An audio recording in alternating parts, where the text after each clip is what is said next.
Sketches from Concord and Appledore. Concord 30 years ago, Nathaniel Hawthorne, Louisa M.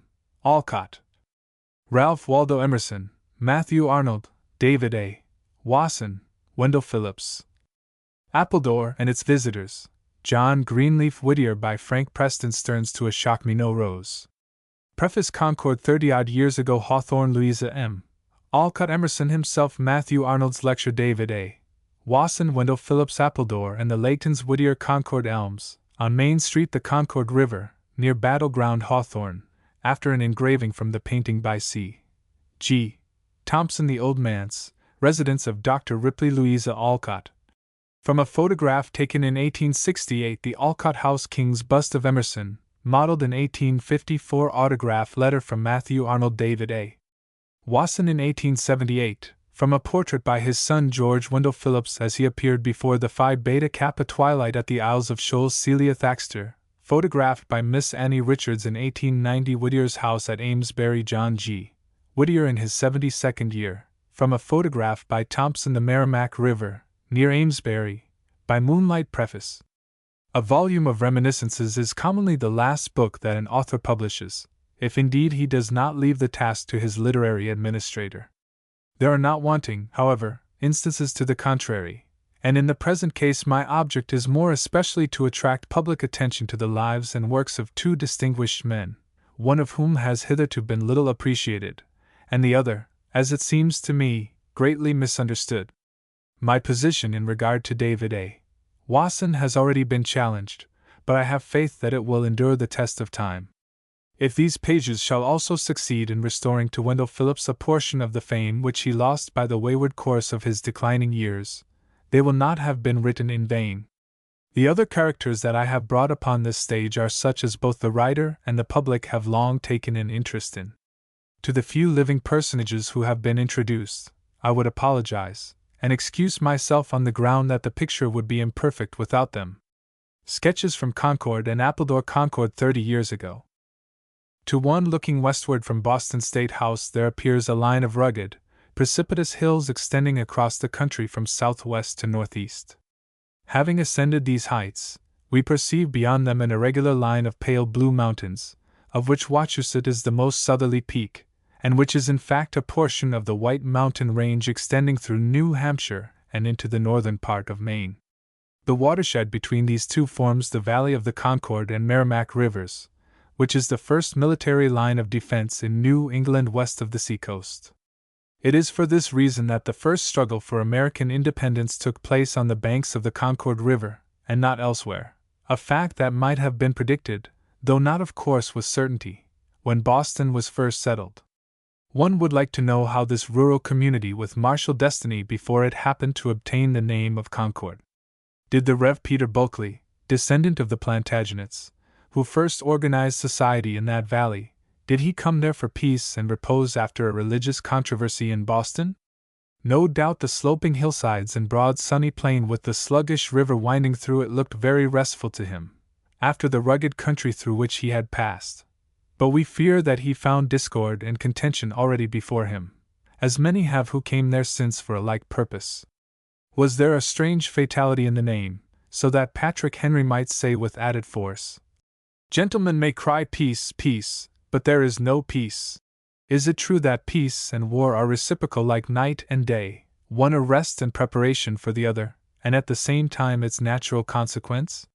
Certain it is that no individual life is interesting or valuable in which there has not been a severe struggle, and periods of warfare have often proved to be powerful stimulants for human energy and intellect. In one respect, however, the Rev. Peter Bulkeley was fully justified, for Concord has become more famous in the arts of peace than if a Marengo or grave latte had been fought there. It has a place in the history of literature, and its name is pleasant either to speak or think of. The town is beautifully situated and seems to sleep in the hollow of the hills. It is now a suburb of Boston, with artistic bridges, water from Sandy Pond, a bronze statue of the Minuteman, and a good deal of suburban elegance. But 30 years ago it was one of the neat, unpretending, yet so respectable-looking, New England villages, such as are still to be met with in the central part of Massachusetts. The country roads wound into the town and wound out of it, The river crept lazily by with only a slight swirl or eddy on its surface, and the wild flowers on its banks bloomed and faded without attracting more attention than in the days of the Indians. Early in the morning 10 or a dozen well-dressed gentlemen might be seen hastening to the railway station. Then after the children had gone to school there was a nearly unbroken silence until they came out again. Occasionally a farmer in his haycart or other rude vehicle would jingle through the village, or a woman with a shawl and sunbonnet would call at one of the stores, make some small purchase, and return as she came. Towards evening the children would come out of school, and fill the streets with noise and excitement for a time. The gentlemen would return from Boston looking quite as much fatigued as if they had been working all day in a cornfield. The houses on Main Street were mostly so white as to be hardly distinguishable from the snow in winter, though many of them belonged, architecturally at least, to the last century, and had brass knockers on the doors. Yet there was a certain harmony among them, and it seemed as if the place must always have been as it was at that time. There is, however, a compensation in the dullness of country life, which may be expressed in the word nature. The real architecture of Concord was not in private or public edifices, but in its magnificent elms, whose branches span the streets like the arches of a Gothic cathedral. The largest of them stands in front of the town hall, and its trunk measures just 16 feet in circumference, though Dr. Holmes has failed to enumerate it in his list of the great trees of the state. Another on the road to Lexington is remarkable for its straight stem and perfect wine-glass form. In autumn the scarlet maples set between the elms are no bad substitute for stained-glass windows. There were no fine pictures in the town, but every turn of the river disclosed a landscape equal to a Claude or a Kensett. It is rare good fortune to live by a river of clear, pure water which serves equally well for boating and swimming or skating. There are very few such rivers. In the larger ones the current is usually too strong to make a long rowing expedition pleasant entertainment, and tide rivers are always inconvenient. In small rivers shoals and sandbars commonly abound. River skating, also, is a science by itself, and requires, like alpine climbing, well-seasoned knowledge and experience. It is a very different matter from whirling around in a city rink with half an inch of snow on the ice. The young men of Concord used to skate to Lowell, on favorable occasions, and back again, nearly 30 miles in all, and thought nothing of it. Concord River with its grassy banks, picturesque bridges and continual change of hill and meadow scenery is one of the prettiest that can be found anywhere. Then such walks and drives as there were in the town. From Concord common roads branch off in all directions like the spokes of a wheel. The oldest road, by which the British troops made their entry and exit, runs northeasterly to the Hawthorne House and Lexington with a firm, dry sidewalk for more than a mile. Another goes northwesterly to the Battleground and Estabrook Farm, where there were magnificent chestnut trees equal in size and shape to the Persian walnuts of Europe, as well as huge granite boulders scattered about from some prehistoric glacier. The Emerson Farm lies between two interesting roads, one going straight over the hills of Boston, and the other to Walden Lake and Thoreau's Hermitage, or where it was. Between them runs a lively, gurgling brook, which used to be frequented by woodcock and the Virginia rail, and passes close by Mrs. Emerson's garden. 2 or 3 miles to the south there is another lakelet called Fairhaven Bay, the south branch of the river flowing through it, quite equal in its way to Walden, or to an Irish lake, for that matter. On the outskirts of the village, there was many a quaint old weather-beaten house with a well sweep, perhaps, for accompaniment, excellent subjects for a sketchbook, and Walden woods were always full of natural sideshows and those charming effects of color and shadow which artists delight in.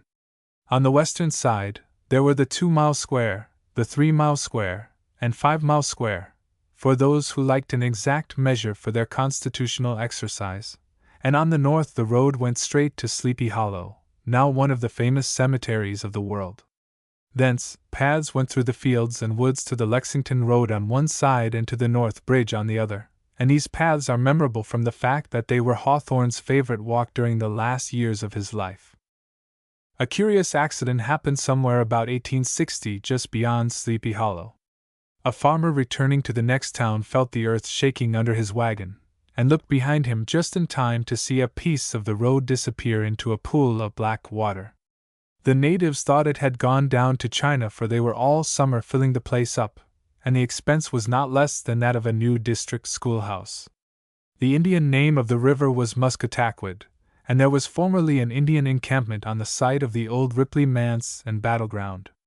A great quantity of arrowheads of flint, jasper, and quartz have been found in the neighboring fields, and Emerson used sometimes to bring his visitors to search for them. The Ripley family had a fine collection of Indian relics, and it is almost pathetic to think of the pains and labor the aborigines must have expended in manufacturing those household and warlike implements, the arrows especially being often so soon lost again. It is likely that they chose this situation for its sunny exposure, and as a favorable landing for their canoes, rather than from a decided feeling for landscape beauty. No doubt they had their battles and invasions, and perhaps repulsed their enemies from the same ground where the British line was afterwards formed. What one wonders at, in regard to the Concord fight, is that the English commander should have drawn off his men after the first volley, and so slight a loss. He had as good a position as his opponents, and after an obstinate struggle might have succeeded in carrying the bridge, the bayonets of his soldiers giving him a certain advantage. This would seem to have been more prudent than to retreat so long a distance before a confident enemy. It has been agreed that the position of the Minutemen was the best they could have selected, for after repulsing the British troops they were able to send a detachment across by Sleepy Hollow and Hawthorne's Path to attack them again in flank on the Lexington road. This success was as fortunate for the colonies as in the summer of 1861 Bull Run was unlucky for our Southern friends. The men who were drawn up to be shot at on Lexington Common were no doubt as brave as their friends who contested the Battle of the Old North Bridge, but their position was not a favorable one to hold against a superior force. It was an excellent position to retreat from, and perhaps that is what their commander had in view. Evidently they should have withdrawn to Concord, or have entrenched themselves on the nearest hillside commanding the Boston and Concord road. Such was the difference between these two fights. Illustration: the Concord River, near Battleground. The life of Concord, at the time of which we write, was not its celebrated people so much as Mr. Frank B. Sanborn's school for youth of both sexes. There were not young people enough in the town to make a dance or a picnic out of, and this school introduced an element from the outside world which was both useful and improving. Most of his pupils came from the vicinity of Boston, but there were many also from Springfield, now and then one from the West Indies, and finally a Sandwich Islander, a genuine Kanaka. They supported several boarding houses, the candy store and the corner grocery, besides greatly increasing the revenue of the post office.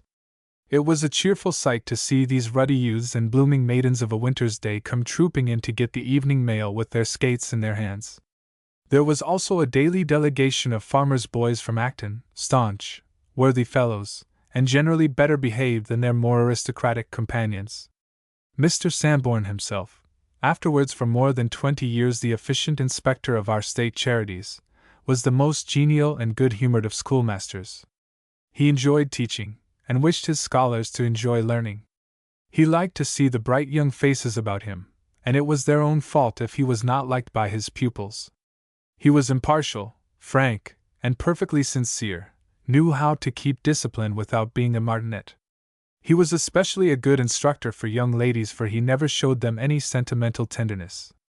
It was not a very good training school, like the Boston Latin School, or Phillips Academy at Exeter, and this is usually the case in a school where there are pretty young women. But, as Emerson indeed said, much could be learned with Mr. Sanborn which was not to be had at other schools, especially this, that the true aim of life should not be riches or success or even scholarship, but moral and intellectual development. Mr. Sanborn's ideal of his profession was a high one, and but for his interest in the larger field of philanthropy he might have succeeded in realizing it. Mr. Sanborn's most troublesome boy had a scriptural name, which we will call David, afterwards quite a distinguished lawyer. There was no harm in David, but an immense deal of mischief. In fact, he was irrepressible. David, stand up on the floor, was part of the customary routine, and when this was accompanied by the use of a large lexicon his situation was a truly amusing one. If he succeeded in escaping this penalty of transgression until the first recess, he was considered fortunate. He usually returned from the school's sports too much exhausted for any further exertion, but in half an hour was as lively again as ever. All veneration for authority seemed to have been replaced in David by a strong sense of the ridiculous. His seat was immediately under the eye of the master, with his face to the wall, and a large map of ancient Rome before him, but this did not prevent him from turning about on all possible occasions and expressing his various states of mind in such ludicrous pantomime as would set off the young girls and small boys like a row of torpedoes. Whatever might be said or done in the school without bringing condign punishment on his head, David was sure to say or do, and his criticism of passing events and comments during recitations were quite as edifying as those of the instructor, which is saying a good deal. He had committed to memory one of the longest lists of exceptions in the Latin grammar, and never missed an opportunity of repeating it as rapidly as possible and with a comical look. His one object of aversion was Mr. Sanborn's rattan, and what to do about it he did not know, until coming to school one morning very early with another youth of the same disposition, they cut it into sections and smoked it. After this he was in great terror for several days lest the theft should be discovered, but as the rattan was more for ornament than exercise, its absence did not appear to have been noticed. Of course these performances made quite a hero of him with the girls, and he was rewarded with their smiles and favor at the school dances and other social occasions. As an artistic contrast to this picture we remember 3 beautiful girls who boarded with the wife of the village blacksmith, in one of the whitest and most neatly kept houses in the town. They were not merely pretty young women, but each possessed a style of beauty peculiarly her own. One was a bright, rosy blonde, with sparkling eyes and a lively, spirited manner, another more quiet and composed, with an ivory-white complexion, and large, dreamy, tender-looking eyes, and the third was a light brunette with an oval face and regular features, reserved and dignified. Slightly idealized, with these fine qualities, they might have served for a picture of the 3 graces. They had the advantage of pretty manners, and being fast friends and of a single mind, made a strong impression wherever they went. Though the eldest was not more than 17, the Bigelow girls, as they were called from the blacksmith's family name, took the lead in Concord's social life for the time being, and gave a tone to it. Their influence helped to make the boys more manly and the other girls more respectful. Such a trio could not long escape the notice of the Harvard students, a number of whom made their acquaintance through graduates of the school, and one of them, inspired with admiration, composed a song which was quite popular at the time, beginning thus: There was an old lady in Concord did dwell, who had but 3 boarders, and each one a belle, Grace, Jenny and Maggie, more priceless than pearls. Then here's to the health of the Bigelow girls. Truly the days of their youth were the days of their glory, but it is not so for everyone. In fact, many of us never obtain any glory. And who is that plainly dressed girl with the meekly determined look who goes back and forth so quietly and regularly? If you speak to her she will smile, but her voice is not often heard. It is Miss Evans Mary Garth, or the prototype of Louisa Alcott's old-fashioned girl. She is the best scholar in school, and already has important plans in her mind for the future. Mr. Alcott would sometimes come in on a Wednesday afternoon, listen to the declamations, and afterwards give his young friends a conversation on the faculties of the human mind. He was an agreeable speaker, and knew how to hold the attention of his youthful audience. On one of these occasions, while he was discoursing on the higher mental faculties which are not possessed by the lower animals, a small boy suddenly called out from his corner, "Dogs have a conscience, I've seen it." The whole school roared at this, and it nearly disconcerted Mr. Alcott, but he quickly recovered himself, and explained that the apprehension of punishment often supplies the place of a conscience in dogs, as well as in boys and men, and a highly interesting discussion ensued on this subject. Such a method of instruction was highly refreshing after the dry routine in Latin and mathematics. There was a yearly nutting excursion in October to Esterbrook Farm, where there were tall chestnut trees, flying squirrels, and plenty of wood for a bonfire. May Day was usually celebrated at Conantum, a pine-clad hill on the south side of Fairhaven Bay, opposite the cliffs.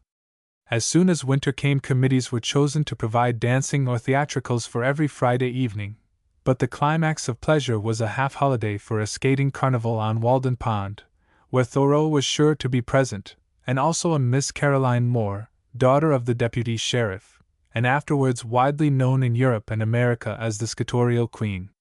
3 cheers for the giver of this glorious afternoon! And then the caps would go up in the air, and the rocks and hills echoed the hoarse shouts of the boys. I can hear now the jingling of the skates, the crackling of the snow, and the merry laughter as we came from under the pine trees of Walden into the keen starlight, with the great comet streaming in front of us. On the 1st of May, 1859, Emerson wrote in a letter to Carlyle, "My boy divides his time between Cicero and cricket, and will go to college next year. Sam Ward and I tickled each other the other day, in looking over a very good company of young people, by finding in the newcomers a marked improvement on their parents. There are those who still remember seeing the 2 distinguished men on the Concord playground, and wondering what they thought of it. Mr. Ward came to place his boy under Mr. Sanborn's care, and a remarkable boy he proved to be, equally generous, fearless, and high-minded. 20 years later, that same boy, looking out of his New York office window, saw his former guide and preceptor striding through Wall Street. He rushed down the stairs, and out upon the sidewalk, but the friend of his youth had disappeared and was nowhere to be found.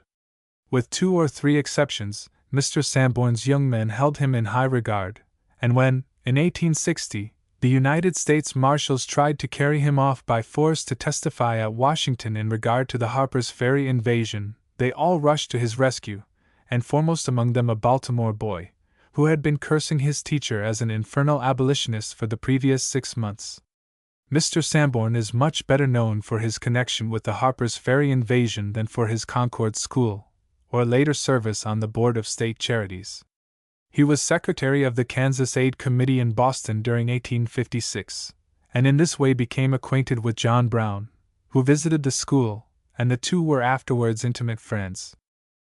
None of Brown's New England supporters approved of his invasion of Virginia, and Mr. Sanborn especially argued the matter with him and endeavored to dissuade him from it. He thus became acquainted, however, with Brown's plans, and was the only person outside of Brown's immediate followers who knew of the proposed attack on Harper's Ferry. When the attempt failed and John Brown was a prisoner in Charlestown jail, Mr. Sanborn found himself, as an accessory before the act, in a most trying situation. If carried to Virginia either as a witness or as particeps criminis, his chance for life would be a slight one. The question was, would General Banks, who was then governor of Massachusetts, refuse to surrender him? John A. Andrew did not consider it safe to rely on him, and Mr. Sanborn accordingly disappeared for the winter, his school being carried on meanwhile by an assistant and some public-spirited Concord ladies, one of whom was a sister of Hon. E. R. Hoare. In the spring Mr. Sanborn reappeared, and was almost immediately summoned by a United States Marshal to give an account of himself before the Senate Committee in Washington. This he declined to do, believing that the townspeople would forcibly resist any attempts to carry him off. The Marshal, however, set a trap for him that missed little of being successful. He came to Concord at midnight, and secreted himself in an old barn which was close to the schoolhouse, and belonged to one Mr. Holbrook, a custom-house officer. There he remained all the next day, keeping watch of Mr. Sanborn's movements through the cracks in the boards. A little after 9 in the evening he was joined by 4 assistants in a carriage. They then proceeded to Mr. Sanborn's house, seized him at the door, and in spite of his great size and strength, would certainly have carried him off had it not been for the courage and energy of his sister Sarah. She screamed, "Murder!" and seizing the carriage whip, made such good use of it that the horses were with difficulty prevented from running away. Her cries waked up the blacksmith in the next house, and he quickly came to the rescue. The Bigelow girls ran through the village like wild cats, ringing doorbells and calling on the people. In less than 20 minutes nearly every man in town, Emerson included, was on the spot. The crowd showed a determined spirit, and the marshals were probably glad enough when Judge Hoare appeared with a writ of habeas corpus, and took the prisoner out of their hands in a legal manner. The case was tried in Boston next day, and Mr. Sanborn was adjudged to have the right of it. A lively celebration followed in the Concord Town Hall that evening, and Miss Sarah Sanborn was presented with an elegant revolver, but the old borough had not been so stirred up since '75. The place was not without some small entertainments. Every autumn there was an annual cattle show at which the same bulls, horses, and poultry were brought for exhibition, and one might suppose also the same fruit and vegetables, for they differed little in appearance from one year to another. A live bittern in a cage of laths was an unusual curiosity. Ventriloquists and every kind of a juggler, as well as native Indians and the wild men of Borneo, came to perform in the town hall. Then there was the Concord Lyceum. People in those days believed in obtaining nourishment for the mind as well as the body. Pretty dry nourishment it often proved to be, but it served to bring them together for an hour or two, and take them out of themselves and their dull routine. Wiser remarks and more fresh information were sometimes heard upon the stairway than in the lecture hall. Yet Emerson was always good, and every man and woman who came to hear him probably felt better for it, even if they were unable to comprehend what he said to them.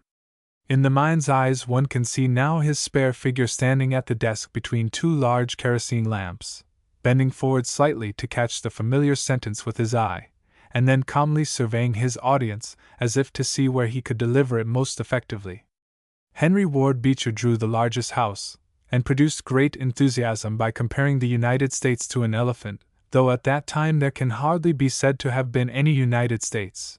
But the fine oratory of Wendell Phillips made the strongest impression, rather too rhetorical to be permanent, but it was intense while it lasted. A young lady who was obliged to take laughing gas a few days after his lecture on Toussaint Louverture repeated passages from it with appropriate gestures, in the dentist's chair, and finally concluded, not with the name of the Negro statesman, but of the Concord High School teacher. Phillips was an especial favorite with the older ladies of the town, who organized a local anti-slavery society in his honor, and held a meeting of it whenever he came there. But neither Phillips nor Beecher could equal a lecture by the Unitarian clergyman on the naval policy of England, which was based on valuable facts and might well be compared to a few grains of wheat in the midst of infinite chaff. Judge Hoar did not lecture before the Lyceum, which seemed strange, for he was not only a man of vigorous intellect, but had, as Lowell said, more wit and gumption and shrewd Yankee sense than there are mosses on an old stone fence. And he could have made any subject interesting in which he was interested himself. The Hoar family for some time past had been almost kings in Concord, as frequently happens where there is an uncommonly strong man, either a lawyer or a manufacturer, in a town of 2,000 or 3,000 inhabitants. They were a hardy New England race, lawyers by an inherited tendency, and had now made their mark in public affairs for 3 generations. They can count among their immediate relatives more senators and representatives to Congress than any other American family. It was said in 1775 that while Samuel Adams represented the force and virtue of New England life, John Adams was the best product of its cultivated side, and it would seem as if old Samuel Hoar, the founder of his line, were a mean between the two. Fortunate is such a father if he has a son who inherits his talents and virtues as well as his property, and fortunate is the son whose father knows from his own experience what is best to do for him. The judge was always an interesting figure in the Concord streets, and also a pleasant person to meet, for there was never the least pretension about him. He usually had the air of a man with an object before him, and yet it was sufficiently evident that he did not intend to claim more than his rightful share. He walked the ground with a tenacious step, but with no unseemly haste. There was a keen, frosty sparkle in his eye, and a certain severity of manner which, however, covered a great deal of kindness. He liked successful men such as were his own equal in ability, but he was quite as likely to take an interest in those who were unfortunate. A brother of Dr. Holmes, a constant invalid and great sufferer, who required much consideration, was a more frequent visitor at his house than Lowell or Agassiz. His face bore a striking resemblance to Raphael's portrait of the warlike Pope Julius II, the last of the great popes. He admired Emerson, and was frequently seen in his company, but Alcott and Thoreau he seemed to have little respect for. Mr. Alcott once said, "I suppose Judge Hoar looks on me as the most useless person on the continent, but I can at least appreciate him." He was the youngest judge that had ever been appointed to the Supreme Bench of Massachusetts, member of Congress, president of the Harvard Alumni, etc., but his real distinction now is that as a member of General Grant's cabinet he was the first American in public life to take a determined stand in regard to civil service reform. For 30 years he had seen the government patronage turned into an enormous engine of political corruption, and endure it longer he could not. He went to Washington, much to his own inconvenience, mainly to strike a blow at this monster. Did he realize the magnitude of the work before him, one which thousands of patriotic men have since attempted and signally failed to accomplish? It was like taking the meat away from a tiger, or trying to lift the Midgard serpent. Judge Hoar found himself quite alone in the President's cabinet, and with the exception of Sumner, Garfield, and a few others, senators and representatives united against him in a massive phalanx. Even the friendship of General Grant was unable to protect him from the fury of his opponents. He returned, not unwillingly, to his native heath and the practice of a better profession than Washington politics. In his report to Congress on the Battle of Bull Run, General Winfield Scott gave the opinion that it was lost through the lack of capable officers for the volunteer regiments, and it is generally true that men who like to play soldier in time of peace are not the best material to make real soldiers out of. This would not apply, however, to Captain George L. Prescott of Concord, who commanded the embattled farmers in that engagement. He was leading in advance on the enemy's center. "A magnificent sight to look at," his colonel said, when the right wing of the army was outflanked by General Kirby Smith, and the Union forces obliged to retreat. The colonel also appears to have done his duty there, and being severely wounded at this juncture could hear nothing in the feverish condition he was in for the next few days but Prescott saying, "Steady, men, steady!" to the soldiers. Previous to 1861 he was station master at Concord, and also carried on a business in lumber, cement, and other building materials, which he could easily do, for trains in those days were not so very numerous. He was the first person that attracted the attention of visitors to the town, for he had a commanding figure and a frank, manly countenance, only too fearless and kindly, a very handsome man. The Hoar family were evidently Yankees, and so were Emerson, Alcott, and Sanborn, but Captain Prescott was an American without seeming to belong to any particular part of the country. His cordial frankness and independence of manner reminded one of a Virginian. The refined side of his nature is indicated by an anecdote of his first few days in camp on the Potomac. A cadet freshly graduated from West Point was directed by General McDowell to drill the different companies of the regiment in succession, and having but slight respect for volunteer soldiers, he gave an emphasis to his orders by the plentiful use of profane language. When he came to the Concord Company, Captain Prescott, who was standing at one side, walked across to him and said, "I must request you, sir, to give your orders in the plain terms of the military code, for my men do not like profanity. If you do otherwise, I shall order them to march off the ground, and they will obey me and not you." This brought the cadet to terms very quickly. In the spring of 1862 he recruited another company for the Massachusetts 32nd, soon rose to the rank of colonel, and after escaping the peril of a dozen hard-fought battles, he was finally killed, with nearly half his command, in Grant's advance upon Richmond. Perhaps no other man would have been so greatly missed in his native town. Thoreau used to walk through Concord with the long step of an Indian, looking straight before him, but at the same time observing everything. Occasionally he would stop, make an incision in the bark of a tree with his knife, or pick up a stone and examine it. It was not often that he was met with in anybody's house, or seen in company with other men. His profession was that of a surveyor, and it is easy to imagine how, with his poetic temperament, while laying out roads and measuring woodlots, he came to be what he was. Many people thought his peculiar ways were an affectation, but I believe that he was one of the plainest and simplest of men, as plain and single-minded as President Lincoln himself. It was his theory of the way men should live. He was a Diogenes without being a cynic. James Russell Lowell, as he himself tells us, was sent to Concord to rusticate while he was at college, and conceived at that time an aversion for Thoreau which never left him. In his celebrated Fable for Critics, he satirized him as an imitator of Emerson, and so plainly that there was no mistaking the portrait. This could not have troubled Thoreau much, for he was a perfect Stoic, and cared little for the opinions of others so long as he satisfied his own conscience. Emerson, however, felt it keenly, for it was equally a reflection on his friend and his own sagacity. In his last volume of poems, Lowell also speaks of Emerson in a way which indicates rather a diminished respect for him. It is true that Thoreau imitated Emerson's manner of speech a good deal, and it was often difficult to avoid doing this while in Emerson's company. But Lowell also in his younger days affected a grave and reserved demeanor which he afterwards became tired of and threw entirely aside.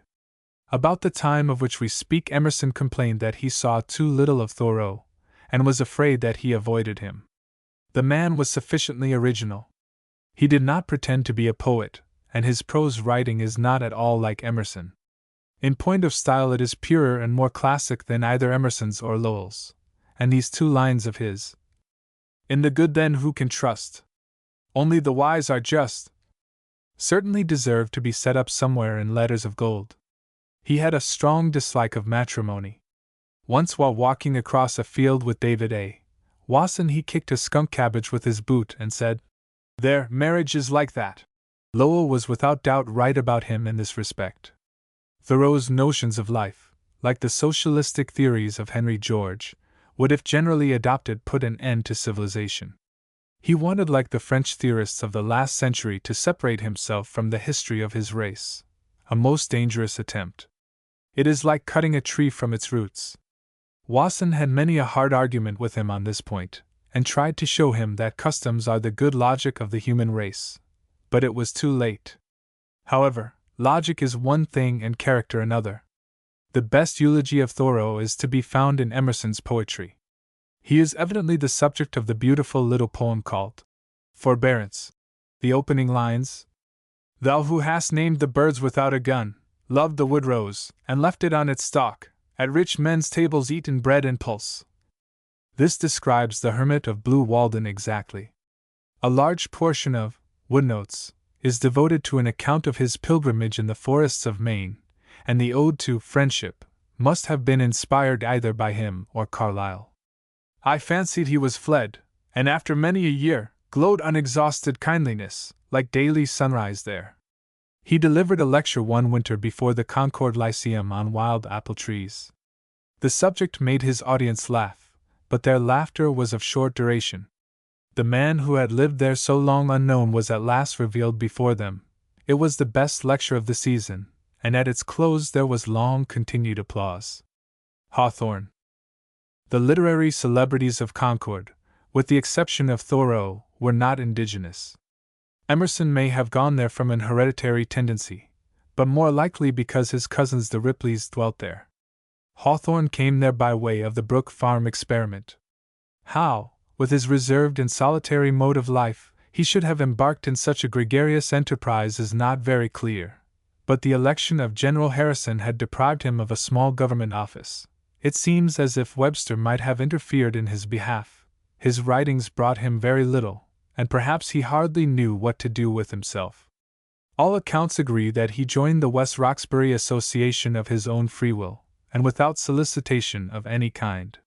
He not only threw himself into this hazardous scheme with an energy that astounded his friends, but he embarked in it all the money he had in the world, which was nearly $1,000. He has left no explanation from which we might infer what his hopes or his motives were. Since 3 wise men went to sea in a bull, or the army of German children set out for the Holy Land in the 12th century, there was never a more harebrained or chimerical undertaking. I once knew of a boy who, after much reading of Robinson Crusoe, started for the woods at 5 o'clock of a summer afternoon, with the full intention of spending the night there alone. He took with him a light fowling piece, and some crackers in his jacket pocket. He gathered some berries and shot some small birds, and cooked them after the Indian fashion. When it grew dark, however, he became frightened and climbed into a tree, but he could not sleep there, and finally returned home about 1 o'clock in the morning to find his family in great agitation. This was not very unlike the Brook Farm enterprise, which was inspired by the writings of Fourier, a seductive French socialist and one of the most unreasonable of men. He considered, like Diogenes, that since all men could not be rich and comfortable, it was better that they should all be needy and miserable. It was one of the sentimental outgrowths of the French Revolution, for which Napoleonism is always the proper remedy. One of his peculiar notions was that every man should black his own boots. George Ripley and his friends do not seem to have made any definite calculation of what might be the result of their experiment. They expected, by working 6 hours a day and limiting themselves to the simplest and most frugal living, to have 6 left for literary pursuits and the enjoyment of profound conversation. Any practical farmer would have told them that this could not be done and make both ends meet at the close of the year. Any political economist would have told them that a community which disregards the advantage of division of labor could not compete with one which recognizes that advantage. The principles of Fourier, if generally adopted, would produce general starvation and soon reduce the population of Europe to 1/4 of its present numbers. London, which depends for its size on its commercial and political importance, would become almost as desolate as ancient Thebes. There was lately an essay published in one of our magazines entitled, "Why Socialism Appeals to Artists," and the reason alleged was that artists, being more sensitive and delicately organized than most people, were less capable of enduring the hard struggle with the world which all are obliged to sustain who make their own way in it. This is no doubt the true explanation of the Brook Farm enterprise, and it carries with it its own contradiction. The more realistic sort of literature might survive in the communistic order, but sculpture and painting, which depend upon the undivided surplus of production which we call wealth, would inevitably perish. Even literature would disappear at length, then science, or at least all advancement of science, precedent in law would be disregarded, and the dark ages come again. The present organization of society is the accumulated wisdom of mankind for thousands of years. Like the language we speak, it was rather an intellectual growth than the invention of an individual, or any number of individuals. Those who have done the most for it have added but little to the whole. It may be subverted by revolution for a time, but will always reassert itself again. It may be amended or modified by reason, but cannot be replaced, either by the ingenuity of one man or that of a whole generation. The logic of custom is the most cogent of all reasoning, for it is inherited in our veins from our ancestors. The man who tries to escape from it is like a plant being pulled up by the roots. It is exactly this which writers like Fourier and Henry George leave out of their reckoning. They see that in individual cases custom is often blind, cruel, and oppressive, and being kind-hearted and sympathetic they hate it. But they might as well hate the earth itself because there are deserts and swamps and malarious places on its surface. It is, no doubt, the special business of man to remodel the earth as much as possible, to drain its swamps, and level its forests, but in spite of that its rivers and mountains will always remain the same, and separate ourselves from it we cannot. The greater number of the Brook Farm community were transcendentalists, and we have no desire to depreciate the work which the transcendentalists accomplished. They were the needful men and women of their time, the importers of fresh thought and a more elevated mental activity. The most critical and conservative of American reviews has said of them, "They put aside worldly ambition and desire as truly as ever did medieval monk or oriental ascetic, and thus gave what was essential in their surroundings, a practical proof of their sincerity." The result was almost startling. Their Yankee audience first ridiculed them as dreamers, but when they found that what the transcendentalists actually recommended to them was dreaming, their ridicule changed to wonder, and finally to a sort of awestruck admiration, something like that we imagine a Roman to have felt on learning that a Christian was capable of giving up his fish ponds and nightingales' tongues, and his afternoons at the amphitheater, for the sake of what he called truth proclaimed by an obscure few. This is not saying too much, but if anything too little. Since the time of the early Christians there was never a more pure-minded and loyal-hearted congregation than that which was gathered at Brook Farm. They were really the best society of the day. George Ripley himself, one of the finest scholars and most agreeable writers of that time, afterwards found his right place as literary editor of the New York Tribune, where for 25 years he disseminated the knowledge of the best thought and literature broadcast over the land. When we consider the immense circulation of that periodical, and the quality of its readers, we can hardly overestimate the value of his work. Many have become famous for less. There were poets, painters, musicians in the community, especially John S. Dwight, who as the lifelong editor of the Journal of Music, also deserves a place on the roll of our public educators. George William Curtis was one of the youngest members of the community, but always one of the most brilliant. Sometimes of a rainy day there was very good cheer and entertainment in the Hive, as they called their most commodious building, but generally the men were too drowsy and fatigued after their work was done for much intellectual activity. It is necessary, however, to distinguish between the New England Transcendentalists and the German school of philosophy, from which they are supposed to have derived their inspiration. A German critic has said of them that they were not so much philosophers as poetical rhapsodists, and this is about the truth of it. Their business was not so much thinking, as to celebrate thinking. There was also in the composition of their creed a strong element of French naturalism, which is not easily reconciled with the teachings of the German transcendentalists. Kant, Fichte, and Schelling were true metaphysicians, and would never have encouraged their pupils to establish a socialistic community in the suburbs of Leipzig, nor would they have approved of Emerson's lines, "Who liveth with the stalwart pine foundeth an heroic line, who liveth in the palace hall wanneth fast and spendeth all." For they would have said, "There are the Hohenzollerns, and the experience of mankind is also worth something." It was this empirical French quality in New England transcendentalism which gave it a certain popularity, but at the same time prevented it from striking its roots deeply into the national soil. The law of nature has its value, but where it conflicts with the historical method it is invariably defeated. Emerson was the elected chief of the transcendental movement on account of his influence with the public, but its true leader and representative character was Margaret Fuller. This remarkable woman, whose life was adventure from the cradle, who lived in everybody's house except her own, who went everywhere and did everything on nothing a year, who made enemies by the dozen and friends by the score, still remains one of the most distinguished persons of that period. With some faults of character, she still possessed those strong qualities which are required for the conduct of a great enterprise. She had that personal magnetism which comes from courage, confidence, and clear perceptions. She inspired great enthusiasm in others for whatever she was interested in herself.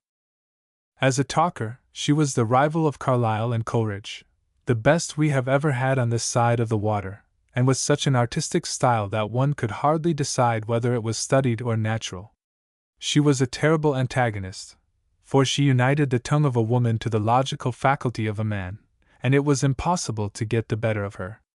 Her faults were the faults of youth, as she was occasionally vain, saucy, or overbearing, and always self-conscious. It was this last trait that Lowell referred to when he represented her as saying that since her earliest years she had lived cheek by jowl with the infinite soul. Much youthful vanity, however, can be forgiven to those who are generous and faithful. Besides, Margaret Fuller was splendidly domestic.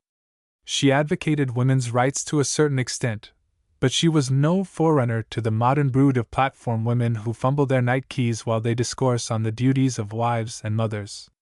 She carried a helping hand into the families that she entered, as well as stirring all the inmates to an unwonted mental activity.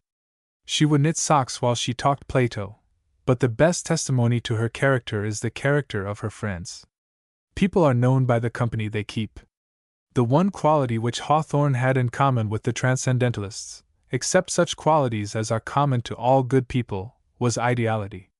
Next to the grand structure of his head, this is the most noticeable characteristic in the pictures of him. He seems to have been attracted to them at first, and was even mistaken for a transcendentalist by Edgar A. Poe, and was attacked by that fiery Virginian in a most belligerent manner. At Brook Farm, however, he soon began to differentiate from them, and finally acquired for them something like an aversion. Neither is this to be wondered at. Hawthorne was an artist pure and simple. He looked for ideality in human life, not in the ideas that control and direct it. He was not like Raphael and Shakespeare, men who could enjoy philosophy and make their art so much the richer and deeper for it. He saw everything in a pictorial form. Facts and conditions which did not make a picture had no value for him, and reasoning was a weariness and a disagreeable effort. Nevertheless, he did the best he could. It is delightful to think of the tremendous energy with which he worked at Brook Farm. No one else seems to have done so much hard labor there.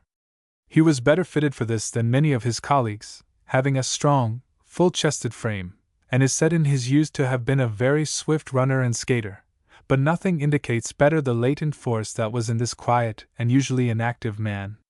Many of the Brook Farm adventurers were not physically equal to a solid day's work, but this was a contingency which nobody had foreseen. Illustration: Hawthorne. After an engraving from the painting by C. G. Thompson. Hawthorne was one of the first to discover the futility of the experiment. Early in the following year he wrote to Miss Sophia Peabody, to whom he was then engaged. "It has become quite evident to me that our fortunes are not to be found in this place." A conclusion which he no doubt arrived at from an examination of the accounts of the association. It was Hawthorne's salvation in the difficult path of life he had chosen, a path as difficult and dangerous as that of an alpine climber, that, poet as he was, he always looked facts sternly in the face and did not permit himself to be misled by romantic or sentimental illusions. It had been expected that the more brilliant members of the community would be able to write magazine articles, or other remunerative literature, in their hours of leisure, and money thus obtained would go into the common fund. Hawthorne found that he could do nothing of the kind. 2 or 3 hours' work in the sun did not quite deprive him of the use of his brains, but it left him without either fancy or imagination. He also felt the want of that external refinement which a nature like Hawthorne's requires as a fulfillment of its internal condition. The lack of nicety in the housekeeping became continually more and more unpleasant to him. The expenditures at the end of the first year were largely in excess of the receipts. In fact, the inmates had eaten up nearly everything that the farm produced. His friend Franklin Pierce, who was just beginning to be prominent in politics, asked him the salutary question: "What are you gaining by this peculiar mode of life?" His experience there served as a foundation for the Blithedale romance, and caused no further injury than the loss of his money. It would have required a Thackeray to have realized and described the humorous side of it, the highly practical joke of so many well-educated and cultivated people making life unnecessarily hard for themselves. In the autumn of 1841 a reverend gentleman, the brother of Mrs. L. Maria Child, went to visit his friend at Brook Farm accompanied by his niece, who is one of the few persons now living who have a distinct memory of the place. On calling at the Hive, they learned that only a few members of the association were present at that moment, but Mr. Ripley himself could be found in the turnip field, where they soon discovered him with 2 others, throwing turnips into a cart. On the approach of his friends, Mr. Ripley came forward and said, "Dr. Francis, this is really kind of you, to come such a distance to see an old fellow. You perceive I am occupied with the philosophy of Descartes." This referred to some writings he had lately published on Descartes' philosophy, and made his audience laugh heartily. Mr. Dwight then appeared and gave an interesting account of a flock of wild geese which he had discovered early in the morning marching through the cornfield. He said they looked exactly like tame geese, but as soon as he came in sight of them they flew away in a most surprising manner. Mr. Bradford, who is frequently mentioned in Hawthorne's notebook, looked sunburnt and very thin, and averred that milking the cows on a frosty morning was a chilly kind of business. Hawthorne himself had gone to Boston, probably to sell the pig referred to in his conversation with Franklin Pierce. The visitors walked about the premises and were shown through the Hive, but found it rather a dreary and comfortless building. The farm did not appear to be well kept. There was too evidently a lack of order and discipline there, and without order and discipline no enterprise in which numbers are concerned can succeed. Having discovered nothing better than fool's gold at Brook Farm, Hawthorne suddenly came across the true metal in the domestic privacy of his married life at Concord. It would appear from one of Mrs. Hawthorne's letters that George Ripley was so sanguine of the success of his experiment that he had given Hawthorne a sort of guarantee for the $1,000 which the latter had invested in it. When, at the close of the first year, Hawthorne had decided to withdraw from the association, he naturally hoped to regain a portion of his capital. Mr. Ripley was too deeply involved to accommodate him in that way, and offered instead the rent of the old Ripley mansion in Concord, which then happened to be vacant. So Hawthorne and Miss Peabody were happily married, with no immediate funds save the rent of an ancient house in the country, and no better expectations than the uncertain income from his pen. It was a hazardous undertaking, but he was now nearly 40 years old, his fiancée more than 30, nor could the sharpest foresight discover any advantage from waiting longer. Emerson, in his lecture on heroism, has signaled especially the heroism of the scholar, and selected as an example the Frenchman Anquetil Duperron, who worked his passage on a vessel to India, and then worked his way, mostly on foot, through Afghanistan and Persia, learning languages as he went, in order to obtain copies of the sacred books of the Persians, which were then unknown in Europe. Were it not for fear of giving offense, he might have found a finer heroism and literary genius, and selected an example from his own village. For 15 years Hawthorne had been like a ship detained from port by adverse winds. The handsomest and most gifted man in America had nearly reached to 40 years without being married or finding a home of his own. It was a life of hardship, of social starvation, almost like exile. It tested his courage, his faith in human nature, to the utmost. How difficult were the earlier years of Irving and Bryant and Longfellow! That he remained always true to himself, and never lost sight of that ideal of excellence which was his guiding star. We are not surprised to learn that his difficulties were rather augmented than diminished by matrimony. Even in plain, rural Concord he found at the end of 3 years that his expenses had exceeded his income by what seemed to him quite a formidable debt.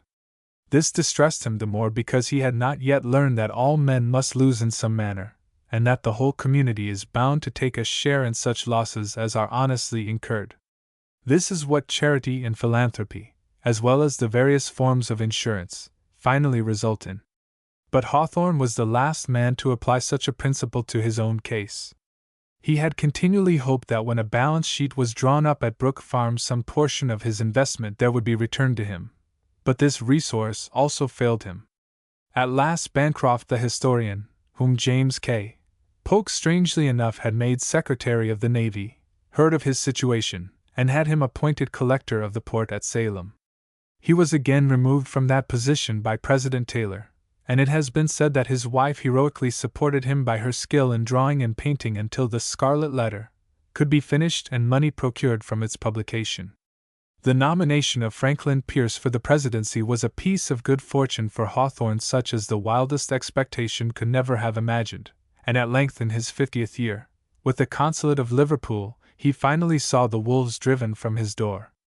This realistic side of his life seems to have escaped the attention of his biographers. Yet he may be called fortunate to have lived when he did.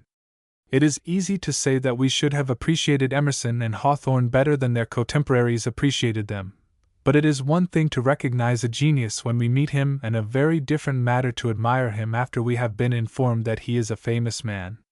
It is doubtful if writers in whom the ideality is so strongly marked would be received with favor at the present time either by editors or the public.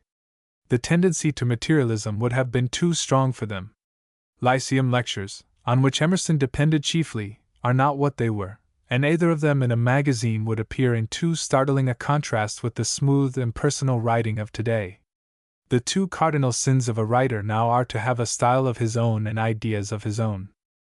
Complaint is frequently made that we have no great men like those of the past, but such grand individualities as Hawthorne and Webster, or even self-centered characters like Horace Greeley, are no longer possible.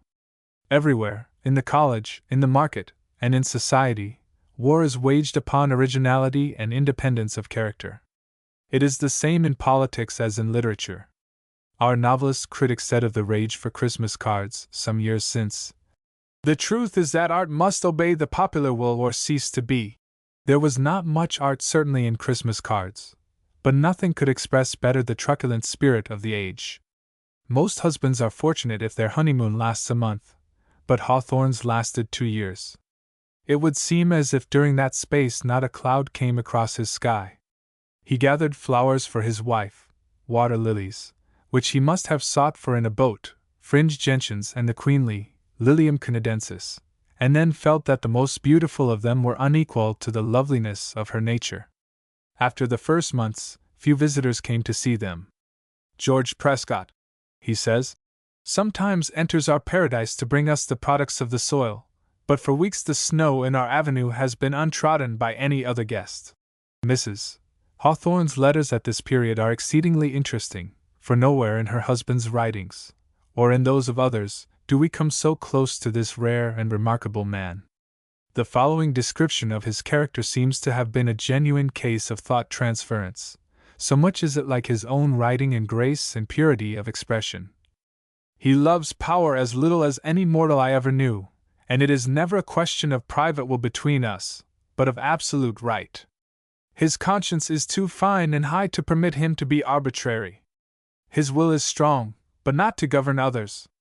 He is so simple, so transparent, so just, so tender, so magnanimous, that my highest instinct could only correspond to his will.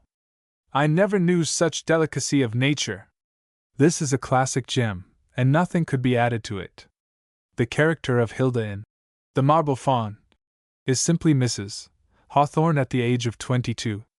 She was a pure-hearted, unselfish person, but not self-reliant or over-wise. There is a golden edge or rainbow hue to his description of the old manse which distinguishes it from his other writings and betrays the deeply penetrating happiness he felt there. It is like a morning landscape painted while the dew is on the grass. One notices especially his delight in the great yellow squash blossoms and the way in which he idealizes them. This, and the 3 years he spent in Europe after the expiration of his consulate, were the holidays of his life and the reward of all the rest. With the exception of William Ellery Channing, he made no friends in Concord, though he speaks kindly of Thoreau, and compares Channing to him. It is to be suspected that this was largely on account of his political principles, or the lack of them. He had held office under a Democratic administration and felt that his interests were connected with that party. Further than that, he does not appear to have distinguished between the two parties. Of his most intimate friends, one was a Democrat and the other a Whig. But the annexation of Texas was now in sight, and Concord was stirred again with the spirit of '75. Hawthorne, as is well known, did not take interest in the anti-slavery movement, and a heated discussion of any subject must have been jarring and unpleasant to him. It is not impossible that in this way he came into conflict with Margaret Fuller, and conceived an abiding dislike to her. Miss Fuller would not have spared her eloquence in regard to what she considered a matter of principle, nor is it likely that she would have been more considerate of the respect which is due in such matters from a woman to a man. There were not a few persons whom she offended by too much bounce. To a reverend gentleman who asked her, as they were parting at the house of a mutual friend, where her office was in Boston, she replied, "Oh, look in the directory for it," instead of politely giving him the street and number. Thus she lost a pleasant acquaintance, and a subscriber to the Dial. Hawthorne and his wife had not been 4 days in Concord before she came to them with the proposition that they should take Ellery Channing and his wife, who was her own sister, into their family as boarders. One cannot help some astonishment at this proceeding, for it is an instinct with all women to know that a newly married couple do not like to be interfered with. No word has ever been published from which we can infer how the grievance between them originated, but it is morally certain that there was a grievance of some kind, and as Hawthorne was the most inoffensive of men, it is not likely that he was responsible for it. Now, in regard to what follows, it is well to carry in mind 2 important points. In the first place, a writer of fiction acquires a habit, very naturally, of dealing with all tales and anecdotes as if they were subjects for his art, and is not therefore so accurate a judge of their veracity as a lawyer or a critic might be. Whatever holds together as a story is to him as good as true. The second point is that although Hawthorne understood human nature better than the rest of us, it is nevertheless with certain limitations. His romance characters are of a rare sort and are well sustained, but they form a group by themselves. He has not the range of Scott, Thackeray, or Goethe. There is not the slightest evidence that he appreciated the character of Emerson, and if so, he would not be likely to appreciate Emerson's intimate friends. A man like John Brown, always ready to rush upon destruction for an idea, must have been an inexplicable riddle to him. Yet John Brown was the only American who could match Hawthorne in ideality, totally different as they were in other respects. 12 years later, while Hawthorne was in Rome, he became acquainted with a sculptor named Mosier, who gave him a most disparaging account of Margaret Fuller's marriage to Count d'Ossoli. This informant said that the d'Ossoli family, though pretending to be noble, actually lived like peasants, that the Count's brother had for some years been a servant to a gentleman he knew of, that the Count himself was an exceedingly handsome man, but ignorant and clownish, that he could not even speak Italian, and that Margaret Fuller had become a good deal demoralized in Rome, and could neither write nor converse with her former brilliancy. Hawthorne accepted this statement, and entered it in his diary with inferences of his own which are still more unfavorable to Miss Fuller. We like to believe that he wrote this rather to relieve his own mind than with the expectation of influencing the minds of others. We can easily forgive him for it, for in the whole course of his life there is no other instance of the same kind, but he was most certainly in error to believe such an imputation on the character of a respectable lady from the authority of a single witness. C. P. Cranch, the poet and landscape painter, says that this Mr. Mosher was the veriest Munchausen, and nobody in Rome thought of crediting his stories. But Mosher's statement shows on its face signs of internal weakness. When he says that Count d'Ossoli, in attempting to model a foot, placed the big toe on the wrong side, he states what is altogether incredible, and discloses his own splenetic humor. Neither is it more likely that Margaret Fuller permitted him to examine her manuscripts so that she might obtain his assistance in regard to their publication. Whatever may be said of her, she was not a fool, and was better acquainted with both English and American publishers than all the sculptors in Italy. Miss Fuller's marriage was rather a peculiar one, but nothing is more common than for a highly intellectual woman to select a mate who is a decided contrast to her. Hawthorne has given us an example of this in the romance of Monte Beni, the brilliant Miriam falling in love with that Italian child of nature Donatello. Margaret Fuller was always attracted strongly by personal beauty, and when she was a girl at school she chose her favorites rather for that than for their mental endowments. The handsome d'Ossoli was no doubt all the more interesting to her because he belonged to a noble family which had come to misfortune. Is it not better for us to look at the matter in this way? Margaret Fuller's marriage, voyage, and final destruction against the rocks of her native land would form the subject for a magnificent poem. How could it happen that Hawthorne deceived himself? Is it possible that he was in the right, and men like Emerson, Ripley, and James Freeman Clarke in the wrong? Why does he consider Miss Fuller to have had a strong, coarse nature, and to have been morally unsound? Here we enter into the deepest recesses of the author's nature. Hawthorne was not wholly a fatalist, or he never could have conceived the character of Donatello, but he was very largely so. A man for whom a life of action is impossible, and who is thus unable to escape wholly from his own shadow, naturally comes to look on any series of events as an inevitable chain of cause and effect. He speaks somewhere of Byron's virtues and vices as being so closely interwoven that he could not have had one without the other, and if the objectionable passages in his poetry were expurgated, the life and genius of it would go with them. His story of The Birthmark is an allegory of the same description. He did not agree with Shakespeare that the best men are molded out of faults, but believed that as we are in the beginning, so we remain essentially till the end. He says that whenever Margaret Fuller heard of a rare virtue, she wished to possess it and adorn herself with it, so that she finally became a sort of brilliant external patchwork, dazzling to the eye, but internally quite different. There is a certain truth in this, but it is not a whole truth, for there is Socrates, a compendium of all the ancient virtues, consistent throughout, and who formed himself in the manner Hawthorne describes.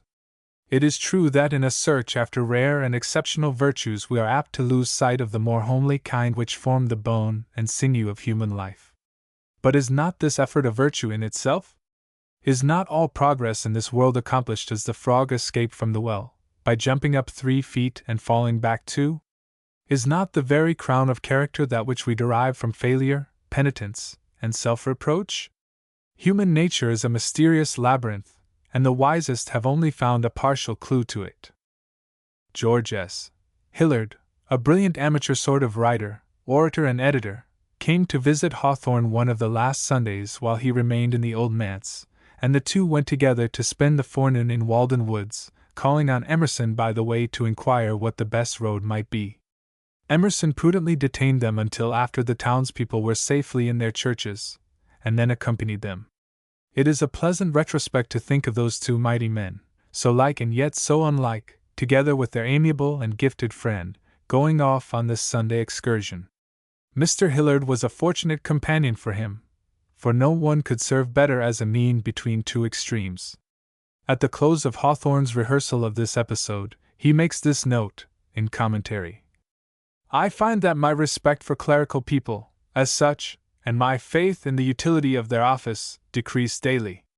We certainly do need a new revelation, a new system, for there seems to be no life in the old one. Was this the summary and net result of their stroll in Walden Woods? It must be confessed that such was the opinion of the most thoughtful and high-minded people in those days, but we do not feel so now. Schism and separation have done their work, and liberal thinkers everywhere are now returning to the Christian fold. About the 1st of June 1860 the Hawthorne family returned from their long residence in England and Italy. There was no little curiosity concerning them in the quiet old settlement, which was increased by the fact that nothing was seen of them for several months after they came. If Thoreau was a recluse, Hawthorne was an anchorite. He brought up his children in such purity and simplicity as is scarcely credible, not altogether a wise plan. It was said that he did not even take a daily paper. In the following year Martin F. Conway, the first United States representative from Kansas, went to Concord to call on Emerson, and Emerson invited Hawthorne to dine with them. Judge Conway afterwards remarked that Mr. Hawthorne said very little during the dinner, and whenever he spoke he blushed. Imagine a man 5 times as sensitive as a young lady in her first season, with the will of a Titan, and a mind like a crown-glass mirror, and you have Nathaniel Hawthorne. While he was in a state of observation, the expression of his face reflected everything that was going on about him. In his reflective moods, it was like looking in at the window of a dark room, or perhaps a picture gallery, and if any accident disturbed him his look was something like a cracked pane of glass. Moreover, there was something unearthly or superterrestrial about him, as if he had been born and brought up in the planet Saturn. Wherever he went he seemed to carry twilight with him. He walked in perfect silence, looking furtively about for fear he might meet someone that he knew. His large frame and strong physique ought to have lasted him till the year 1900. There would seem to be something strange and mysterious about his death, as there was in his life. His head was massive, and his face handsome without being attractive. Footnote: this, however, was near the close of his life. The brow was finely chiseled, and the eyes beneath it were dark, luminous, and fathomless. I never saw him smile, except slightly with his eyes. If his son invited a friend to dinner, it was always when his father was away from home. Neither do I remember seeing him at his daughter's outcoming party, an occasion when the town musician declined to appear because the sister of his particular friend had not been invited. Emerson has given an account of this trait in Hawthorne's character, but he has failed to discover the mainspring of it. Who indeed can explain it? It was part of the man, and without it we could not have had Hawthorne. Perhaps the easiest solution is that of Thoreau's wild apple tree. When the sprout from an apple seed comes up in the grass, a cow pretty soon bites it off. The next year it puts out 2 more shoots, and the ends of these are again nipped off. Thus it continues to grow under severe restrictions and forms at length a large thorn bush, from which finally the tree is able to shoot up beyond the cow's reach and bears its proper fruit. So no doubt Hawthorne in his youth, being a tender plant, was greatly annoyed by brutal and inconsiderate people. A sensitive, proud, and refined nature inevitably becomes a target for all the cheap wits and mischievous idlers in the neighborhood. To escape from this, we may suppose that Hawthorne surrounded himself with an invisible network of reserve, behind which his pure and lofty spirit could develop itself in a harmonious manner. This he certainly succeeded in doing. In purity of expression and a graceful diction, Hawthorne takes the lead of his century. He was the romance writer of the Anglo-Saxon race. In that line only Goethe has surpassed him. Nor is it possible for pure and beautiful work to emanate from a mind which is not equally pure and beautiful. Wells of English undefiled cannot flow from a turbid spring. In purity Emerson probably equaled him, but not in his sense of beauty. Where he surpassed Hawthorne was in manliness, and in his broad humanitarian interests. Otherwise no 2 men could be more unlike than these, and it would seem to be part of the irony of fate that they should have lived on the same street, and been obliged to meet and speak with each other. One was like sunshine, the other shadow. Emerson was transparent, and wished to be so. He had nothing to conceal from friend or enemy. Hawthorne was simply impenetrable. Emerson was cordial and moderately sympathetic. Hawthorne was reserved, but his sympathies were as profound as the human soul itself. To study human nature as Hawthorne and Shakespeare did, and to make models of their acquaintances for works of fiction, Emerson would have considered a sin, while the evolution of sin and its effect on character was the principal study of Hawthorne's life. One was an optimist, and the other what is sometimes unjustly called a pessimist, that is, one who looks facts in the face and sees people as they are. Hawthorne could not have felt quite comfortable in the presence of a man who asked such searching questions as Emerson frequently did, and Emerson could scarcely have found satisfaction in conversing with one who never had any opinion to express. A good many people claimed to have been Hawthorne's friends after his death, who were sufficiently afraid of him while he was alive. He does not appear to have ever had but two very intimate friends, Franklin Pierce and George S. Hillard, both remarkably amiable and sympathetic men, qualities to which they owed equally their successes and failures in life. Ex-President Pierce used to come to Concord and carry Hawthorne off to the White Mountains, the Isles of Shoals or Philadelphia, just as two college students will drop their books and go off somewhere to have a good time. Once while Hawthorne was in Boston, Mr. Hillard tried to persuade him to go to Cambridge and dine with Longfellow, but he would not, and went home by the next train. He was pro-slavery in politics, partly because his two friends were so, and partly because he disliked the abolitionists. It is not necessary to suppose that the pro-slavery people of the North in those days believed that human slavery was morally right. It is doubtful if anyone believed that. A great many considered it, as Webster did, a serious evil but a dangerous matter to interfere with, and so it proved. Some were influenced by mercenary motives, and the Northern Democrats, misled by the illogical doctrine of state sovereignty, believed they had no right to interfere with it. Mr. Hillard held the first of these positions, and General Pierce the last. Very likely Hawthorne shared in both of them, but he never explained himself, and what he thought on the subject will always remain a mystery. The political element seems almost to have been left out of his composition, and in one of his books he speaks of the Concord fight with a certain kind of indifference. Alcott was almost the only man in Concord who had the courage to call on Hawthorne. Sometimes they even went to walk together. How much satisfaction Hawthorne found in these visits it would be difficult to say, for the very philosophic breadth and extension of Alcott's interest were enough to make Hawthorne feel rather shy of him. Alcott's conversation about books and literature was often very fine, but even this could not have given Hawthorne much entertainment. His own library, as he states himself somewhere, was of a miscellaneous character, and contained the works of scarcely any author of repute except Shakespeare. Alcott's sense of humor, and keen knowledge of human nature may have been a sort of common ground between them. Meanwhile Hawthorne, as afterwards appeared, was making a study of Alcott to see whether he would serve his purpose as the mainspring for a new work of fiction. The manuscript plot of a romance was found among Hawthorne's papers in which he describes a personage in general outline like his neighbor Alcott, but without his ideality and good humor. This imaginary character was supposed to live in a retired manner, together with an old housekeeper, a boy of whom he is the legal guardian, and a huge spider in which his interest and solicitude are more especially centered. What the catastrophe of this strange story was to have been, we are not informed, but it naturally would have arisen from the unhealthy and oppressive social position in which the boy must have found himself as he advanced towards manhood. At the close of his memoranda Hawthorne says, "In person and figure Mr. Alcott.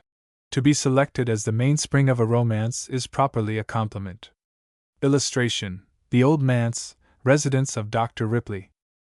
There was a certain Dutch artist who made a specialty of sheep, and painted them so well that Goethe said of him, "This painter so entered into the life of his subject that I think he must have been a sheep, and I shall become one if I continue to look at his pictures." In the same way Hawthorne had such penetrating sympathy for all living things, that he unconsciously absorbed certain qualities from those with which he was most familiar. He would sometimes write a letter to his publisher, Mr. Fields, which was almost like what Mr. Fields would have written to him. Venomous creatures appeared to have been especially interesting to him, and he even fancied a poisonous influence in the Roman sunshine. Perhaps his liking for spiders may account for a certain cobwebby feeling which comes over one at times while reading his books. There can be no doubt of this, for when I once spoke of it, a lawyer who was present replied, "I have said the same myself, and when I was in Paris reading a French newspaper, I had a feeling as if cobwebs were being drawn across my face, and looking down to the end of the column, I saw that it was a translation from Hawthorne. But these peculiarities are like the soil which gives flavor to the grape, and the wine that comes from the grape." If the reader thinks that in these few paragraphs Hawthorne has hardly received proper justice, he may not be far wrong. Yet how can any personal account of such a man do him justice? It may be said of him that he was a model husband, a kind father, and an exemplary citizen, and that is all. During his lifetime there were people who did him great injustice. His reserved life was looked upon as a morbid selfishness. The rare publication of his writings was supposed to arise from indolence. It was thought that he wrote the life of Franklin Pierce for the sake of a government office, and when he was actually appointed consul at Liverpool, the case was proved beyond a doubt. The anti-slavery people looked upon him as a lamentable exception to the other literary men of America, who were all on their side. They doubted if he had been born with any sense of right and wrong. What answer can be made to such accusations? When it is a question of motive, of moral consciousness, how are such charges to be refuted? So President Garfield has often been accused of appointing an efficient and honest collector for the port of New York, in the interest of mercenary politics. Charles Sumner, for preventing the annexation of San Domingo, was called a traitor to the Negro race, and it was said that his speech on the subject was delivered under the influence of brandy. A college professor informed his class that Sumner was a man of small erudition, and Garrison spoke of him as one who had evidently joined the anti-slavery cause from interested motives. A Boston merchant whose word had been as good as his note for 30 years was gibbeted soon after his death by a high-minded journalist, as the type of mendacious duplicity. But why multiply these unpleasant examples of misrepresentation? Hardly a great and good man has ever lived without suffering from it at one time or another. They originate in bad temper, in partisan malice, and those believe them who have no just criterion to distinguish truth from falsehood. After all, what other American has accomplished a literary work equal to Hawthorne's? He was an artist, purely an artist, and of the finest quality. The raw material may be in us, but to develop it requires pains and labor. The greater the talent, the more difficult is its fruition. Hawthorne's life was absorbed in this.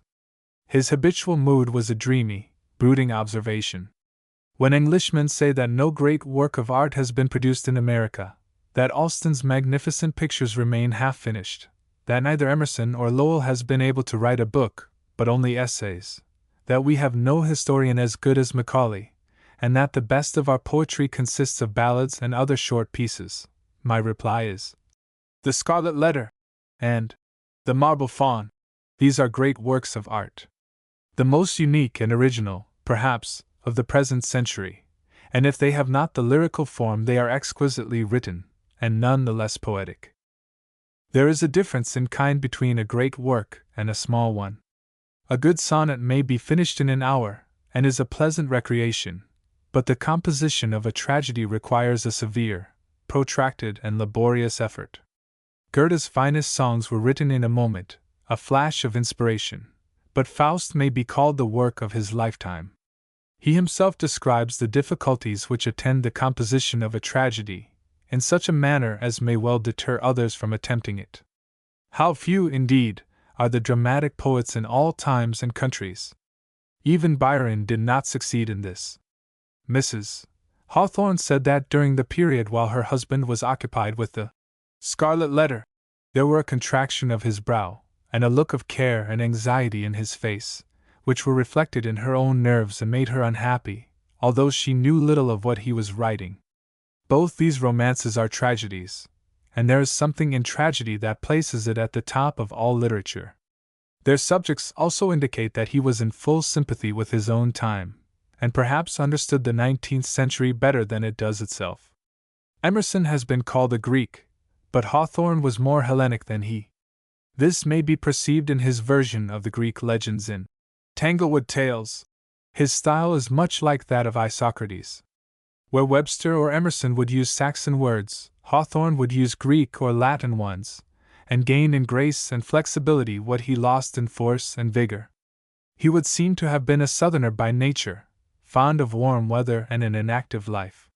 His short stories are of equal value comparatively with those that are longer and more complete. I remember in my youth being attracted by the title of one of them. It was called The Unpardonable Sin, and described a man who, having spent many years in search of this iniquity, finds it too heavy a burden for his soul to carry, and destroys himself one night in a limekiln. Next morning the lime burner discovered a marble heart floating on the surface of the seething lime. This was the unpardonable sin, to have a cold, unfeeling heart.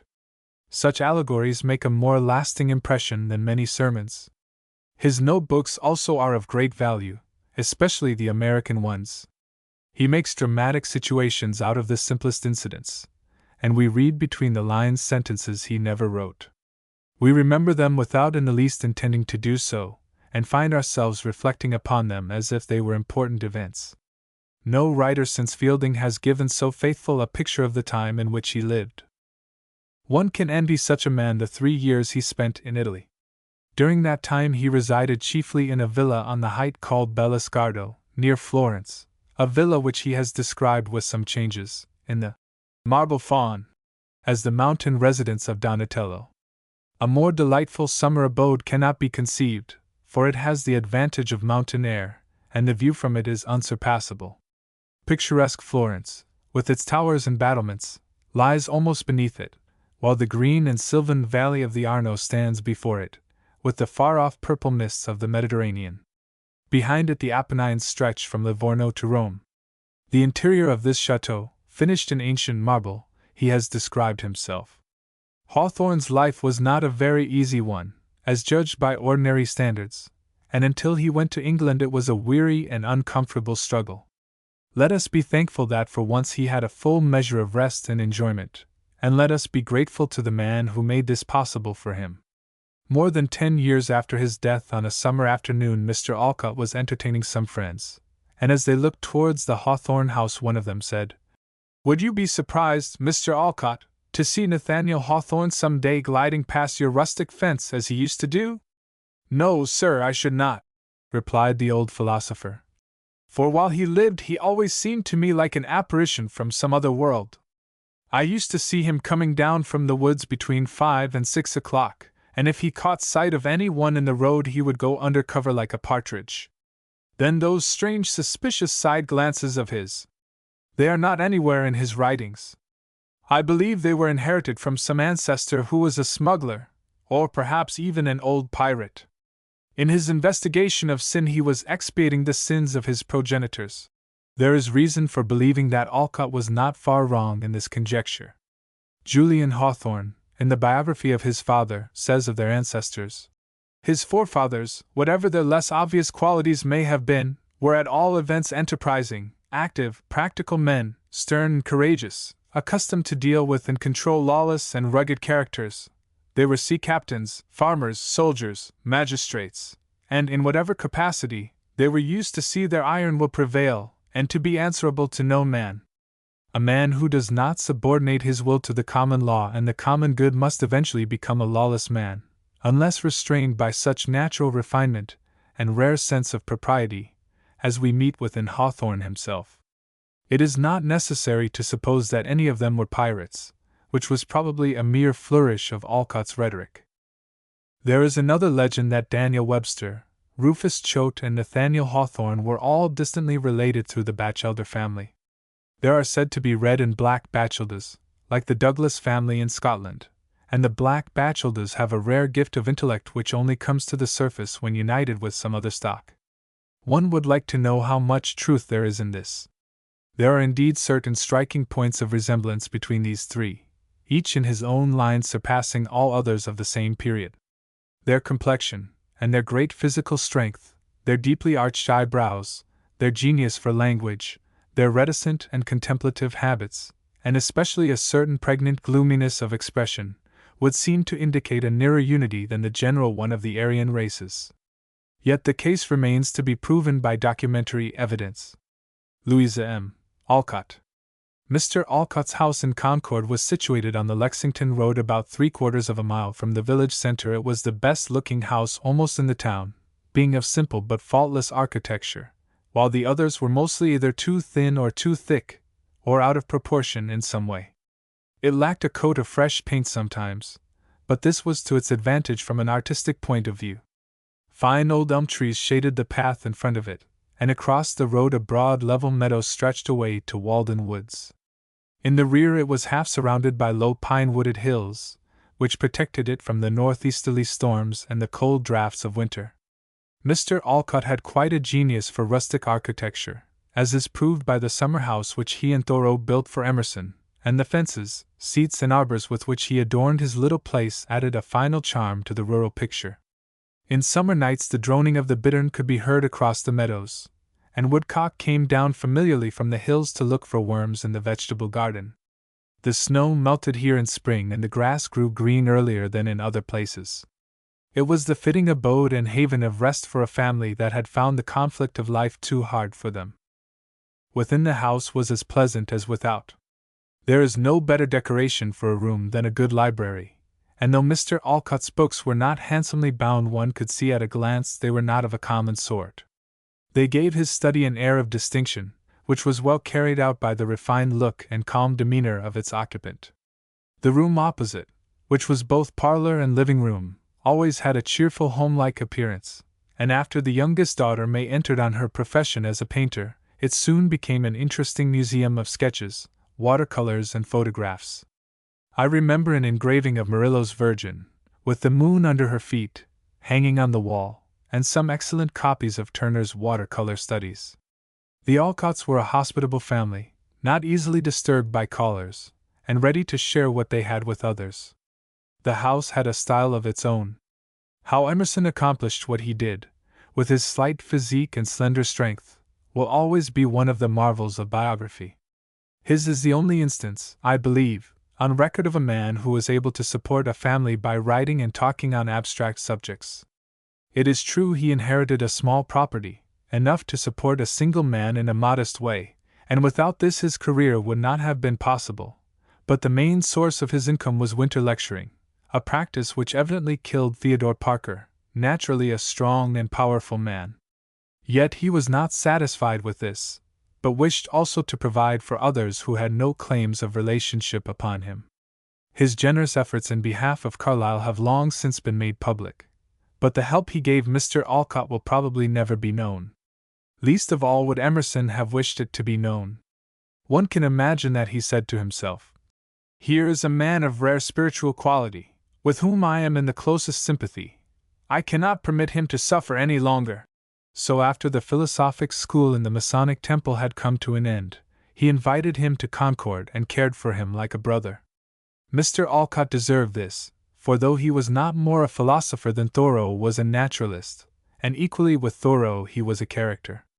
The primal tenet in his creed was like the ancient mariners, to harm neither man nor bird nor beast, and he exemplified this doctrine with incredible consistency for full 50 years.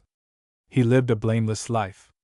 Many laughed at him for his unpractical theories, but the example of one such man, even in a reactionary way, is worth more to the community than the practical efforts of 10 ordinary men. He has besides the distinction of being the person whom, during the middle portion of his life, Emerson most liked to converse with. Froude the historian calls Charles V one of nature's gentlemen, so was Mr. Alcott. It is easy to distinguish the man whose behavior is an emanation of himself from people of well-bred manners or of cultivated manners. Well-bred manners come from habit and association, and though always pleasant may be nothing more than a superficial varnish, while cultivated manners imply a certain amount of self-restraint. No man was ever more free from formality or affectation. He was neither condescending to inferiors nor would he yield ground to those who considered themselves above him, but met all people on the broad equality of self-respect. He was always most respected where society was most polite and refined. Neither was he lacking in personal courage. During the Anthony Burns excitement in Boston in 1852, he took a prominent position among the rescuers, and if a collision of the guards had taken place, he would likely have been killed. He had a fine philosophical mind, and if it had only been trained properly in early life, he might have won a distinguished place among metaphysicians. That, however, was hardly possible in the America of that time. He was not a philosopher in the modern sense, but he was in the ancient sense, a disciple of Pythagoras, dropped down from the pure Grecian sky into the restless turmoil of the 19th century. He wished to discover everything anew for himself, instead of building upon the discoveries of others. His conversations, usually in the parlors of some philanthropic gentleman, were made up partly of Pythagorean speculation and partly of fine ethical rhapsody which sometimes rose to genuine eloquence. They served to interest neophytes in the operations of their own minds, and the more experienced found much the same satisfaction in it as in Emerson's discourses. He was an excellent speaker, confident, quick-witted, and conciliatory. I remember a very eloquent address that he delivered at an anniversary meeting in 1868, and at an anti-slavery convention, where Garrison and Phillips fell out. Mr. Alcott made the best speech of the occasion, discriminating between the two leaders in a just and sensible manner. He was memorable for shrewd observations. He said once to a lady who was fretting because the clergyman did not cone in time, "Meanwhile, Mrs. D., there is Providence," of a good-humored young radical who wished to make war on all conventional forms, religious and political parties. He remarked, "Unless our friend changes his ideas, he will not be the happy man at 40 that he is now." And the saying came true. If we are to judge the value of Alcott's thought by the constant cheerfulness and contentment of his daily life, his ideas must have been of an excellent quality. His flowing white hair, and the calmness and purity of his aspect, gave him quite an apostolic look, and once while visiting at the house of a friend, a certain small boy, the same for whom John Brown afterwards wrote his autobiography of a boy, asked his mother if that man was one of Christ's disciples. Such was the father of Little Women. The Alcotts received their friends weather permitting on Monday evenings, and some favored youths of Mr. Sanborn's school would go there to play whist, make poker sketches, and talk with the ladies, while Mrs. Alcott, who had played with the famous automaton in her younger days, would have a quiet game of chess with some older person in a corner. Louisa usually sat by the fireplace, knitting rapidly with an open book in her lap, and if required to make up a table would come forward with a quiet look of resignation and some such remark as, "You know I am not a Sarah Battles." Then after a while her love of fun would break forth, and her bright flashes of wit would play about the heads of all who were in the room. Just after 10 Mr. Alcott would come in with a dish of handsome apples and his wife produced some ginger cakes. A lively chat for 15 or 20 minutes would follow, and then the guests would walk home. It was in this way Louisa acquired that stock of information about young people and their affairs which she made such good use of afterwards. Human nature to the poet and novelist is like a calumet and Hecla mine which never becomes exhausted. Louisa Alcott resembled her mother in figure, features and color, and in her ardent and impulsive temperament.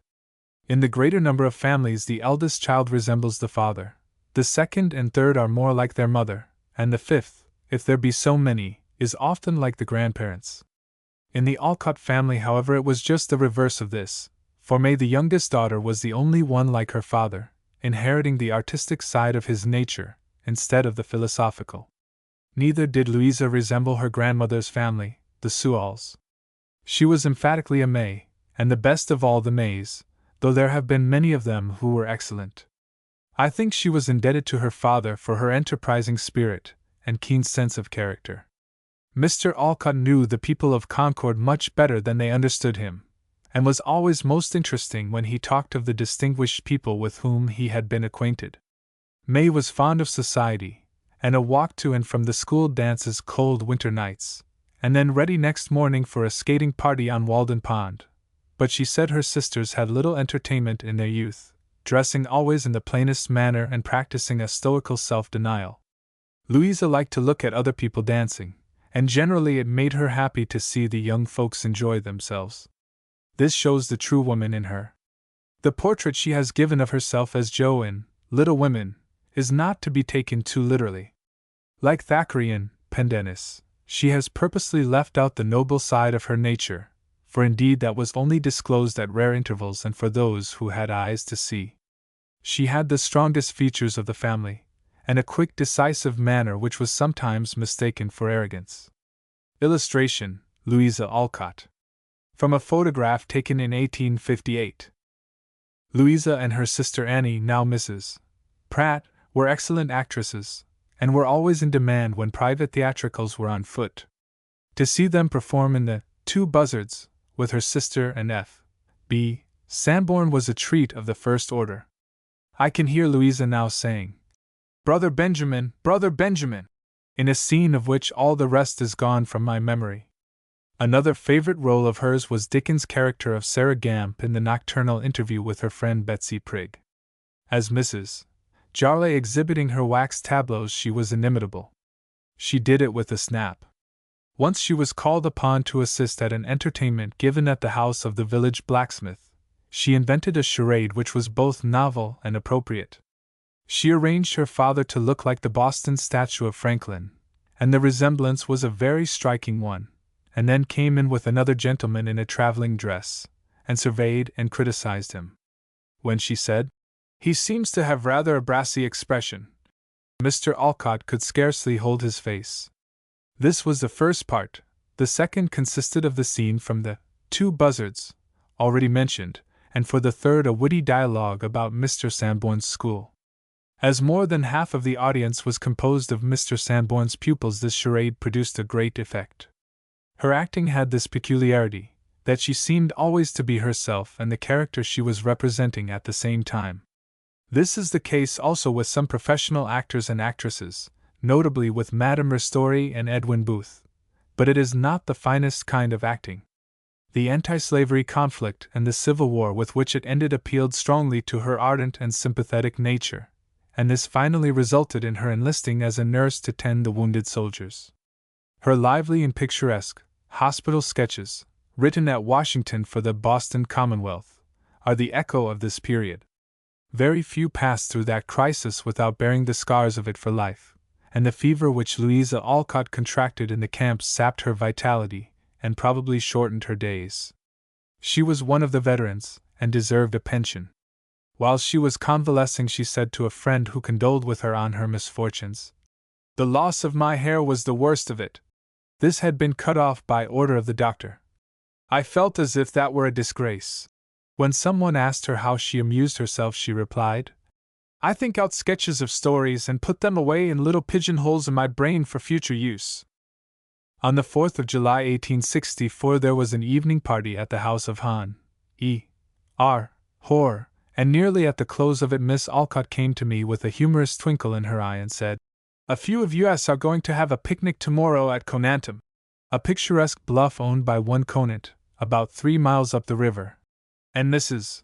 Austen and I have engaged a boat for the occasion and are now looking for a muscular heathen to row it. Will you come?" Nothing could have pleased me better, so next morning we all started in the best of spirits. There was, however, a head wind, the boat was without a rudder, and the Concord River is very crooked. I think Miss May Alcott was also in the party.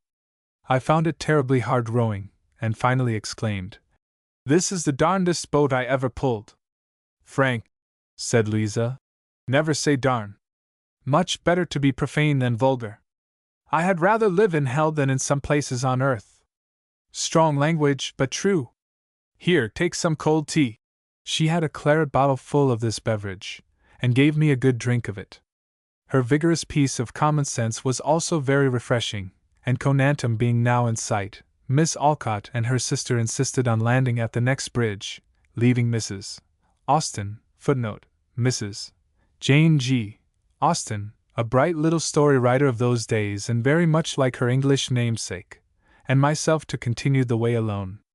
Unluckily there was no one now to care for the bottle of cold tea, and rolling about in the stern of the boat the cork came out and the tea was spilled. This was a severe loss to Miss Alcott, who was not yet strong enough for an all-day picnic, and when I explained it to her she said, "Don't talk to me. I know you college boys. That cork never came out by accident. You drank the tea yourself, And now in what way I am going to punish you for it I cannot tell." With such biting humor she partly relieved and partly concealed her just vexation. Characteristic writers are commonly the last to be appreciated, and Miss Alcott's first novel did not meet with an encouraging reception from the public. Some tender critics even complained that the story was subversive of conservative morality. "I cannot help that," Louisa remarked in her emphatic manner. "I did not make morality or human nature, and am not responsible for either. But people who are given to moods act as I have described. Sometimes they like one person and sometimes another." Perhaps she was thinking not so much of moody natures as of those contradictory characters who have inherited the traits of very dissimilar ancestors. She wrote another novel which she herself liked much better and had great hopes of, which was lost in some miraculous way by her publisher Mr. Fields. He paid her for it what many people would consider a handsome compensation, exactly the sum that Stuart Mill paid Carlyle for burning up the first volume of his French Revolution, but it was a trying affair for both sides. How so bulky an object as a novel in manuscript could have been lost without its falling into the hands of some person who knew what to do with it, is most difficult to imagine. That so many of the world's benefactors are doomed to incalculable torments here on earth may be a good argument for immortality, but for divine providence it is no better evidence than the Lisbon earthquake which so startled the optimists and thinking men of the last century.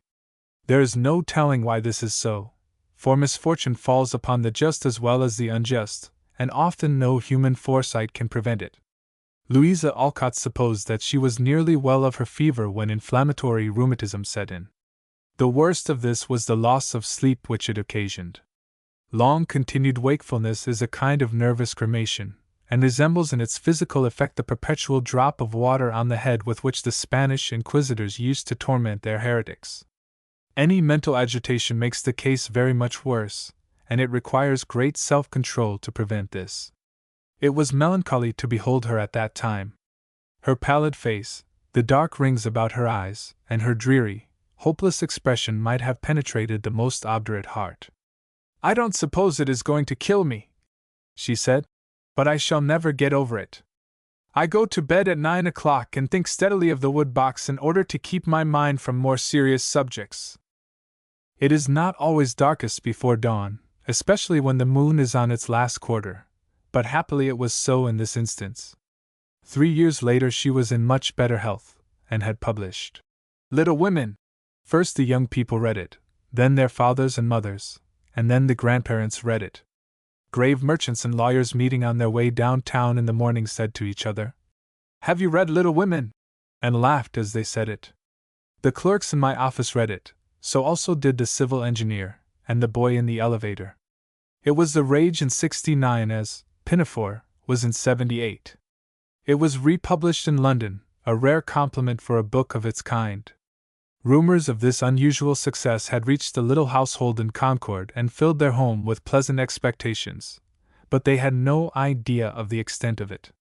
The evening papers announced on the night before Christmas that Miss Alcott's publishers had sent her that day a very large check.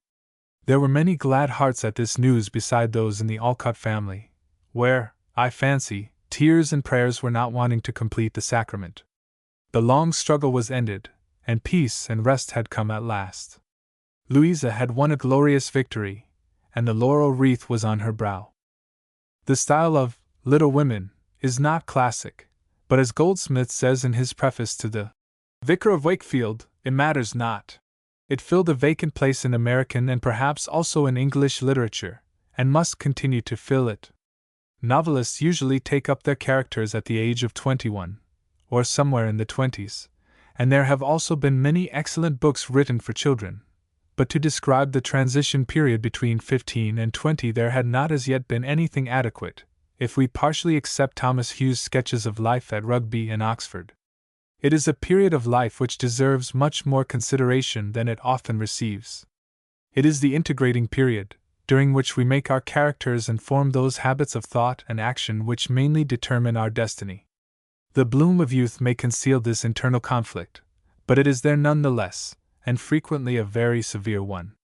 "You have no idea how many trials I have," I once heard a schoolgirl of 16 say, "the perfect picture of health and happiness, and those who remember well their own youth will not be inclined to laugh at this. The tragedy of childhood is the commonest form of tragedy, and youth is a melodrama in which pathos and humor are equally mingled. Those who by some chance have escaped this experience, and have had the path of early life made smooth for them, may grow to be thrifty trees but are not likely to bear much fruit. It is for her clear perception of these conditions and her skill and address in dealing with them that Miss Alcott deserves the celebrity that is now attached to her name. Her simple pictures of domestic country life are drawn with a firm and confident hand. They stand out in strong relief, and take their color from her own warm-hearted womanly nature. Her characters act unconsciously before us as if we looked at them through a window. In American fiction, Little Women holds the next place to The Scarlet Letter and Marble Fawn. There is one of Boccaccio's stories which differs so much from the others in closeness of statement and fullness of detail that it is judged to have been an experience of his own. As the critics say, he knew too much about his subject. Louisa Alcott wisely avoided this error. Her characters are always real, but in her best work at least, not realistic. There are people in natural life, full of peculiarities, whom it would take pages to describe, while others can be hit off in a few sentences. Miss Alcott knew that characters of a few simple traits were best suited to her purpose, and she was too good an artist to imitate her model. Her impersonation of herself as Jo was pretty near the truth, but Beth, Amy, and Meg only resemble her sisters in a very general way. If the book were more of a biography, it would not be good fiction. Some of the incidents in it were taken from her own or the family experiences, but more are either imaginary or conventional. It is said that her primary intention was to leave Jo in a state of single blessedness, and that Robert's brothers fairly declined to publish the second volume unless she was married off to somebody. Thus originated the episode of the German professor, one of the best in the story. Laurie was supposed to have been taken from Julian Hawthorne, because he lived in the next house and was rather an attractive kind of boy. Louisa herself said there was no ground for this, and yet Laurie seems to me a good deal like him. I remember meeting her at the Radical Club in Boston in January 1868, and her drawing me into a corner where she told me that she was writing a book for young people and would like to know about the game of cricket. This fixes the time pretty closely when Little Women was begun. She was frequently to be seen at the meetings of the Radical Club, afterwards called the Chestnut Street Club, where her father was one of the leading members.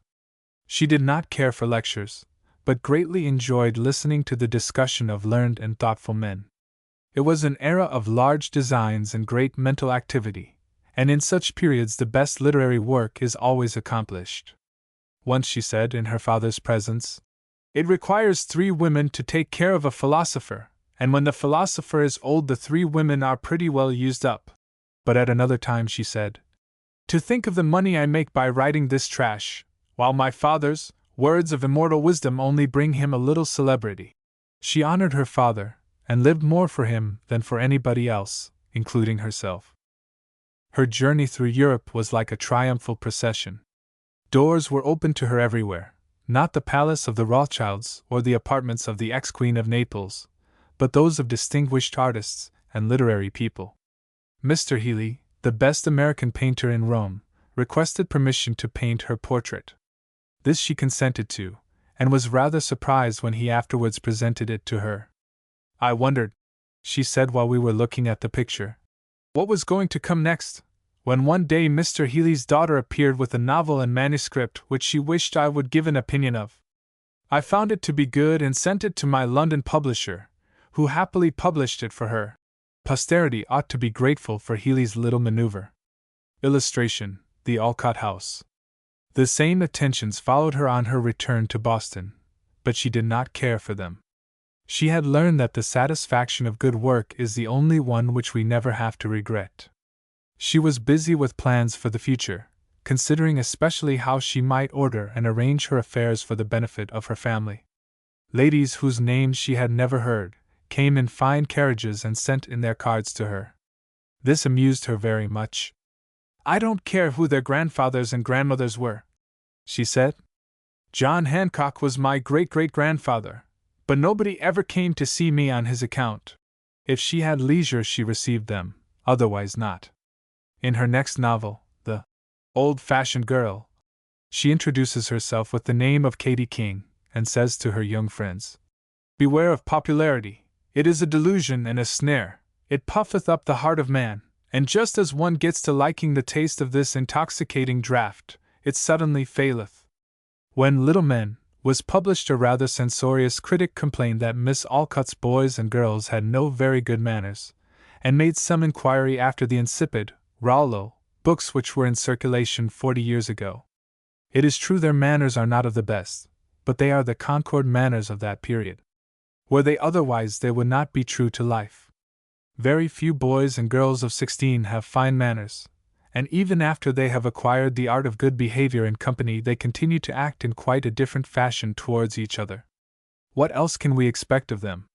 Exactly the same objection has been made to school days at Rugby.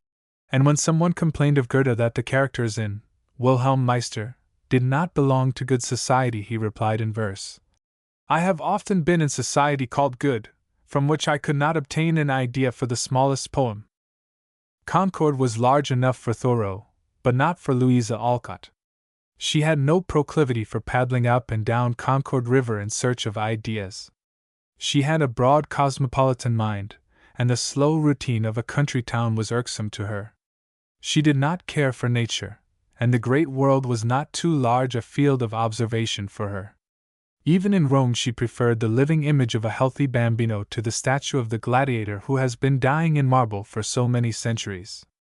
She loved the society of people who were abreast of the times, who could give her fresh thought and valuable information. The books she read were of the most vigorous description. When someone asked her if she had read Mallock's New Republic, she replied, "I do not read contemporary writers, only Emerson and the classics." "Louisa," said I, "you speak to my soul." "Do I?" said she, with a tenderness of feeling such as I had never noticed before. Her attachments were strong, but her resentments were of long duration. Emerson himself. Emerson might be seen on his way to the post office at precisely 5:30 every afternoon, after the crowd there had dispersed. His step was deliberate and dignified, and though his tall lean figure was not a symmetrical one, nor were his movements graceful, yet there was something very pleasant in the aspect of him even at a distance. The same has also been said of good statuary, even before we know what is its subject. He knew all the people old and young in the village, and had a kindly word or a smile for every one of them. His smile was better than anything he said. There is no word in the language that describes it. It was neither sweet nor saintly, but more like what a German poet called the mild radiance of a hidden Sunday. No picture, photograph, or bust of Emerson has ever done him justice for this reason. Only such a master as Giorgione could have painted his portrait. Every morning after reading the Boston Advertiser, he would go to his study, to take up the work of the day previous and cross out every word in it that could possibly be spared. This procedure and his taste for unusual words is what gives the peculiar style to his writing. It was characteristic of him physically and mentally. He had a spare figure, was sparing of speech, sparing of praise, and sparing of time, in all things temperate and stoical. He had an aquiline face, made up of powerful features without an inch of spare territory. With beams December planets dart his keen eye truth and conduct scanned. His eyes were sometimes exceedingly brilliant. His nose was strong and aquiline, and the lower part of his face, especially the mouth, was notably like the busts of Julius Caesar.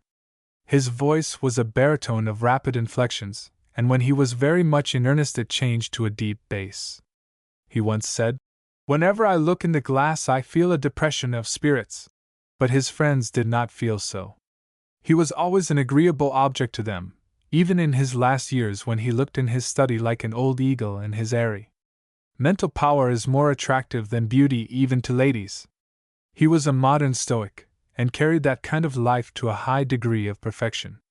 He sometimes smoked a cigar, and sometimes drank a glass of wine, but the only real luxury he indulged in was dining with the Atlantic Club once a month in Boston. During his lecturing tours he was the recipient of a great deal of hospitality, and became the objective center of many a social gathering, but how much he enjoyed this it would be difficult to tell. He was too modest and genuine to like being lionized. He had neither pride, vanity, nor self-conceit, and his great celebrity never weighed heavily upon him, or discovered itself in his manners. In this respect he carried his stoicism a little too far, for he never would permit any one to talk with him about himself, and enthusiastic admirers of his genius commonly met with a rather cold reception. He repelled everything in the shape of a compliment. Dr. Edward Emerson says somewhere that his father was used to eat whatever was set before him with Spartan-like indifference. This mistake may have arisen from the good quality of Mrs. Emerson's housekeeping, and the excellent fare which she provided for her husband and his friends. Emerson wished to bear the hardships of life without complaining, but he also knew that to make life unnecessarily hard is not only unwise but has an injurious effect on character. As he would have said, it is not according to nature. A horse seeks the best of the road, and a cow the freshest grass in the pasture. Studious people and others who live mostly indoors are obliged to be careful of what they eat. You could not call Emerson an epicure, but he knew how to appreciate a fine dinner. Several witnesses have given their testimony in regard to his partiality for what he called pie. He was also fond of pears, knew the best varieties and the order in which they ripened. He used to say that there is only 10 minutes in which a pear is fairly ripe, before that it is too hard and afterwards too soft. His friend Dr. F. H. Hedge once made a similar remark concerning ripe scholars. Perhaps the most remarkable trait in his character was his absolute self-poise. He had a balanced mind if there ever was one. Carlyle considered The Conduct of Life to be Emerson's best book, and there was reason why it should be. It was the subject of all others which he knew most about. Conduct had been the study of his life. Behavior was a fine art with him, cultivated partly from motives of prudence but more for its own sake. From early morning till bedtime he was always the same, always self-possessed. There was no relaxation of it. He was like an athlete in full training. It was difficult to place him in a position where he did not appear to advantage.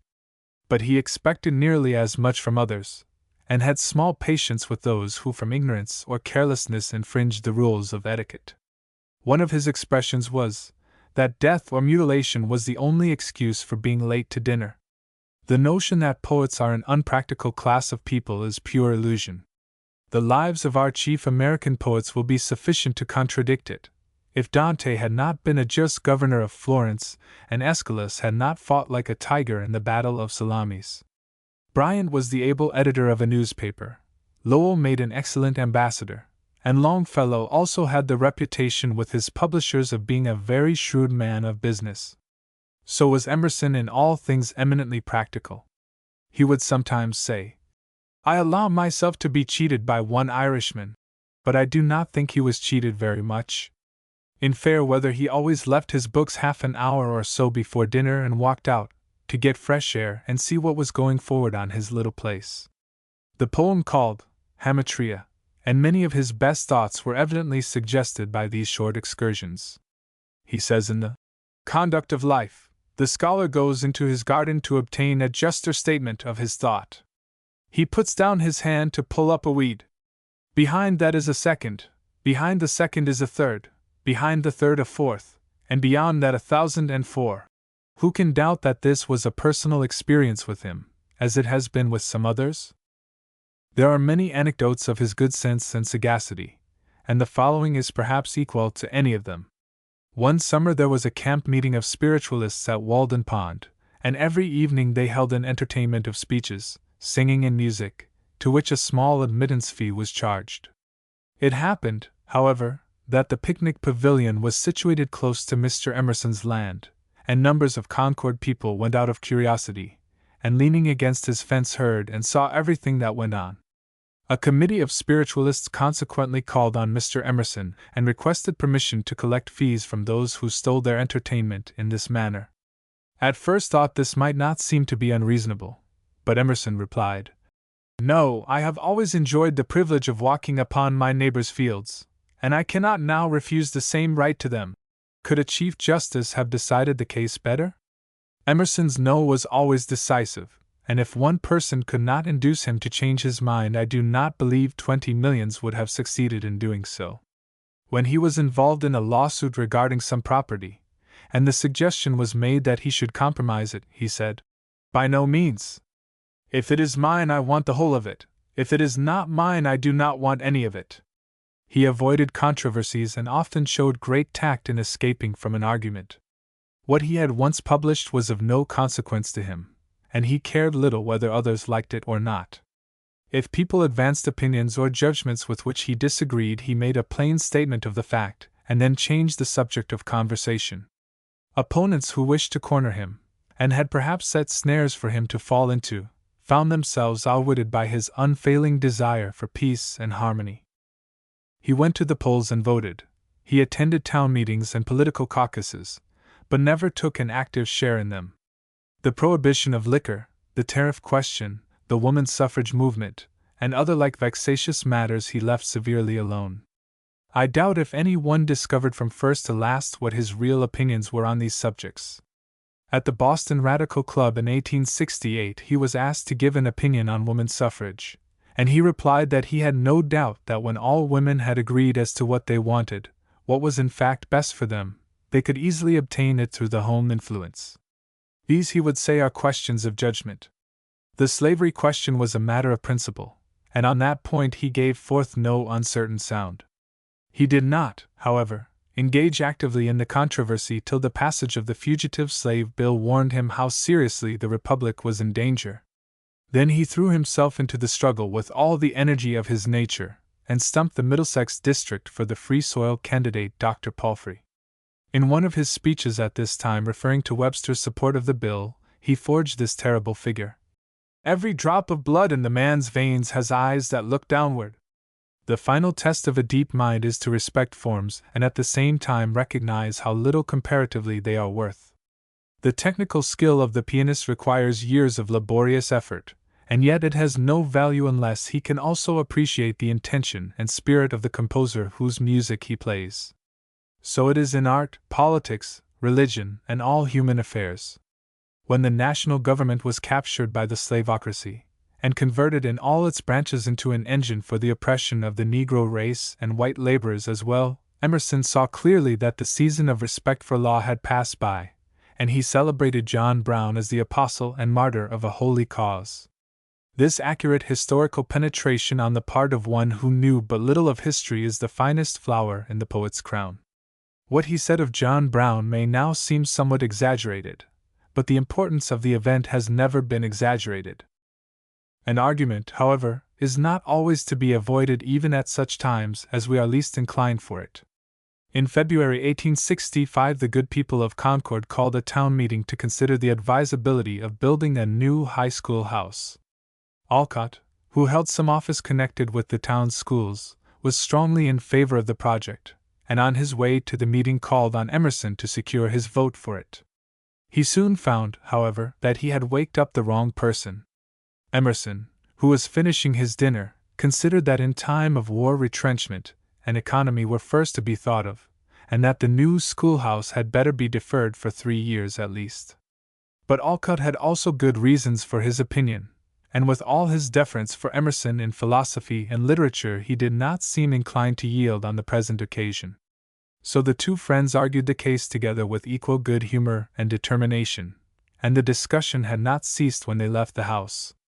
The popular legend that during the Mexican War Mr. Alcott refused to pay taxes that supported an unjust invasion, and was imprisoned for this, is so far true, but it cannot be true that when Emerson came to visit him in jail to pay the tax bill he said, "Bronson, why are you here?" and that Alcott answered, "Waldo, why are you not here?" For they never called each other anything but Mr. Emerson and Mr. Alcott. The story of Emerson's going with Margaret Fuller to see Fanny Elssler, the danseuse, was a pure invention of the enemy and had not even the cornerstone of a foundation in fact. Goethe says in his analysis of manners that the man of noble manners may sometimes give way to his emotions, the man of well-bred manners never. Emerson's manners were halfway between these two, a fortunate union of natural courtesy and dignified reserve. It was not possible to be familiar with him. They were better than fine manners, or even well-bred manners, for they were so natural and simple as scarcely to attract attention. Yet he was not a man of noble manners, for he never fully acted out himself. Carlyle had noble manners, but was lacking in courtesy. Emerson's house stands about 25 yards from the street, and there is a smooth white marble walk from his gate to the front door. This, together with the pine trees he planted for protection against the north wind, had a cool, refreshing effect in midsummer, but at other seasons gave the visitor rather a chilly reception. There was something in Emerson himself that reminded one of this white marble walk, not that he was cold-hearted, far from it, nor was he lacking in tenderness, but warmth of color he had not. He was too purely moral to be altogether human. He never could have written a tragedy, or made a speech like that of John Adams on the question of separation. How could it be otherwise? Can the descendant of 5 generations of New England clergymen have the same blood in his veins that warmed the hearts of Marshall Ney and Mirabeau? Perpetual constraint and self-denial may strengthen character, but will human nature be better for it in the end?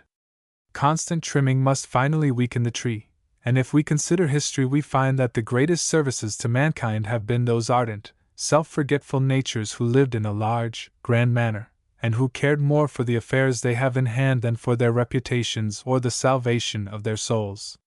It was not the just and virtuous Aristides but the bold, reckless Themistocles who saved Greece from the Persian invasion. Luther and Shakespeare are brilliant examples of it.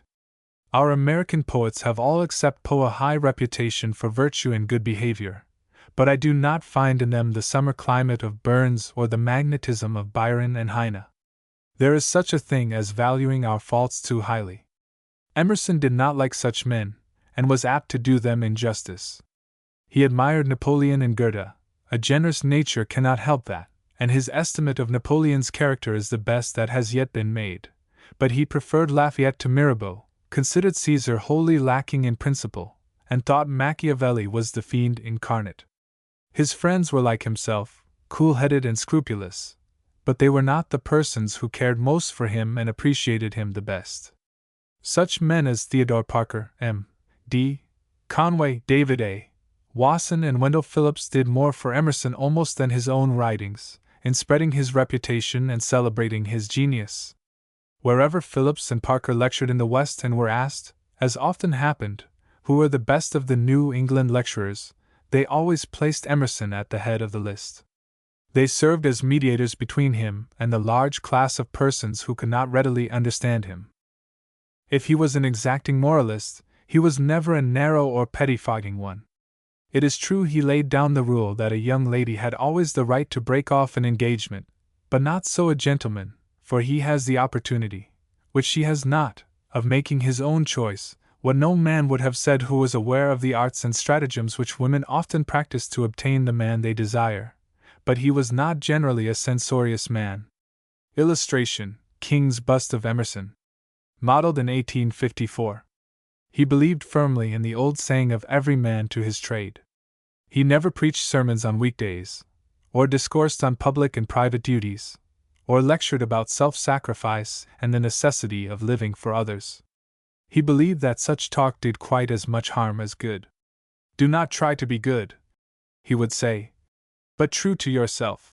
Wisdom was the best of all virtues because it included all.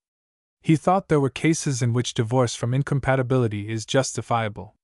When a certain transcendentalist left his wife and children in Newport, and came to Concord to write poetry and live the life of an old bachelor, there were many who blamed him severely. But Emerson said, "He is no doubt to blame, but you cannot tell how much. Perhaps this is the only way in which he can live." So that there was a large portion of liberality mixed with his natural severity. Literature is the most satisfactory of all professions, but it is also the most difficult to succeed in. The high-minded writer easily finds themes congenial to his own lofty thoughts, and in the contemplation of these and the companionship of fine books he escapes the weariness and loneliness which often pursue those who are engaged in the busiest avocations. His life is like working in a rose garden. Beautiful images are always before him. His time is his own. He can arrange his own hours for study, rest, and recreation. Especially he can avoid the friction and annoyance of dealing with rude and uncongenial people. But how is he to persuade others to take an interest in these subjects? The currents of men's thoughts run in certain habitual channels, and to change their course, as every writer who becomes popular is sure to do, is sometimes as great an undertaking as changing the bed of a river. It requires many years for some to be appreciated, and others never are. We know those who have reached the goal, but who can tell how many have fallen by the way? Emerson's term of probation, however, was a short one. More fortunate than many, there was a demand for him before he came. Besides, the so-called transcendental movement carried him forward in a swift current. He said of it, "At first everybody laughed at me. Then I had 10 readers, then 100, and then 1,000. And those who laughed at him at first were his most devoted admirers after he had become famous." If Emerson had not inherited a good property early in life, his career would hardly have been possible. He never was able to publish more than a third of what he wrote, and his books were not a source of large profit to him. He was obliged to make up the deficiency by lecturing. With what fortitude he did this, considering his slender physique, traveling long distances in the coldest weather over such railroads as then were, with a dismal hotel and bad food at the end of every journey, will always be remembered of him. No wonder that he consoled himself with such maxims as, "No man has ever estimated his own troubles too lightly," and such verses as, "Cast the bantling on the rock." Truly it was severe discipline. At Niagara Falls in 1863 the hotel caught fire and Emerson rushed forth at midnight, manuscripts in hand, as Caesar formerly swam with his commentaries from a sinking vessel. The compensation for it was that in this way he made the acquaintance of many interesting and distinguished persons. It also added to his celebrity. He was the same under all circumstances. It has been said that in his poems we feel the essayist, but perhaps even more we recognize the poet in his essays. So too in his conversation at table and in the parlor, there was something that reminded one of the lecturer. When he appeared on the platform before his audience, he was always the plain country gentleman. He affected no graces of oratory, and shunned everything like rhetorical flourish. He was the first of our public speakers to introduce this improvement, which has since found its way into the courtroom and the theater. His manner was direct, terse, and earnest, with an habitual pause or hesitation to select just the right verb or adjective that would convey the idea he wished to express. His delivery was suited to his thought. His hearers were not commonly pleased with it at first, but if they continued to listen, most of them came to have a great liking for it. He had a habit of pausing now and then and turning over the pages before him, as if he had lost his place or was looking for a passage which he could not find, but he never made any explanation for it, and his own family did not know the reason. It may have been done to rest himself, or perhaps to give time for his ideas to settle in the minds of his audience. Some people were foolishly annoyed by it, but not those who understood him. He used to say that either a speaker commands his audience, or his audience commands him. He was the best lecturer of his time, the one who wore the best. Between 1860 and 1870 he gave 4 courses of lectures in Boston which were well and profitably attended. No one else could have done this, except perhaps Agassiz. There were others who drew larger houses, but the quality was not so good. Very rarely have such cultivated and intellectual audiences been brought together. A few of his most ardent admirers used to carry opera glasses with them in order to watch the expression of his face. William Robinson, the ablest political critic of that time, wrote in 1868, "In spite of an increased hesitation in his delivery, Emerson is of all men the one most worth hearing, even better than Phillips and his matchless oratory. He had the most telling way of saying a thing, and knew how to give their full force to his wonderfully brilliant sentences. These would sometimes electrify his hearers, as people are roused on the announcement of some great and fortunate event. He liked the society of statesmen, scientists, businessmen, railroad managers, of all who could tell him about what was going on in the world, something, he complained, that the newspapers would not do for him. He preferred their society to that of other poets and scholars. Though an unlimited reader of books, he was not properly a scholar himself, and perhaps he felt his own limitation too much in their company. He studied little at college, and it is doubtful if he afterwards made a thorough and systematic investigation of any subject. He was called a philosopher, but he knew little more than the outlines of metaphysics. He could read French fairly, but Latin was the only language with which he was well acquainted. Carlyle tried to persuade him to study German. He did not believe in study, but in the inspiration of nature. This did well enough for him, but he made a mistake in applying the same principle to others.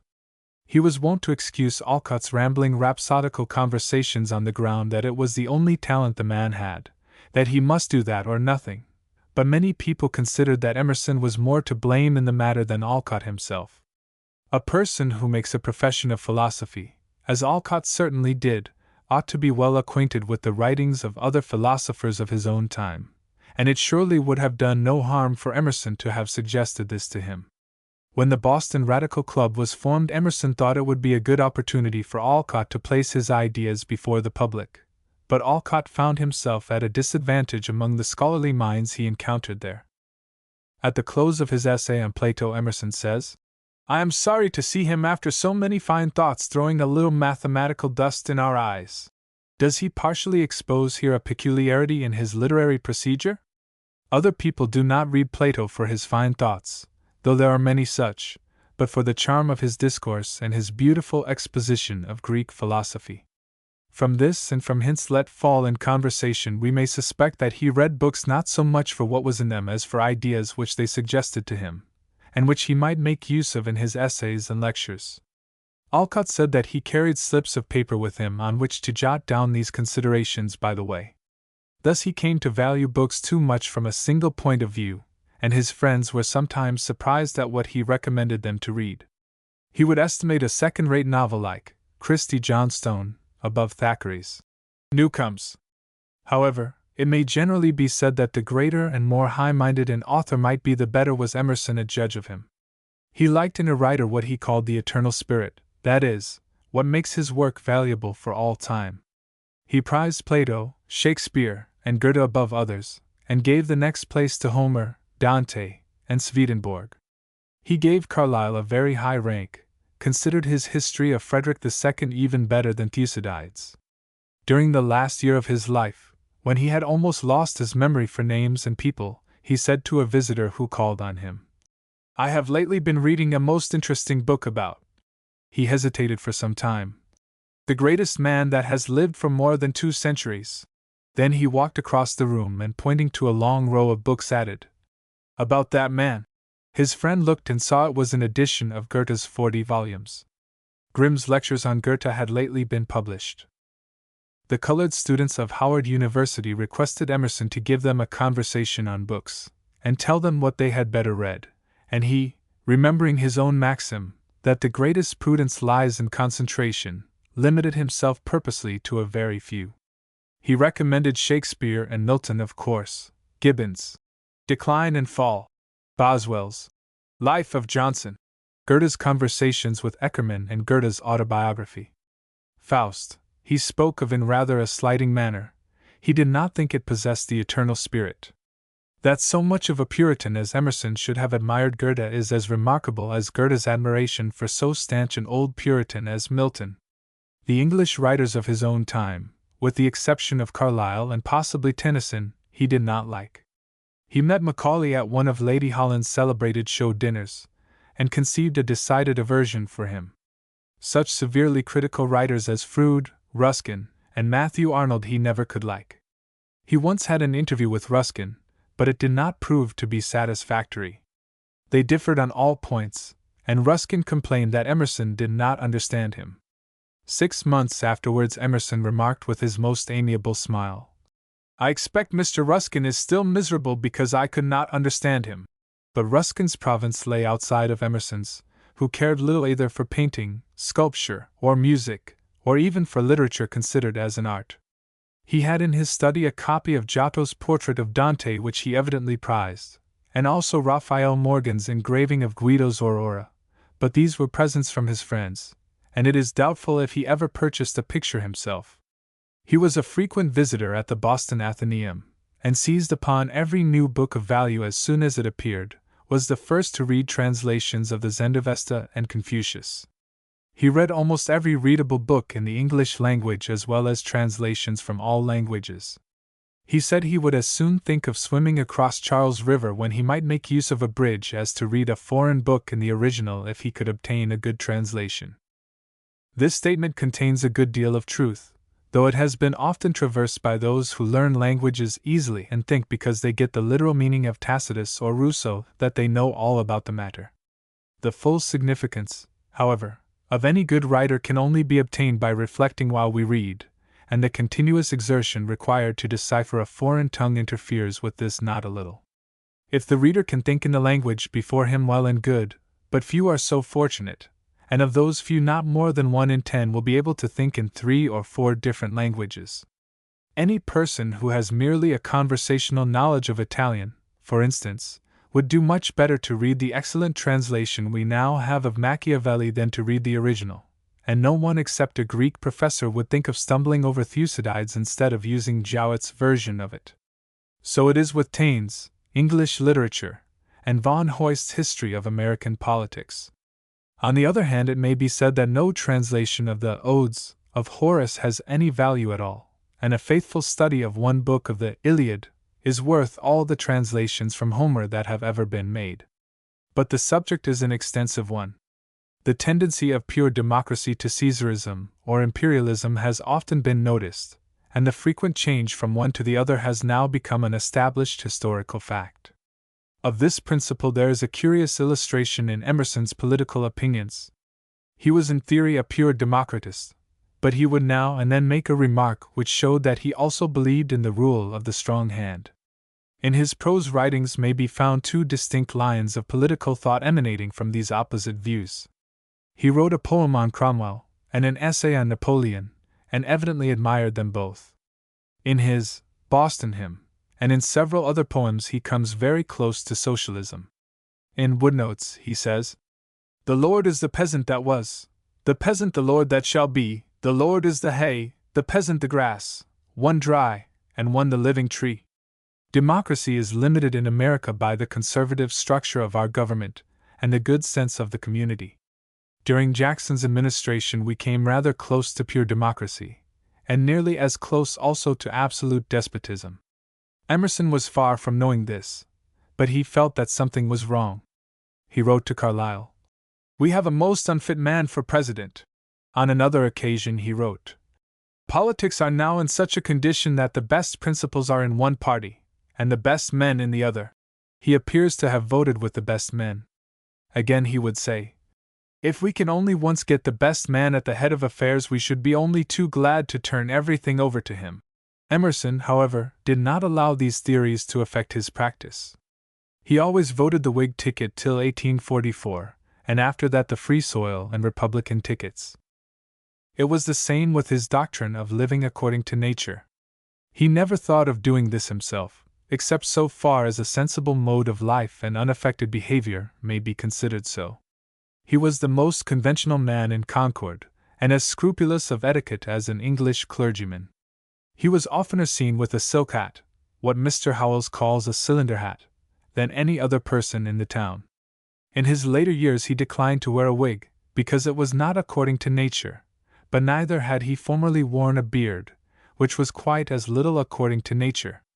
In his earlier writings he celebrates the advantages of living in the country, but at 60 he concludes that the city is after all the best, if one has sufficient means, especially for women, who require a current of human life to keep their minds healthy and cheerful. This reminds one of Thorvaldsen's 4 seasons, in which spring and summer are represented by an out-of-door life. In autumn the corner of a house appears, and winter is wholly within doors. We expect a certain change of opinion in the course of years. It is the sign of a veracious character. Neither is it inconsistent for a practical man to sometimes deviate from the rules he has laid down for himself. Emerson's real fault, if he may be said to have had one, was his optimism. Because he had been born with genius and was otherwise fortunate, he thought every one else might succeed as easily as he had. In this way he often did people great injustice. If they were unfortunate, he concluded that it must be their own fault.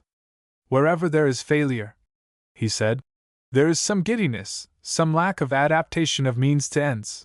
If he heard of anyone who could not obtain work, he would say there is always plenty to do for willing hands. Those who were incapacitated by nature from earning their own living fared no better. He thought there was something which every one could do better than anybody else, which might possibly be true if there were as many professions as individuals. When someone spoke of a young German poet, whom it was thought but for his untimely death might have been the rival of Schiller, he said, "Yes, but he died, that was against him." This line of thought logically resulted also in a kind of pessimism. He seemed at times to despise human nature. Somewhere about 1860 he wrote to a friend, "There is not one man in 20 that is worth the ground he stands on." And speaking of Napoleon, he affirms that, in the well-nigh universal negligence and inefficiency of mankind, we cannot be too thankful for this prompt and ready actor. No one who realizes the hard and bitter struggle for daily bread with which 3/4 of the human race are constantly occupied would have written such a sentence. The transition from optimism to pessimism is very much like that from democracy to imperialism. Footnote: the peculiar type of Emerson's optimism is illustrated in his poem called Seashore, where he makes a fine catalogue of the gifts and advantages which the ocean brings to mankind, but says nothing of the terrible destructive power of the sea. He forgot that his old friend the Greek represented Neptune as even more cruel than the god of war. Did this man of heroic nature lack the courage to face tragedy? We regret to see him deciding the discovery of etherization in favor of his brother-in-law, Dr. Jackson, a question which a congressional committee found itself unable to determine. He had one trait of character which his biographers have not mentioned, and which might pass by the name of incredulity. He was the most difficult of men to persuade of any strange and remarkable event. Neither did he take the least pains to conceal his disbelief, and when you were telling him the living truth, this was rather difficult to bear. When we said that a woodpecker had been seen in Walden Woods nearly as large as a crow and quite as black, he shook his head and looked up at the pine trees. That was not according to his idea of a woodpecker. Neither did he like to hear anything which tended to prove the depravity of human nature. Stories of fraud and corruption in commercial or political life were not pleasant to his ears, and if the perpetrators escaped punishment, he was evidently much annoyed. He liked to tell the truth better than he did to hear it. When nearly 60 years of age, both Emerson and Alcott fell in love with a charming young schoolteacher of the transcendental sort, and it is rather pleasant to think that there was so much human nature still left in those grave old philosophers. He was the most famous American of his time, not so celebrated perhaps in his own country as President Lincoln, but in foreign countries he surpassed all others, such is the deep impression which a great writer makes on the minds of men. In Europe he was looked upon as the best representative of our Western Hemisphere. Carlyle celebrated him in England, and Grimm in Germany. The latter said, "There is no other living writer to whom I feel that I owe so much." He had no public receptions in foreign cities, but everywhere the finest people united to honor him. On his second visit to England he complained that his time was almost consumed in answering letters of invitation. An English guest at the Harvard Phi Beta Kappa dinner said that when he returned home he would be asked 2 questions: if he had seen Niagara Falls, and if he had met Emerson. He was a particular favorite with the English nobility, and whenever we saw a glittering carriage rolling down Concord Turnpike we felt sure it contained some earl or viscount who was paying his compliments to the poet of the pines.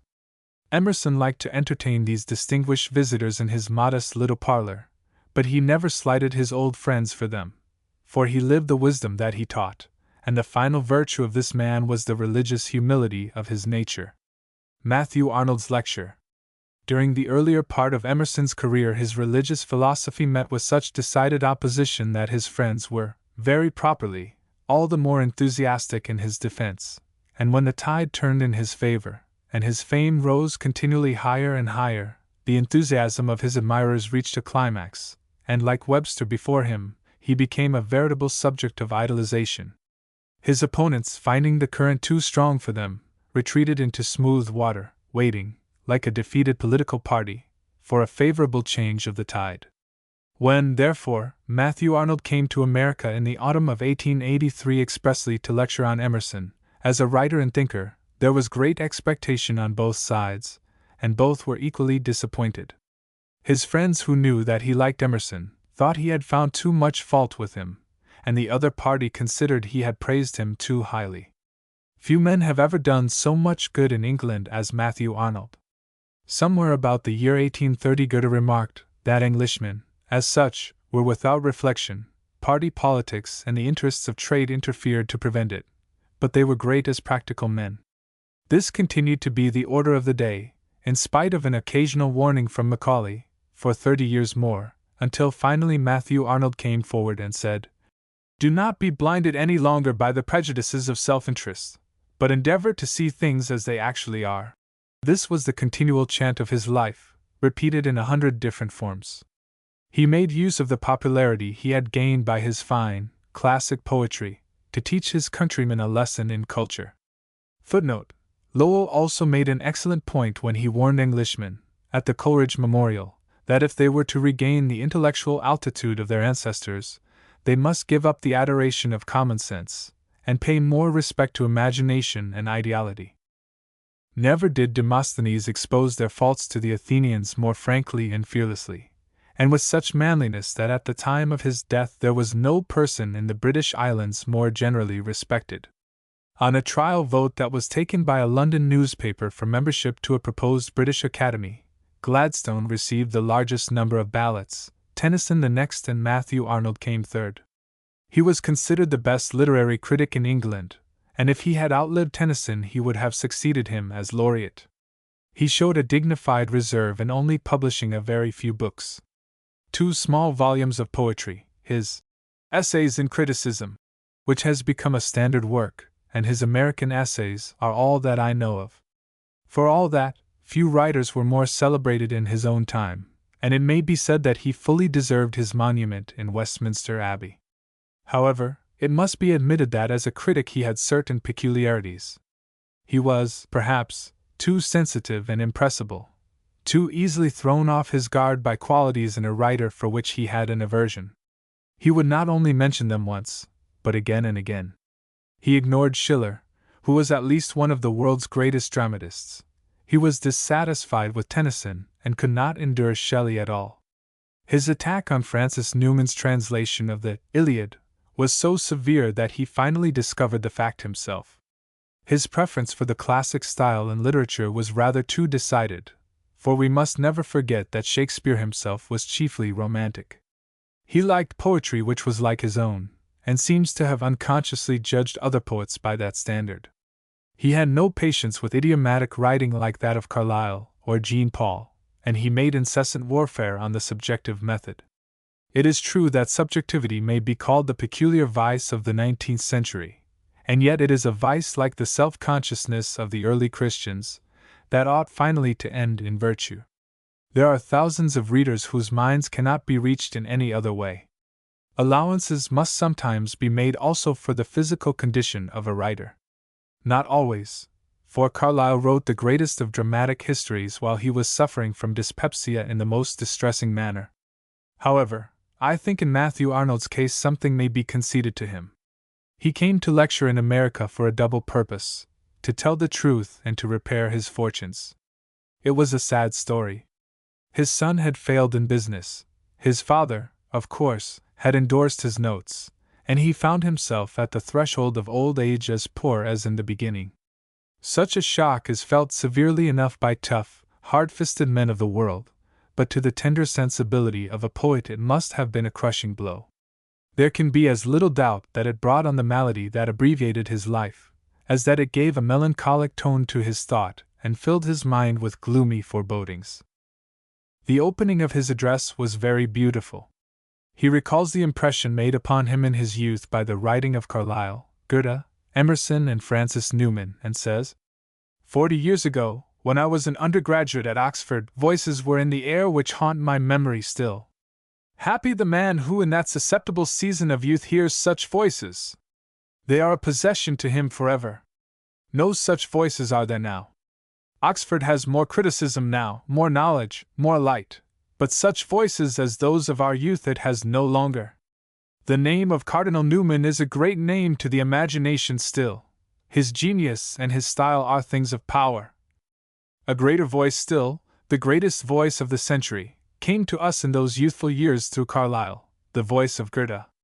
To this day, such is the force of youthful associations, I read his Wilhelm Meister with more pleasure in Carlyle's translation than in the original. The large, liberal view of human life in Wilhelm Meister, how novel it was to the Englishman in those days! And it was salutary, too, and educative for him, doubtless, as well as novel. And besides those voices, there came to us in that old Oxford time a voice also from this side of the Atlantic, a clear and pure voice, which for my ear, at any rate, brought a strain as new, and moving, and unforgettable, as the strain of Newman, or Carlyle, or Goethe. He was your Newman, your man of soul and genius visible to you in the flesh, speaking to your bodily ears, a present object for your heart and imagination. That is surely the most potent of all influences. I confess I enjoy these clear classic sentences so full of tenderness, and yet with the latent fire of manhood in them, much better than Emerson's weird, concentrated epigrams, wonderful as those sometimes are. Comparatively speaking, it is like the difference between a living elm and oak timber. But the writer does not long maintain this elevated tone. He soon becomes despondent, and his glorious sunrise, like that in Shakespeare's sonnet, is lost to him again. For out alack, he was but 1 hour mine, the region cloud hath veiled him from me now. He remembers that Francis Newman is now Cardinal Newman, that Carlyle's career had ended with his furious latter-day pamphlets, and even in Emerson he had found a certain kind of disappointment. Yet there may be a deeper reason in this, the reason that sometimes underlies a coincidence. We too in early life were strengthened and filled with enthusiasm by the earnest voice of Emerson, the trenchant eloquence of Wendell Phillips, and the brilliant wit and penetrating humor of Lowell. But the public activity of Emerson soon afterwards ceased. Phillips became a socialist and ultimately a demagogue, while Lowell changed his verses for foreign missions and after-dinner speeches. There is a prevalent feeling that the 19th century, which was ushered into the sound of Napoleon's cannon and is now going rather tamely out in a discussion of the laws of economics, has not more than half accomplished the work that was assigned it. There is everywhere among thinking men a feeling of distrust and half-disappointment. Lowell felt it here, George Eliot in England, and Hermann Grimm in Germany, a sanguine man, speaks of the deep-seated unrest which almost drives us to despair. As I turn from my desk to the morning's newspaper, I find in it the following extract from one of Emerson's earlier essays. Trust the time.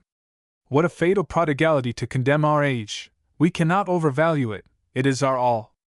As the wandering sea-bird which, crossing the ocean, alights on some rock or islet to rest for a moment its wings, and to look back on the wilderness of waves behind, and onward to the wilderness of waters before, so stand we perched on this rock or shoal of time, arrived out of the immensity of the past, bound and road ready to plunge into immensity again. Not for nothing it dawns out of everlasting peace, this great discontent, this self-accusing reflection. The very time sees for us, thinks for us. It is a microscope such as philosophy never had. Insight is for us which was never for any, and doubt not, the moment and the opportunity are divine. Wondering we come into this lodge of watchmen, this office of espial, let us not retreat astonished and ashamed. Let us go out of the hall door, and doubt never but a good genius brought us in and will carry us out. Now this is a prose poem, so beautiful that it seems hardly to need the help of rhyme and meter to make it sing, and, as high art always must, it covers a profound truth that lies at the foundation of all tragedy, namely, that we are obliged to trust time though time destroys us, that we must trust our fellow men though they often deceive us, that we must trust the ground we stand on though the earthquake devour us. But Emerson does not say this, and I doubt if he anywhere says it. He was too much of an optimist to perceive it. He wished all the stories he read to turn out fortunately, and if they did not, so much the worse for them. Gladstone is the same kind of a man.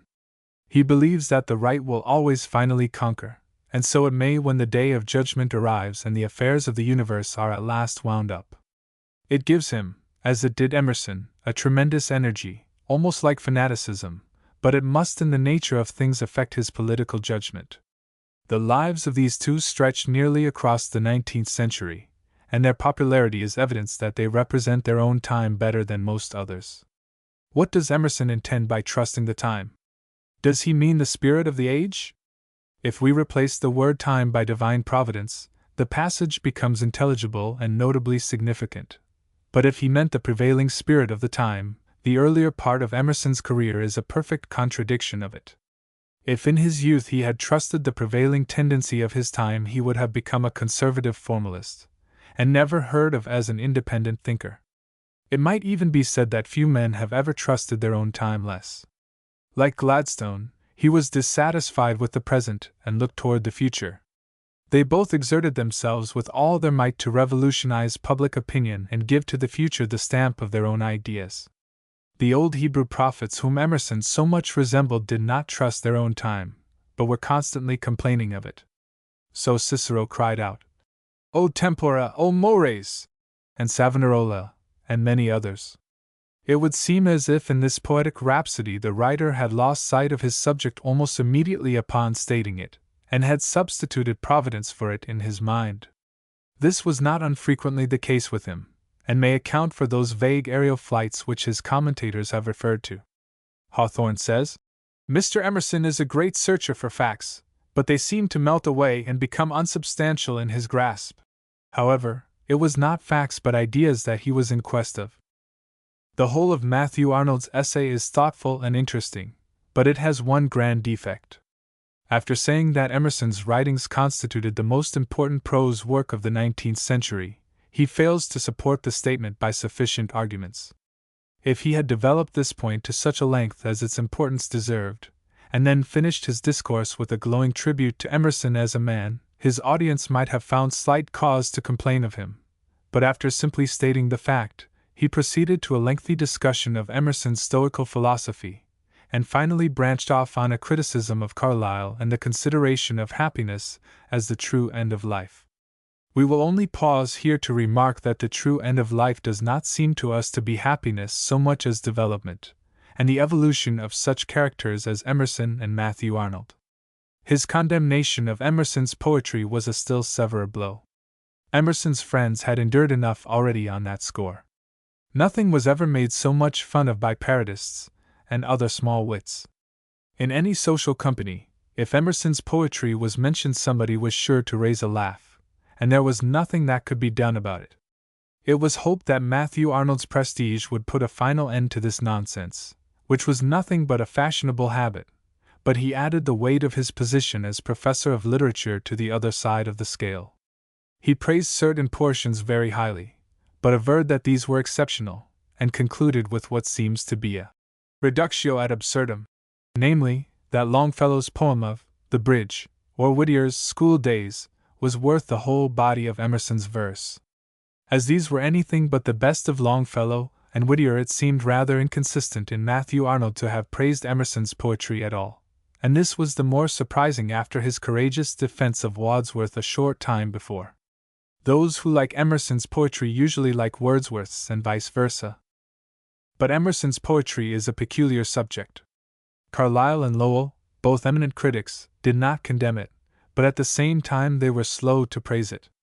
Dr. F. H. Hedge, who probably knew more about literature than either of them, considered it poetry of a very high order, and Rev. William Furness of Philadelphia, when someone spoke slightingly of Emerson as a poet, exclaimed, "He is heaven high above our other poets." In many obituary notices at the time of his death, he was mentioned as being easily the first of American poets. Professor Tyndall has a great admiration for his poetry, and so has another professor we know of whom we will not mention, but who is an equally good chemist. Dr. O. W. Holmes' Life of Emerson was dreaded by many for fear of the position he might assume on this question, but to the general surprise of the public, he took strong grounds in favor of it, so that since that time, whenever people laugh at Emerson's poetry, it is only necessary to ask them if they have read Dr. Holmes' biography of him. Immediately after the lecture, a lively discussion began about it in the newspapers, in which leading writers, scholars, and professors took an active part. How much soever they might disagree in regard to Emerson, they all united in a disapproval of the lecturer's estimate of him. Matthew Arnold did not seem to have a partisan in the country.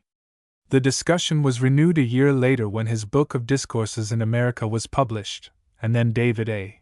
Wasson wrote the following letter, which was published in the Christian Register. Arnold on Emerson.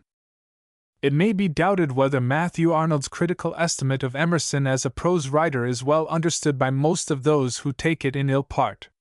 The judgment expressed is that Emerson is the preeminent prose writer of his century, not as being either a great philosopher or great in his style of workmanship, but for the reason that he is a great spiritual light, the purest, widest, serenest, of a century now drawing toward its close. This taken together is valuable praise, and converted into disparagement by its denial to Emerson of two special distinctions, and in respect to both, the denial is taken, I think, to cover much more ground than it was intended to cover. To keep within the limits, I will here attend to but one of these, where it must be confessed, Mr. Arnold is himself to blame for the misconstruction put upon him, since he has expressed himself in a way to facilitate, if not to invite, such a mistake. Emerson, it is said, was the most important writer of this century, yet was not a great writer. How should this be, unless, indeed, the century as a whole is inferior, and prominence in it is no token of greatness? In truth, Mr. Arnold has used the term writer in two widely different senses. In the one use it refers to the content of the writing, to its intellectual and moral import, its spiritual significance. In the other use it refers to the writing itself considered as showing more or less of literary power, that is, of power in the ordering and verbal embodiment of thoughts and conceptions. Declining to be misled by this ambiguity, let us inquire what is meant when it is said that Emerson was not a great writer. To my apprehension, the meaning is simply that his literary execution, taken by and for itself, was not of the highest order. A cotton fabric may be better woven than one of silk, a chain of copper be better wrought and linked than a chain of gold. He that should recognize the better workmanship where it exists would not thereby set the cheaper material above the more precious, for he would not institute a comparison to any effect whatsoever between the two. Nor would he betray a shallow and petty mind, as making much of things trivial. Mr. Arnold says of Emerson's writings, the matter is gold, but the workmanship does not evince the highest skill. Were this last urged as determining the value of the writer, we might indeed say that the critic offends by exalting a subordinate distinction to the first place. But it is not so urged, nor is there anything to indicate that Mr. Arnold makes perfection of literary execution the be-all and end-all of excellence in literature. Indeed, one does not see that he at all exaggerates its importance. Those whom he mentions as great writers were for the most part second-rate men, that is, as measured by the standard of the ages, and it does not appear that he thinks of them otherwise than as such. Cicero receives the title while it is not given to Marcus Antoninus, but it is sufficiently apparent that Mr. Arnold sets a higher value upon Marcus Antoninus than upon Cicero. Voltaire is one of the great writers, but in the world's literature he is at best but first among the lesser lights, and there is no sign that Matthew Arnold attributed to him a higher importance. Or take the case of Swift. The literary talents of this unhappy man were indeed prodigious. He performed feats to which we cannot say that any other would have been equal. He is as unique as Shakespeare, though, of course, in a vastly lower way. But did he contribute one great thought or one grand and salutary imagination to the world's stock? Not to my knowledge. Did he shed light upon any important province of human interest, upon religion, morals, politics, art, science, history, education, manners, or whatever else? I cannot report that he did so. Did he lay a noble emphasis upon any great truth or order of truths and so recommend it effectually to the attention and consideration of mankind? Or did he even write a single sentence which one treasures up as an imperishable jewel? In fine, does his work serve to enlarge the souls, enlighten the minds, direct the wills, or quicken and inspire the better powers of man? Does it so much as breathe upon them a salubrious air? Alas, no! To all such questions the answer, or mine own at least, will be negative.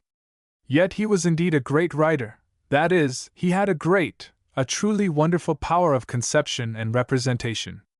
Mr. Arnold, who for aught one can discover to the contrary, distinguishes the nature of Swift's genius and prizes it only for what it is worth, does not claim that Emerson was a greater writer in the same sense, but thinks his deliverance somewhat faulty, especially as wanting that continuity which belongs to good literary tissue, as to every other. Suppose him quite wrong in this, still the error is not one to be warm about, since it leaves the Concord essayist in his place of preeminence, and is put forth only by way of determining the kind of value which shall be attributed to his writings. D. A. Wasson. This was forwarded to Matthew Arnold, who was then at his own home, and in due time this reply was received from him. Cobham, Surrey. January 7, 1886. Dear Sir, I have just had, on my return to England, your letter and Mr. Wasson's paper, and must thank you for them. Very much of what Mr. Wasson says is true, yet literary style is more than he makes it, the mere dressing up of a material which may be inferior. It is itself in the material and has an extraordinary value. No great writer is to be disposed of as Mr. Wasson disposes of Addison and Swift. He says, nothing is to be learned from Swift. Why? A sense for the blatant nonsense and claptrap which constitutes 3/4 of our public writing and speaking, and which is a greater curse to your country than even to ours, is to be got from him. Addison has his valuable criticism of life too. I doubt whether to attain, 100 years hence, he will not seem of more importance than Emerson, who was above all things of value in his own day. But I love Emerson. Truly yours, Matthew Arnold. Illustration: Autograph letter from Matthew Arnold. Illustration: Autograph letter from Matthew Arnold. Taine, who preferred Macaulay to Carlyle, might also prefer Addison to Emerson, but it is not likely that a future Grimm or another Saint Beuve would do so.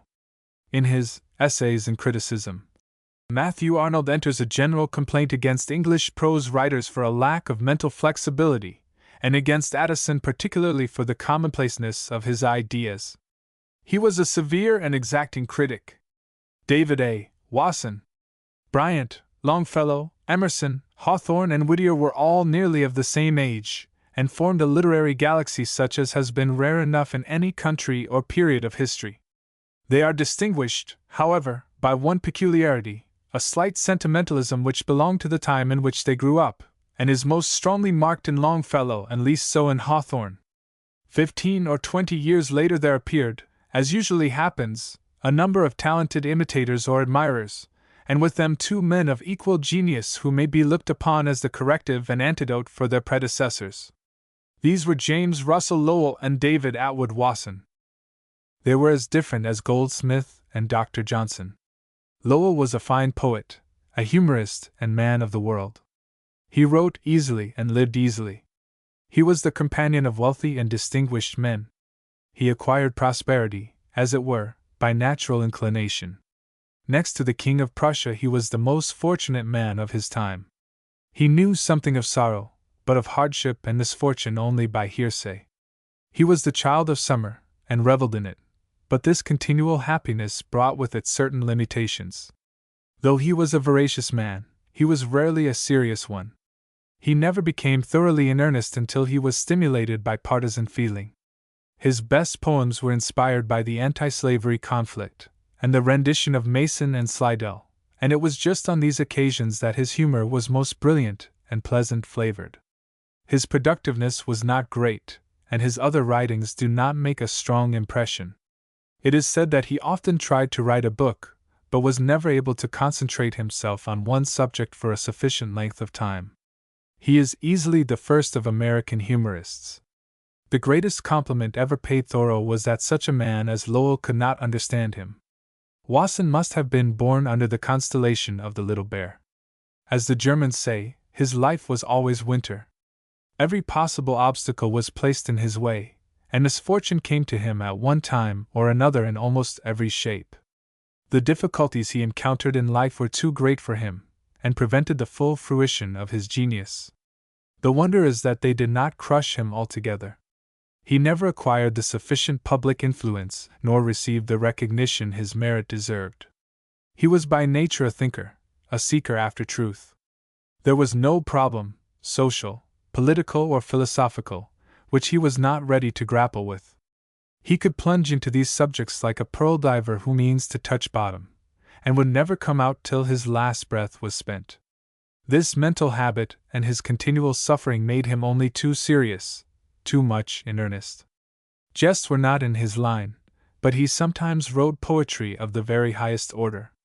He is the first and most original of American thinkers.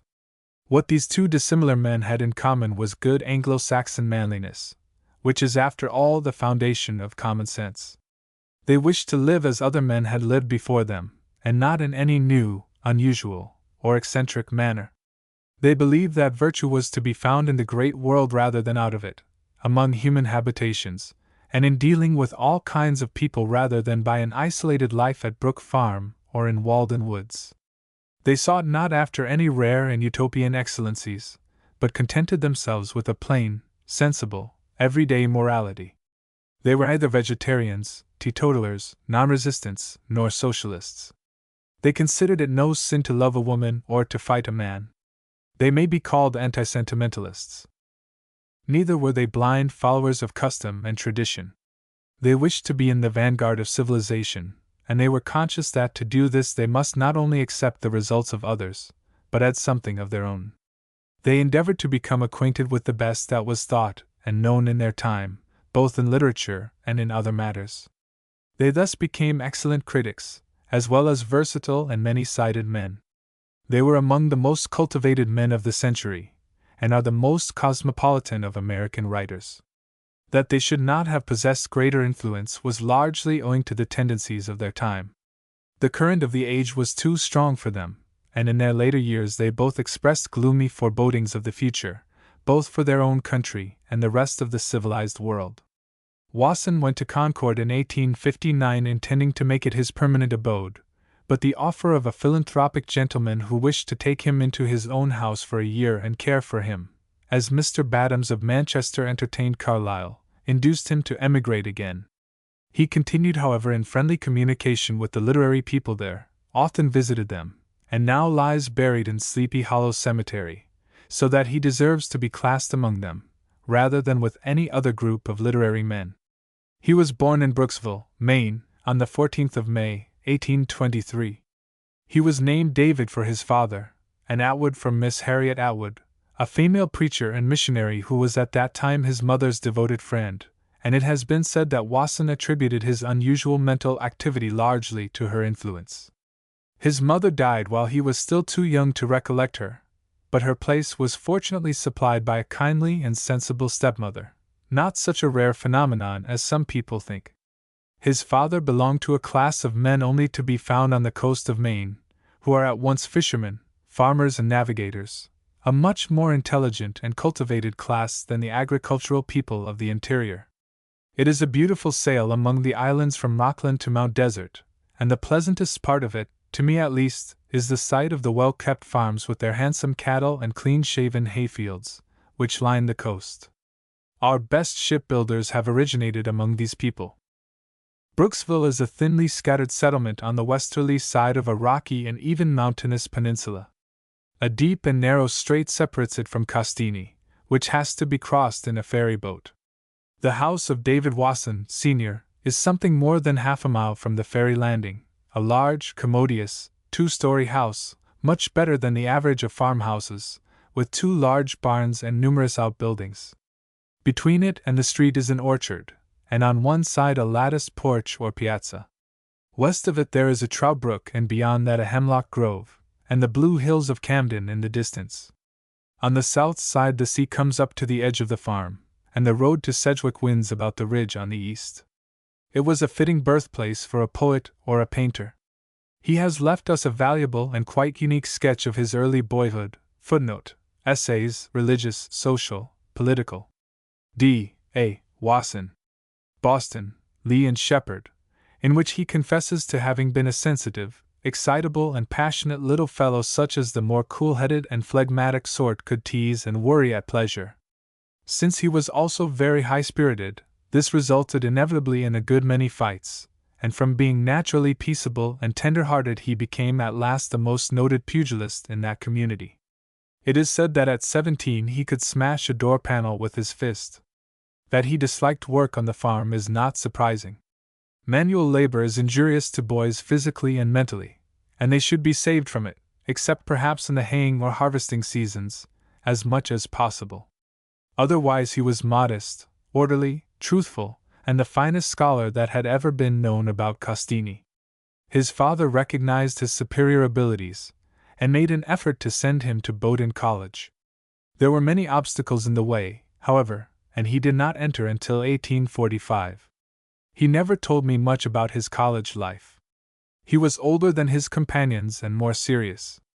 The light spirit that makes it a joyous festival to many was not in him. Of the myrtle and ivy of sweet 22 he knew nothing. He distinguished himself in mathematics, especially in geometry, which is the most logical of studies, and in the students' debating societies. He was also an excellent gymnast. In almost every college class there are a number of overgrown boys who had better have been sent to the reform school. On the occasion of a class supper, or some such celebration, young Wasson saved half a dozen of these roaring blades from disgrace and suspension, by his timely interference. It was already far into the night, and being fairly intoxicated, they took it into their minds to return and attend morning prayers in the college chapel. In order to prevent this catastrophe, Wasson arranged a bowling match for a fictitious sum of money with the most sober man he could find, and in that way delayed the party until the dangerous hour had passed. It was supposed to have been some of the same set who the following autumn set fire to and consumed the college woodpile, a severe loss, and a dangerous precedent. No trace of the incendiaries could be discovered, and the college faculty suspended on suspicion right and left. Among those whom the lightning struck were several that Wasson knew or felt sure could have had nothing to do with it, and he accordingly went to the president and argued the case with him. This resulted in his being summoned before the next faculty meeting. When asked whether he knew who the perpetrators of the outrage were, he declined to answer, not because he had positive knowledge but because he felt morally certain in regard to them. A few weeks later, after he had gone into the country to teach school for the winter, he received word that he had been suspended. Indignant at what he considered an injustice to his character and scholarship, he left Bowdoin forever, nor did he perhaps lose much by this. The philosophical studies of the senior year could be mastered as easily by a mind like Wasson's without an instructor as with one. He never studied for rank and cared little or nothing for college honors or degrees.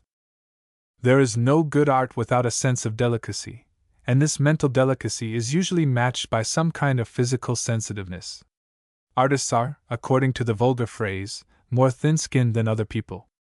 Both at Bowdoin College, and afterwards while at the Divinity School, Wasson worked hard in summer and taught school in winter so as to help in defraying the expense of his education. In this mode of life he encountered many hardships that were too severe for him. I notice among my own classmates that very few of those who lived in this manner reached the age of 35. The food which Wasson encountered during his winter peregrinations was anything but what human beings are intended to eat. On one occasion he returned from his school to dine as usual in a cold room, and found himself provided there with the skeleton of a chicken, 2 large beets, a pie made of preserved barberries, and biscuits which pulled out when separated, like a telescope. The meat, unless fried, was always cooked too much, bread and vegetables insufficiently. Like many another young hero, he believed in facing these obstacles, and overcoming them by main force. A strain which he received in a wrestling match during the celebrated Tippecanoe campaign may have done him harm, but a more serious injury was incurred while on a trip to Bangor in one of his father's schooners the summer after he was suspended from college. The captain of the schooner appears to have been a seafaring brute who had a secret grudge, a sort of town and gown feeling, against the scholar, and was ready to do him any mischief he could. They were to take on a cargo of lumber at Bangor, and the captain requested Wasson, who was not actually under his orders, to stow it away in the hold while 2 men on deck handed the boards to him as fast as possible. Wasson felt that something was wrong and might have protested against it, but his youthful pride, and perhaps a feeling of indifference in regard to his fate, prevented him. I believe he finally fainted from overexertion and the close air, and was never a well man again. The trouble was not very bad at first, and might easily have been cured by suitable treatment and a quiet, methodical life, but there was no doctor in that part of Maine who could prescribe properly for him. He tried some short sea voyages, but these did him little good. So Prescott injured his eyesight through the same proud spirit, but it was this pride which made him afterwards what he was. His ill health, however, did not prevent him from studying and writing. The following autumn he went into the office of a lawyer and member of Congress in Costini and read Blackstone, Chitty on Bills, and some other law books. The study of law is in itself an excellent nerve tonic, balancing the mind and strengthening the character. Nothing could have been better for him at this juncture, and it is an unlimited pity that he did not continue it longer. But the law could never have satisfied the aspirations of his nature any more than Columbus might have been satisfied with sailing a packet in the Mediterranean. He liked the study of it, and once spoke with great respect of Chitty on Bills, wishing he could find a work on theology or politics that contained so much good sense. But he longed for something beyond it. The congressman had a good opinion of his abilities and held out the prospect of a partnership to him, but personal ambition was not an ingredient in Wasson's nature. He was discontented and ready for a change. One day in June 1849 he was sent to a distant town on what was to his sensitive moral nature a most disgusting expedition, namely, to help a lucrative client take the poor debtor's oath, and so avoid a partially unjust debt. On his return home he stopped at a country store to make a small purchase, and there at the end of the shelf he saw a cheap, dingy copy of Carlyle's Sartor Resartus. He purchased it, and read it in his wagon by the evening light. He had tried to read it before, but failed to make his way in it. It was the first clear message and sure token of a spiritual life that had yet reached him. He had lived through the everlasting no, and here was the everlasting yeah, set plainly before him. Years afterward M.D. Conway told Carlyle of walking in the woods at Groveland with Wasson, and how his face became radiant with internal light when he spoke of Sartor Resartus. This new birth from above seized upon him like a fever. He now felt that he had a mission in life, a message to mankind. And in what way could he deliver this message? How could he make known to others what was in his full heart, except from the pulpit? For the first time he conceived the ministry as a high-minded and ennobling profession. He decided accordingly to go into the church. His family were Calvinists, and Calvinism was the only mode of faith of which he knew very much. That such a step should have been inspired by the writings of a heretic like Carlyle was in itself a contradiction which foreboded an ultimate collision. Yet no man perhaps ever lived who had a clearer sense of a divine presence in the universe than Thomas Carlyle, and it was this which Wasson recognized in him. Poets and philosophers are naturally heretical, because they take the short road of genius which others find it difficult to follow. But all believers finally arrive at the same destination. He entered the theological seminary at Bangor in 1849 and graduated in 1851. It may be he went there with a youthful idea of reforming the church. At any rate, his boldness of thought and free utterance brought him into suspicion with his fellow students, and at one time reports were in circulation that he was to be expelled for heresy. With his customary directness he went to the president, Dr. Pond, and inquired if there was any truth in this. The doctor, who really liked Wasson, received him with a kindly, patriarchal manner and said, "Do not be troubled, my young friend, we all have our seasons of doubt. I have had mine, but take my word for it that it is all right. For look at those saints up there in glory. How did they get there?" Such an argument was not likely to relieve the fermentation in his mind.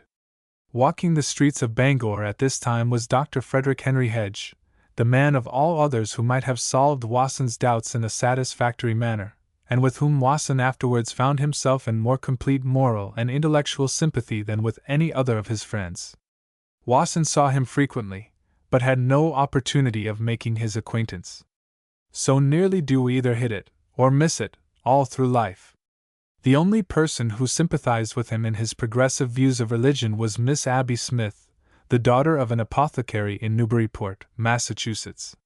She was visiting at the house of her brother, who was one of the instructors at the seminary. That he should have fallen in love with her, and soon become engaged to her, is therefore not surprising.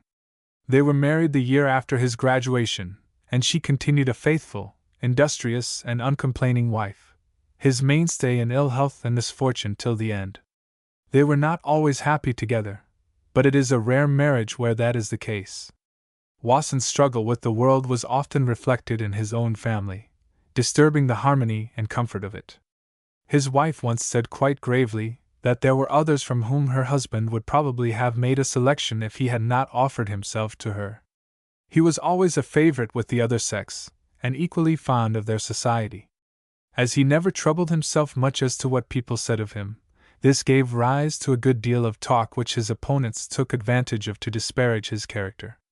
He was once a witness in a divorce case, and a rather tricky lawyer who had a remarkable faculty for what Bacon calls turning the cat in the pan, succeeded in making him appear at a disadvantage, but Mrs. Wasson told me that he was in the right.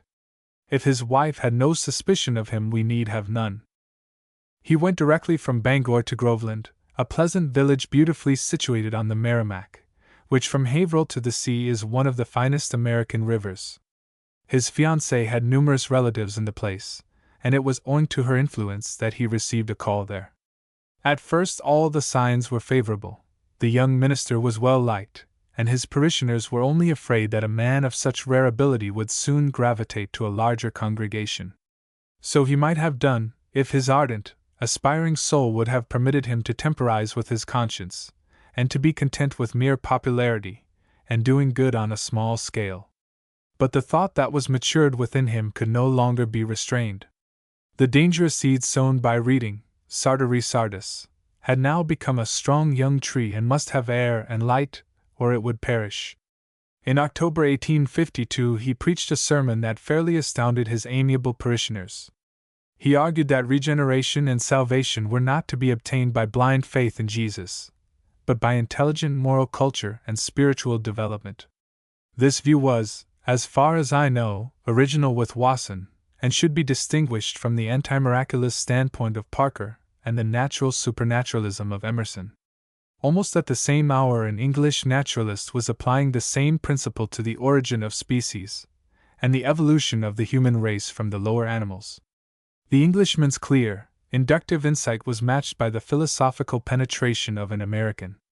The Darwinian theory now stands uncontested among scientific men, and whether admitted or not, there is quite as surely an evolution apparent in the history of religion, not very unlike it.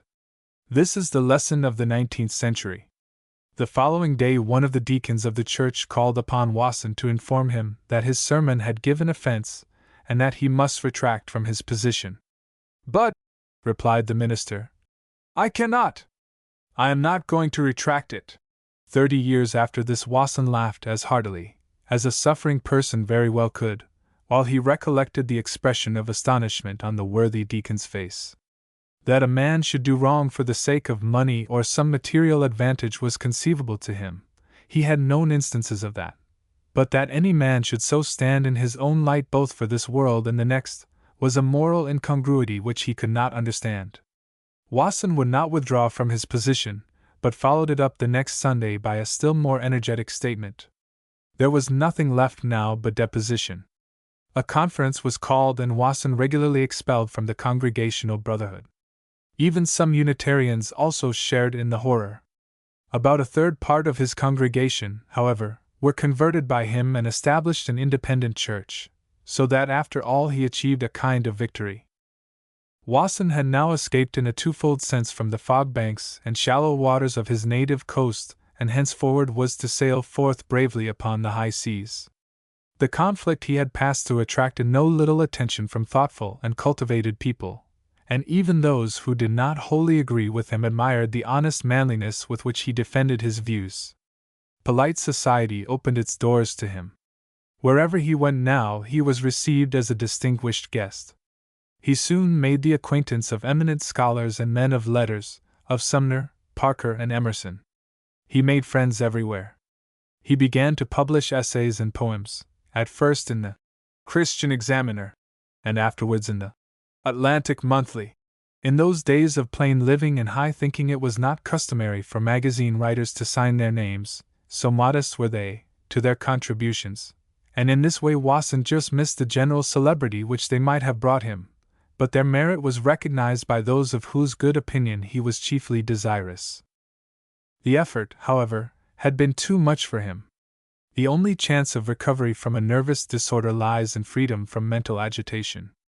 An injured nerve requires a longer time to heal than a broken bone and quite as much care and self-denial. Any serious disturbance to the circulation produces a pressure in the blood vessels of the nervous centers, and tears away the improvement that has commenced there. Then nature has to begin her work over again, and if this happens repeatedly, nature becomes tired of working in vain and refuses to give further assistance. This was Wasson's misfortune. He was sensitive and excitable by temperament. The injury to his spine had made him still more so, and the mental agitation he experienced during 1852 and 1853 was enough to prevent him from ever being restored to perfect health. During these 2 years he must have endured nothing less than the tortures of the Inquisition, and no doubt some of his Calvinistic neighbors considered it a judgment on him for his heresy. A mutilated life is not so very bad after one is used to it, but the beginning is terrible. It is like being surrounded with invisible barbed fences, which we inevitably run against and lacerate ourselves with, until we learn to bear in mind their exact position. Accidents too happen to nervous invalids which other people seem generally to escape from. Wasson was at one time making fair progress in his condition when suddenly one day, as he was walking through Boston, the door of a house opened and a lady slipping on some ice and tripping over the steps fell right into his arms. This was a highly diverting adventure for a young clergyman, but it cost him weeks of suffering. A somewhat similar strain came upon him when his first child was born. He does not seem to have ever met with a physician who understood his case. One worthy doctor in Worcester invited him to his house and drove with him in his sulky for more than half a year, without accomplishing anything for him. He went on a voyage to London and another to Smyrna, without any better result than suffering from bad food and stormy weather. After the first voyage his condition was so bad that, as he said of it once, he scarcely knew whether it was day or night. But the climate of Asia Minor agreed with him, and he returned from Smyrna at least better for so much experience. I think his first real improvement came during his stay at my father's house. There he had plentiful repose, both of mind and body, and if good medical treatment had been added he might have made a substantial gain. In the spring of 1864 Bradford, the marine artist, being ambitious to paint icebergs in their native wilds, organized a sailing party for Labrador and invited Wasson to go with them. This was the first enterprise of the kind that gave him permanent benefit. Fortunately, they encountered no severe storms. The cool, bracing air of the polar regions was better than galvanism and stimulated his nerves to work in the proper way. Sailing along the coast, they were able to anchor almost every night in smooth water. The fish they caught, the strange birds they saw, and stranger human creatures were a cheerful entertainment to him. He became quite a sportsman, and even joined one day in the pursuit of a polar bear. He returned in the autumn practically cured of his trouble, but to regain his strength was out of the question. He suffered besides very badly from dyspepsia. However, he was able to preach regularly, to make speeches in public, to work in his garden and write perhaps 3 hours a day. Such a person is not greatly to be pitied, and if he had fortunately possessed a small competency we might now look upon him as a prosperous man. But his only property consisted of a good working library and $500 which a friend had given him. The next 8 years were the best and most productive of his life, and he might have continued in the same course but for another most unfortunate accident. The supply of coal in his government office gave out, and the requisition for a fresh quantity was not promptly filled. Wasson sat writing in a cold room. There was a sudden change of weather, a severe snow squall, and the result was pleurisy.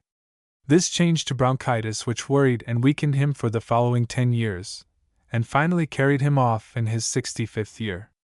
That he went through a severe fever at the house of his friend Henry A. Page of Medford is hardly worth considering, for he was so tenderly and beautifully cared for there as almost to make it an enviable experience.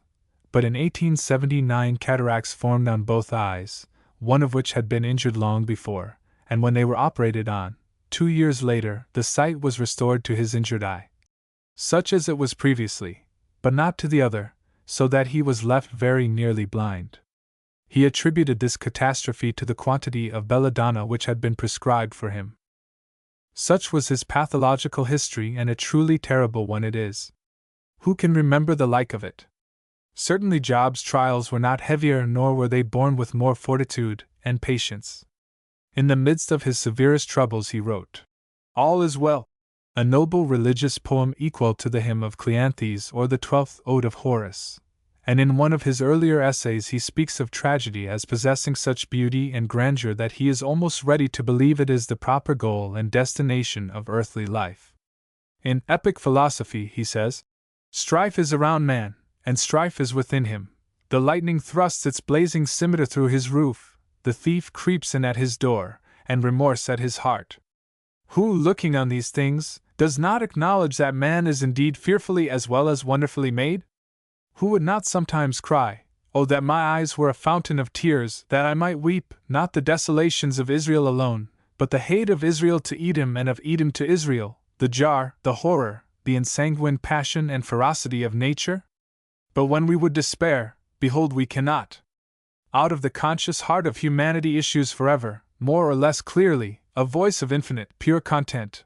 'Through the valley of the shadow of death I will fear no evil, for thou art with me.' Sometimes, when our trial is sorest, that voice is clearest, singing as from the jaws of death and the gates of hell.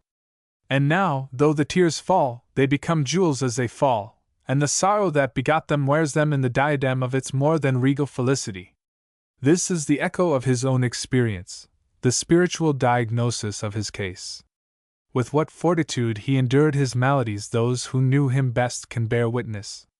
He was no ideal stoic nor self-conscious martyr, but more like an Homeric hero fighting his troubles, bearing them bravely, talking of them sensibly, always glad to receive sympathy but never seeking it, and complaining when he could endure no longer. He never tried to comfort himself by sophistical reflections, but elevated thoughts were always his chief consolation. Conversation about great writers and thinkers always seemed to strengthen him. Mr. Frothingham in his excellent memoir speaks of Wasson as a self-consuming nature. Such a statement may apply to men like Schiller and John Sterling, but it can hardly be said of one who lived to be 64 years old. If he had not been a remarkably patient, prudent, temperate, and altogether practical man, his disorder would have consumed him long before that time. It gave him no margin for wilfulness. Except when he spoke in public, his life was regulated with mathematical accuracy. There was something almost deathlike in his self-control, and yet at times that also had to give way. If he had lived otherwise, his case would have grown continually worse. The only recreation he had was working in his garden, and an occasional game of billiards. 4 or 5 times a year he would go to a symphony concert, to hear Matthew Arnold lecture, or to see a distinguished actor. People who blamed him for not recovering his health knew not what they did. A Philadelphia doctor has made himself quite famous by curing women who have become nervous and debilitated from an unhealthy mode of life and drinking strong tea, but that is a very different thing from curing a true nervous disorder. Sumner's case was almost exceptional. He was cured in 3 years by Dr. Brown-Sequard and made perfectly well, but he had temperament, climate, and everything that money might give, in his favor. A good many invalids have been helped by Brown-Sequard after other doctors had failed to help them. A sturdy New Hampshire farmer wounded his foot with an axe and was supposed to have split a nerve in it. The wound healed perfectly, but he never was able to do a whole day's work afterward. An oarsman in the International Regatta of 1869, who was a man of enormous physical strength, deranged his nerves in some way and shot himself rather than endure the kind of life that was forced upon him. The Wasson family was of Ulster-Irish descent, or as it is often improperly called, Scotch-Irish. There is little Scotch blood in Ulster, however, and the Wassons claimed to be descended from the Lollard heretics who were driven out of England in Henry V's time. John C. Calhoun belonged also to this class of men, who are noted for their industry, sobriety, mental vigor, and inflexible tenacity. The county of Ulster contains only about 1/8 of the population of Ireland, and yet it pays 46% of the Irish taxes. David Wasson, Sr., was trial justice for Brooksville, and was greatly dreaded by disorderly persons. He presided with dignity, and maintained better order than is often found in a country courtroom. Wasson himself was more than Saxon. He was a German in mind, body, and character, though he never went to Germany till after he was 50. He had a German figure, much like his father's but broader, high square shoulders, a straight forehead and wide mouth. His features were strong and refined without being specially handsome. His brow was very fine and the eyes beneath it of so clear a blue as to be noticeable even at some distance. There are men whom it is a delight to be with, whose actions are as pleasant as roses, whose absence we regret as soon as they leave the room, but Wasson was not one of these. He had no personal charm like Longfellow or Wendell Phillips. He was more of a gentleman than many who pride themselves on that distinction, and he had very good manners, but not a very good style. A noted snob of those days and parasite of distinguished people said that he could have no faith in the genius of a man who dressed like Mr. Wasson. He would probably have dressed much better if he had possessed more abundant means, but I never saw him dressed in a way that anyone could rightfully complain of. His voice was pleasant, but there was neither grace nor elegance in his speech. Usually it was direct, forcible, monotonous, with a very distinct enunciation, but sometimes it became drawling and wearisome with a peculiar accent on certain words which struck the ear too pointedly. This, however, was only among his friends. It did not happen in public. But all thought of human imperfections vanished as soon as he began to talk on one of his favorite topics, and there was a long list of them.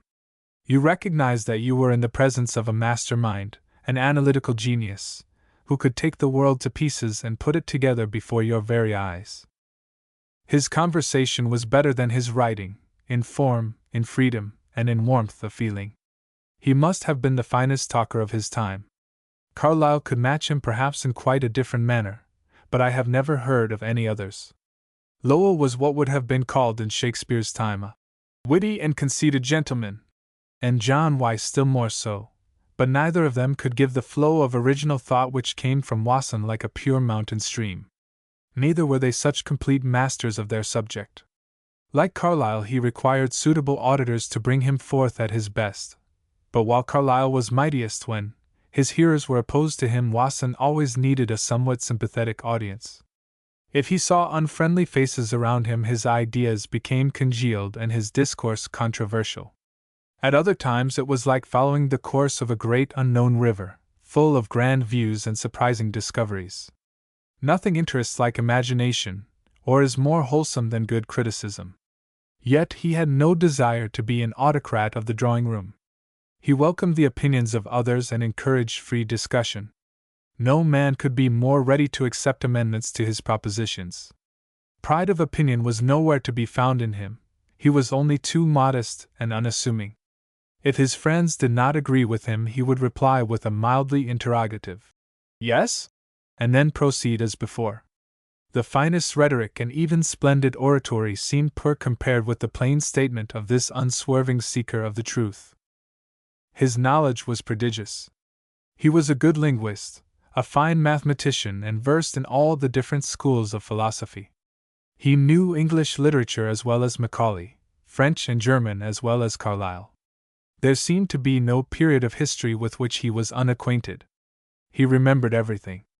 If he had not read a book, he had heard of it, and had a pretty clear notion of what it contained. The only picture gallery he ever visited was the small National Gallery in London, but from the few masterpieces he saw there he formed a quite correct judgment of the art of painting, and could talk about any picture in an interesting way. He had also a good ear for music, and divided with Lowell the honor among American literati of being able to appreciate music of the best quality. Besides this, his knowledge of practical affairs such as farming, gardening, house building, fishing, sailing, and other industrial arts was well nigh endless also. How his head, which was not one of the largest, could contain it all I do not know. He could not recite the odes of Horace from memory, but he was able to repeat lengthy quotations from both English and foreign authors, and that without ever having committed them. In religious writings and controversies he was as much at home as a good lawyer in the statutes. In his wanderings he had become acquainted with many curious, strange, and original people, and had gained their confidence by his friendly, open-hearted manner.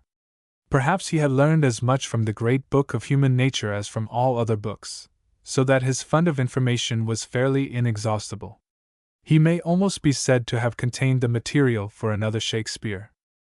In 1877, just after the Turco-Russian War had begun, we found him one evening in a smoking car on the railway, surrounded by a crowd of young men who were listening eagerly to his account of the various wars which had already taken place between Russia and Turkey, and the political significance of the present one. A man who possesses such a fund within has need of little from without. He cannot be called poor so long as he has a roof to shelter him and a single suit of clothes. Yet the acquisition of knowledge was never with Wasson for its own sake, though a good deal of adventitious knowledge came to him incidentally, but always for the attainment of wisdom. He did not believe in the Emersonian doctrine of obtaining inspiration through nature. That was not the way, he would say, in which the great minds of history became what they were. If we are to do lasting work, we must know what the world is made of. Emerson himself does not work in that way. He quoted Schiller as saying, "He who would do benefit to the age in which he lives must bathe deep in the spirit of classical antiquity, and then return to his own time to be in it, but not of it." That is, if we are to move the world with Archimedes' lever, we must have an historical basis to rest on. If a man ever had this, it was Wasson. He went back to the Vedas in his study of religion, to the German forests and the pyramids in his investigation of politics and history. It was this which gave his arguments such cogency and made his discourse so fresh, vigorous, and original. Arguments, however, will only serve for reasonable people. The ram that butted the locomotive had to learn from experience. His sincerity was absolute. A devoted friend says of him, "During 12 years of familiar intercourse and 8 more of less frequent communication, I never knew him once to take on the slightest color of insincerity. For it is not only in the use of words but in the tone of voice, the expression of the face, and the movement of the body that duplicity can be detected." Like Sumner, he would rather lose a case than make use of an unfair argument. This may seem to many a supersensitive morality, but it was not so for the work which these men had to do. Wasson believed in telling lies, to save life, to protect innocence, or even to prevent people from obtaining information which they had no right to.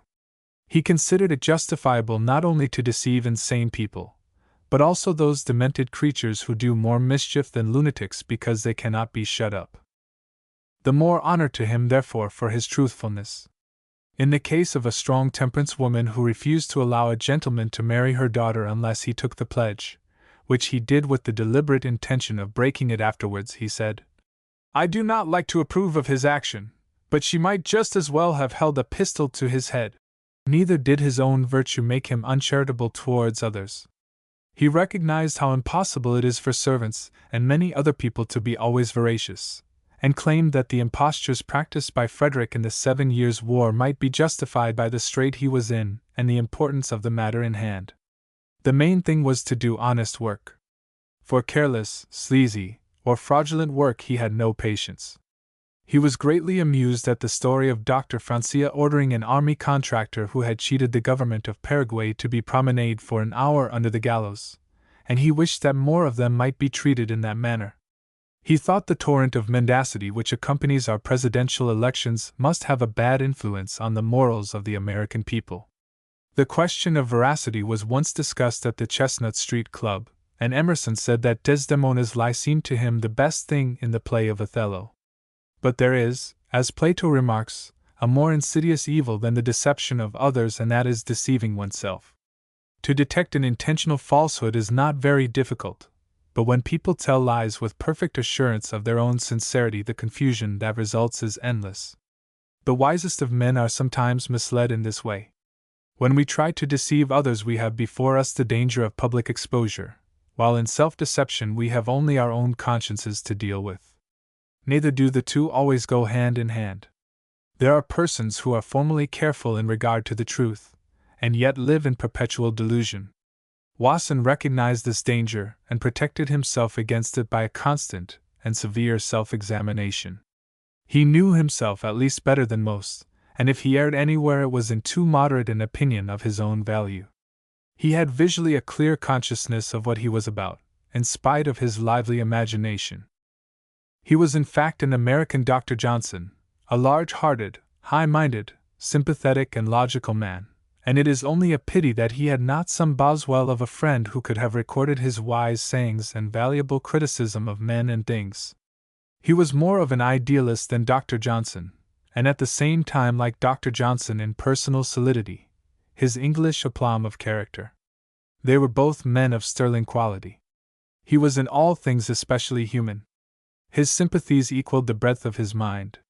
There was scarcely a subject in which he did not take an interest, and was not ready to converse on. As soon as he obtained a little money he wanted to help those who were in lack of it. His sister's husband being out of work, he designed the model for a small yacht, and gave him an order for it.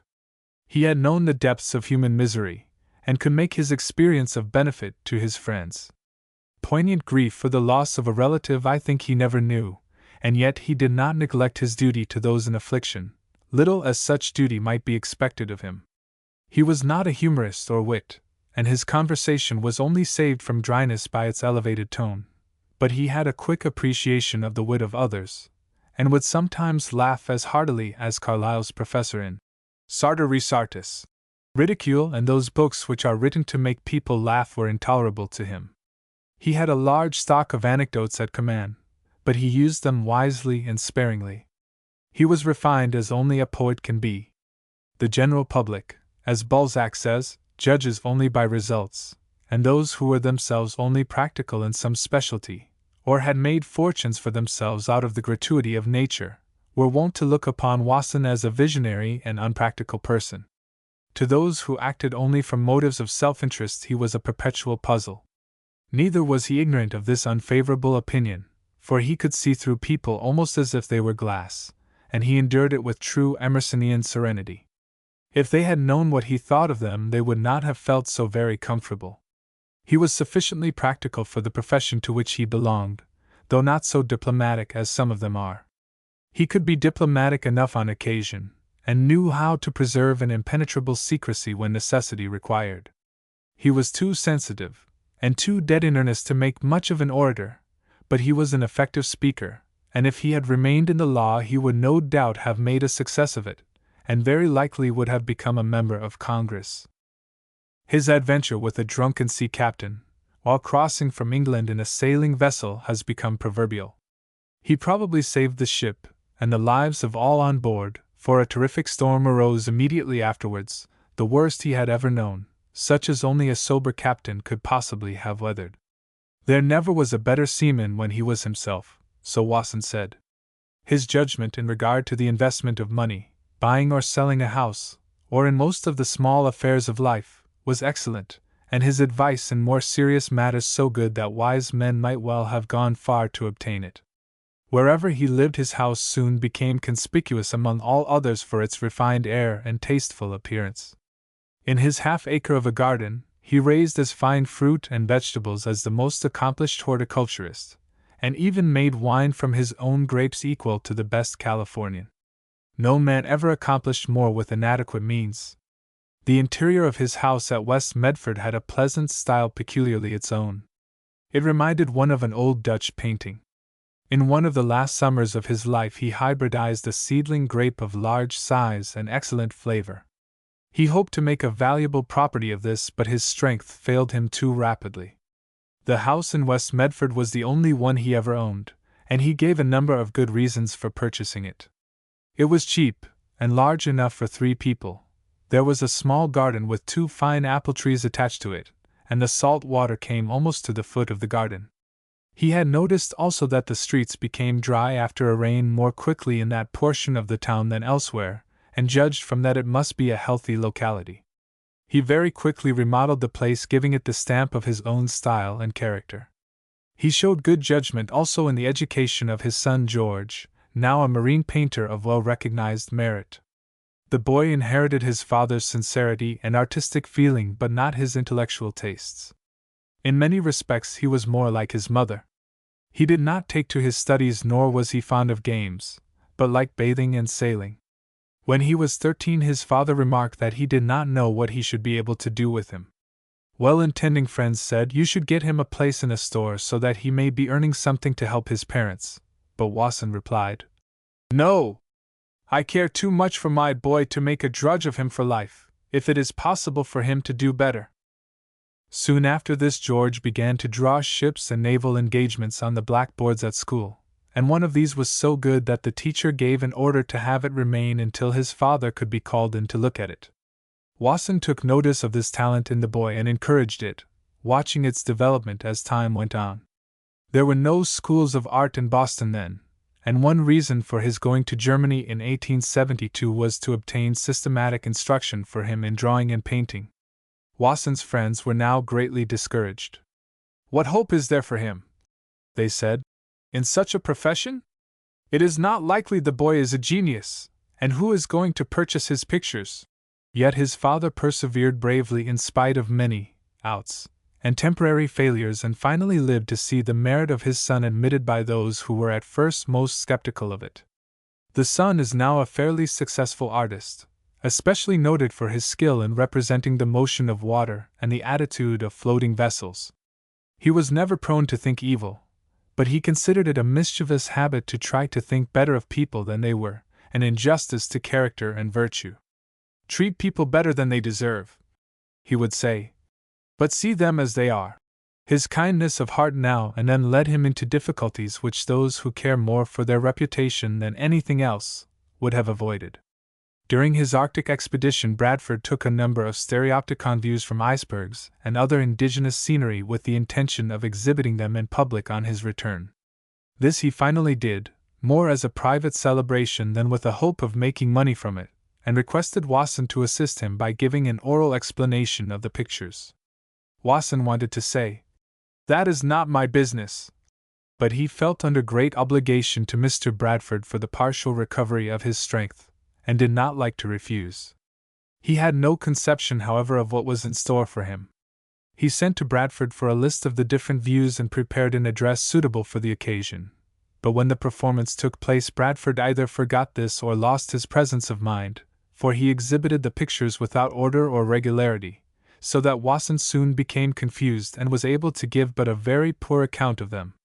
This affair was the more vexatious because it was quite impossible to give any explanation of it.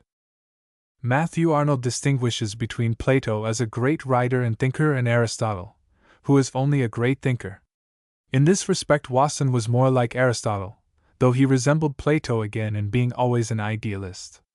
His writing shows the influence of his early studies in the law, and derives much of its virtue as well as some peculiarities from that source.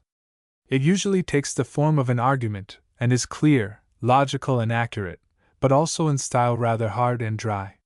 What it lacks is the pictorial element, what Carlyle possessed in such luxuriance. No law book ever was or could be written for entertainment, and those who expect to be amused by reading Wasson or Aristotle had better look elsewhere. His essays are like hard wood. He worked hard in writing them, and we must work also when we read them. Sometimes we meet with passages in them of the purest, most limpid English, though these are more common in his later than his earlier writings. He said once, "I make no effort to please my readers, or even to obtain a graceful diction. I only try to say what I have to in the plainest manner." There is a decided charm in this perfect plainness, this absence of all decoration. One likes to think how old Vanderbilt had the brass and ornaments taken off the locomotives on the New York Central Road. Telling the truth was Wasson's business in life, and he turned neither to the right nor the left in doing it. However, he did not reach this philosophy at once. His earlier work is marred slightly by a love of the grotesque, a sort of plowboy rhetoric, which is ill-assorted with the elevated character of his ideas. He suffers also occasionally by an hair-splitting attempt to prove his point beyond the possibility of contradiction. In 2 or 3 of his essays there is an unsuccessful effort for liveliness, the result of complaints from his magazine editors, and now and then will appear an unconscious imitation of Carlyle. But what does it all amount to? We are inundated nowadays with writing that is perfect, or nearly so, in form and yet brings no message to mankind. It pleases the understanding, but it does not satisfy the soul. It gives us no new ideas. In fact, ideas are hateful to it. Time and space conquering steam, and the light-outspeeding telegraph bears nothing on its beam.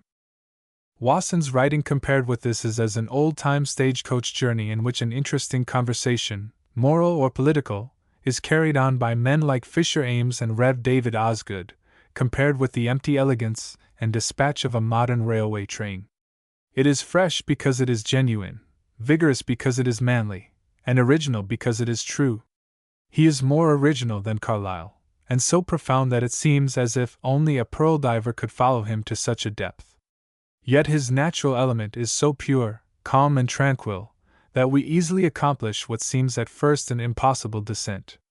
In epic philosophy, he has dealt with the problem of good and evil in a manner more noble and penetrating than was ever before attempted. In his essay on the genius of woman, he enters on a new and important field of investigation, a virgin soil as yet untried. In Unity, the greatest of his essays, he boldly climbs the Jacob's ladder of philosophy and walks serene among the stars, grappling even with infinity. He had achieved unity for himself, the one complete cosmopolitan mind of his time. In his highest flights he is never cold or inexorable, but always human, tender, and sympathetic. He loved the unkind, heedless world. Life was wonderful to him. "What do I think of Wasson?" said Professor James of Harvard, a few days after his death. "I look upon him as one of the great instructors of mankind." It was complained by a critic of Emerson's Parnassus that only 2 of Wasson's poems were to be found in that collection, and Alcott, who had a keen scent for superior literature, once turned a visitor out of his study for denying the superiority of Wasson's poetry. Many of his sonnets are gems, unsurpassed in any language, and the one called Pride seems to me in its grand simplicity to be without a rival. If there is any American poem which sings itself like "All's Well," it is Longfellow's ballad of Mary Garvin. The Plover has a pensive grace which is as rare as its subtle and elevated thought. They are, however, few in number, and he did not think there was enough of them to publish in a volume. They were finally published post-mortem in what was, if the truth be told, a rather unfortunate manner. 2 of his finest sonnets, On Silence and Wendell Phillips, were by mischance omitted, and a good many included that were either failures or written for some trifling occasion, and never intended for publication. As if to prevent all chance of popularity, the best pieces were placed at the close of the book, and a long, unfinished Hegelian poem at the beginning. Even the paper they were printed on was such as Wasson especially disliked. It seems a pity that he should have been denied this little celebrity. He received better justice from Mr. Frothingham, who has published an excellent memoir of his life and work together with a number of his essays, a handsome volume well bound and printed. Yet one cannot help thinking that here also the author's fame, as well as the interest of the general public, might have been better consuited by a more careful selection and a wider range of subjects. Epic philosophy, at least, ought by no means to have been omitted, nor is there any example given of Wasson's fine literary criticism, in itself enough to have made a writer celebrated. His essay on Whittier is not only a just estimate, but seems also in its wise and tender application to include Whittier poetically, as the sea encircles an island. In this department of writing he was the equal of Lessing and almost of Goethe, but with characteristic modesty he celebrated Lowell as the first of American critics. Wasson's book Notices in the Boston Commonwealth were most interesting reading and contained much of his finest thought. His famous Groveland address was not directed against a faith in the divinity of Christ, for he held that belief in profound respect, as signifying the divine origin and mission of mankind. He considered every spiritually gifted person to be the result of an immaculate conception. At the close of the essay on Unity he says, "Verily, I believe that he who was born at Bethlehem, that majestic witness for the soul, was Messiah's Christ, one sent from the Father, that the eternal Godhood concurred in the production of his being, that the consciousness of a divine inhabitation lived in his heart. It was no new evil he complained of, but one older than the brazen serpent in the wilderness. It might be called the fossilization of religious ideas." He called to his support the testimony of a witness whose orthodoxy has never been questioned.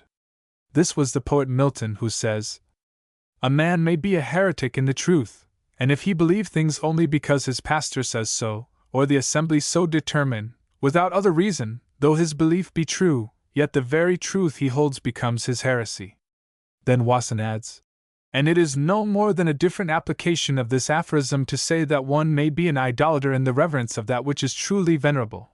For if he render it homage only in blind conformity to custom, and in implicit submission to the discipline of ancient use and wont, though the object be worthy, yet his worship is an idolatry.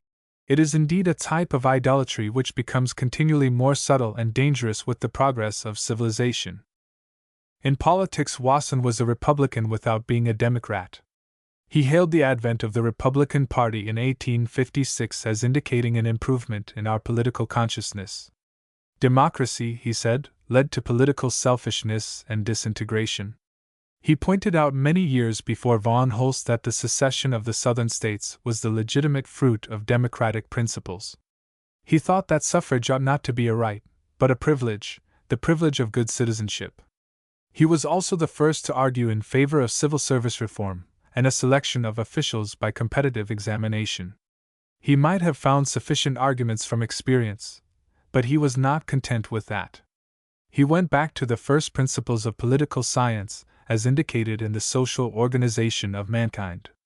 He laid down the rule that society is not more for the benefit of the individual than the individual for the benefit of society, and our last war sufficiently proved the truth of this. When he first brought forward these arguments at the Boston Radical Club in 1879, he was met by a storm of opposition and almost personal invective. One reason for this was that a large portion of his audience was composed of what is sometimes called strong-minded women, who fully expected to acquire the right of suffrage on democratic principles.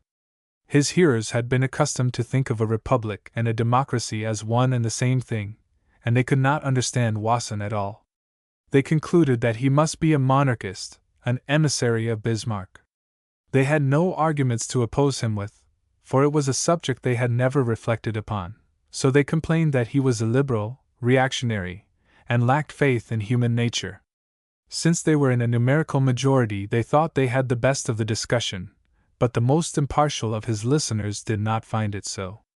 Louisa Alcott said once after a lively discussion, in her decisive manner, "I like Mr. Wasson, and I admire the way in which he fights against odds." His views on politics were similar to those held by Washington, Adams, Hamilton, and most of the founders of the Constitution, as also by all the great minds of history, by Aristotle, Cicero, Dante, Shakespeare, Milton, and Leibniz.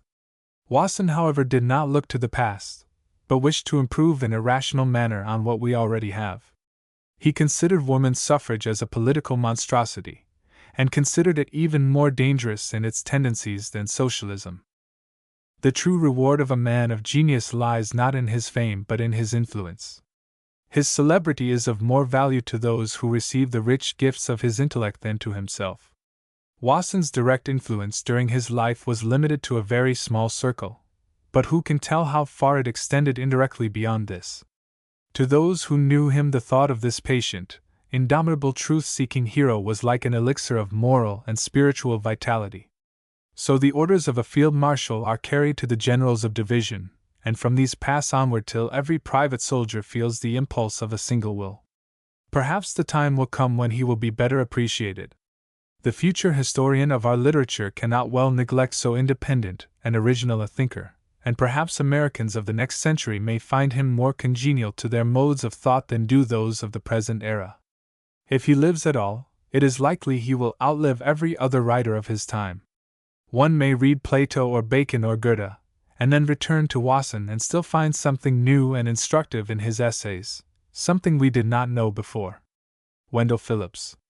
If Hawthorne was the antipodes of Emerson, Wendell Phillips was of Wasson. One might form a proportion out of these four, in which Phillips and Hawthorne would be the extremes, and Emerson and Wasson the mean terms. He was, in his way, as perfect an artist as Hawthorne, while he differed from him as the sea does from the land. He was more like Emerson in his mental methods, and was a man of action. While he took the same interest in public affairs as Wasson, the slavery question was the only point on which the two could ever agree. One was an ardent and unreflecting revolutionist, the other a systematic thinker and conservative supporter of the general order of affairs. When in 1870 he was candidate for governor of Massachusetts, on a hopeless ticket, and was taunted with being ambitious, he proudly replied, Born of 6 generations of Yankees, I knew the way to office and turned my back on it 30 years ago. His family was one of the earliest and most generally respected in New England, and at one time was influential and flourishing, but now nearly extinct. Rev. George Phillips of Rainham in Norfolk, England, was a graduate of Cambridge University, and entered the Church of England, but soon became a dissenter, and embarked with Governor Winthrop on the ship Arabella, in 1630, for the Western world. He was the first minister at Watertown, a position in those days as important as the presidency of a trunk line is in our own. Cotton Mather and the early writers speak of him almost as the founder of the Congregational Church in New England, and he and his descendants were all cultivated gentlemen. 2 of his great-grandsons founded the preparatory academies at Andover and Exeter, called by that name. John Phillips, the father of Wendell, graduated at Harvard in 1788. He was the president of the Massachusetts Senate for 1 term, and the first mayor of Boston, distinctly so called. His wife was a Miss Sarah Whalley of Brookline, and Wendell himself was their 8th child, born November 29, 1811, a year memorable for the appearance of a comet with 6 tails. During his boyhood, the family lived in a large mansion house in Old Cambridge, which has since been occupied by Professor Andrews Norton and his son. In a large and amiable household, with a mother for whom he always showed the deepest respect, his earlier years must have been happy much beyond the lot of ordinary mortals. He was fitted for college at the Boston Latin School, where he was distinguished both for scholarship, faultless behavior, and fine declamations. Charles Sumner was his companion there, as well as in college and at the law school. They are both said to have given striking proof of their oratorical talent, though perhaps not more so than many others have before and since. He entered at Harvard in 1827, while Sumner was a sophomore, and Dr. Holmes and his celebrated 29ers were in their junior year. His college life was a dream of wonderland. Rich, gifted, full of good humor, handsome in form and feature, a brilliant scholar, he seemed above all others to be Fortune's favored child. Work was easy to him, and his play was the sport of genius. He was everywhere among the first, president of the Porcelain Club, president and orator of the Hasty Pudding Club, the Apollo Belvedere of his classmates. He also belonged to a society called the Owls, which only met at midnight, and the one who could control his face so as to look most like an owl was considered the best fellow. Yet in the midst of this happiness, like the Hindu prince, the spirit of sadness comes over him when he reflects that very few are so fortunate as himself, and that a great many seem to be born to positive misfortune. The change in him was so marked that his classmates took notice of it and attributed it to too much of a religious interest. But it was not that. He accepted religion as he found it, and lived and died in the faith of his ancestors. What is called a religious experience never came to him, but from this time forward he showed an especial tenderness and consideration for unfortunate people. It is well we bear this trait of his character in mind, for it is the interpretation of the various phases of his career. He studied law, but does not appear to have ever taken a serious interest in it. Sumner, on the contrary, became a shining light in the law school, and there laid the solid foundation of his future eminence. Looking back at the past, we see now how the lives of these 2 men diverged. In tact and readiness, in mental gifts, and fineness of nature, Phillips was slightly the superior of Sumner, but Sumner easily surpassed him in greatness of design. Phillips wished to be an orator, and afterwards confessed that at this period of his life his admiration for Webster knew no legitimate bounds. But oratory is an art which requires a liberal profession for its basis, and Webster and Sumner became orators by virtue of their profession. An orator merely as such is simply an actor, and it requires a strong and well-balanced character to withstand the temptations of the stage and the platform. Wendell Phillips afterwards found a basis for his oratory in the anti-slavery conflict, and then, when that came to an end, his occupation was gone. It is also to be doubted if he had the right sort of intellect to make a lawyer of, though no man could be better qualified in other respects for practice in the courts. Although one of his professors predicted a term in Congress for him, he did not obtain any clients for several years, which is more remarkable as there could have been no question in regard to his capacity or popularity. Another strange fact is that when he went to Europe and asked Judge Story for letters of introduction, he failed to obtain them, while Sumner, who was Story's favorite, was presented a few days later with more than a dozen. Had Judge Story already discovered a centrifugal and uncontrollable element in the man? It is difficult to understand, at this distance, the persecution of the early abolitionists. They were the most harmless and inoffensive of men, and the spirit in which they approached the slavery question, and the arguments they used in regard to it, were like those by which the Christian Church obtained the abolition of serfdom in Europe.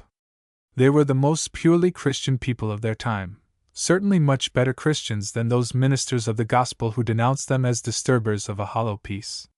So Suetonius speaks of the Christians as being disturbers of the peace, and Tacitus, like a late writer in the Atlantic Monthly, refers to them as enemies of society. It is true they finally became narrow-minded, intolerant, and almost misanthropic, as always happens when a small minority are fatally enclosed within an unfriendly community. But they were not so in the beginning. Their methods were mild and pacific. They wished to influence public opinion, and even hoped to persuade the slaveholders to assist in general emancipation. That the slaveholders should have been somewhat irritated at this suggestion to part with so much valuable property is not surprising. But why should it have disturbed their neighbors in Massachusetts and Connecticut, where the question of free and slave labor had been agitated 40 years before, and satisfactorily settled? The same speakers who harangued against the abolitionists would say in the next breath that it was contrary to democratic principles for people in one section of the country to concern themselves about the affairs of those in another. Was it an inherited public tendency from the spirit of intolerance which formerly persecuted the Quakers? However that may be, it is an historical fact that great social reformers always have begun in a similar manner, and their importance can fairly be measured by the violence and duration of the opposition to them. Wendell Phillips did not at first take an interest in the anti-slavery cause. The abolitionists were not personally known to him, and his mind was largely occupied with the pleasures of fashionable society, where he shone before all others. There was a certain strength and good sense in this, the reserve of a man who waits for opportunity, and who does not risk shipwreck at the start by rushing hastily into troubled waters. In October 1837, he was married to Miss Marianna Green, the daughter of Benjamin Green of Boston, and cousin, or other near relative, to Mrs. Maria Chapman, a friend of Harriet Martineau and other English philanthropists. In November occurred the riot at Alton, Illinois, and the assassination of Lovejoy. Dr. Channing's first petition for an indignation meeting in Faneuil Hall was refused by the authorities, but a second and more urgent one was granted, evidently with the anticipation that the anti-slavery people might, after all, find themselves in a minority. As it happened, the audience was nearly divided between the two parties, but the pro-slavery faction, led by government officials, had the advantage of being able to make all the noise and disturbance they wished without being interfered with by the police for it. It seemed as if the meeting would end in confusion and a vote of disagreement. 25 years later, Wendell Phillips said of it, "I went there without the least intention of making a speech or taking any part in the proceedings. My wife and Mrs. Chapman wished to go, and I accompanied them. I remember wearing a long surtout, a brand new one, with a small cape, as was the fashion of the day, and after the Attorney General made his speech denouncing Lovejoy as a fool, I suddenly felt myself inspired, and tearing off my overcoat, started for the platform. My wife seized me by the arm, half terrified, and said, 'Wendell, what are you going to do?' I replied, 'I am going to speak, if I can make myself heard.' The uproar was so great that the chairman asked Dr. Channing if he could stand thunder, but the personal beauty and intrepidity of Phillips, coming like a meteor out of the night, so surprised all hearers, that they paused to listen to him, and were so charmed by his eloquence that they neglected to make any further disturbance. The Attorney General was wholly discomfited, and Dr. Channing's resolutions were carried by a substantial majority. It is surprising that so thorough an historian as Vaughan Holst should have omitted to make mention of this speech, which really struck the keynote of the anti-slavery movement from first to last. As we have it now, revised by its author from the newspaper reports of the time, it is one of the purest, most spontaneous and magnetic pieces of oratory in existence. It deserves a place beside those two famous speeches of James Otis and Patrick Henry which ushered in the War of Separation from England. It possesses even a certain advantage, in the fact that it never has been nor is likely to be made use of for school declamations. It will always remain fresh, vigorous, and original as when it was first delivered. But Phillips was not content merely with silencing the opposition. He claimed that the cause for which he spoke, and for which the meeting had been called, was one of higher importance than any that had preceded it in Faneuil Hall. When the audience murmured at this, he boldly continued, "Insomuch as thought is better than money, is the cause for which love died superior to that for which our ancestors contended." James Otis thundered within these walls when the king did but touch his pocket. Imagine his indignant eloquence if they had attempted to put a gag upon his lips. For this statement, if for nothing else, Wendell Phillips deserves an immortality in the history of his country. With such an achievement at the age of 26, what might not have been expected of his mature years, of the full fruition of his genius? What but a future candidate for the Senate of the United States, or even for the presidency? The full fruition of his genius, the development that nature intended for him, never was realized. It is true, he accomplished much, and was in himself even more, but by no means what he might have been. Even in the first hour of success, the temptation comes to us which determines our future destiny in one way or another. The two ladies were of course delighted at his triumph, and overwhelmed him with congratulations, but Mrs. Chapman, the born Duchess, as she was called, saw instantly what an advantage would accrue to the small band of abolitionists from the alliance of this able young aristocrat, with his suddenly revealed gift. That evening she used all the arts of persuasion to induce him to relinquish his profession and cast his fortune to sink or swim on the broad ocean of reform.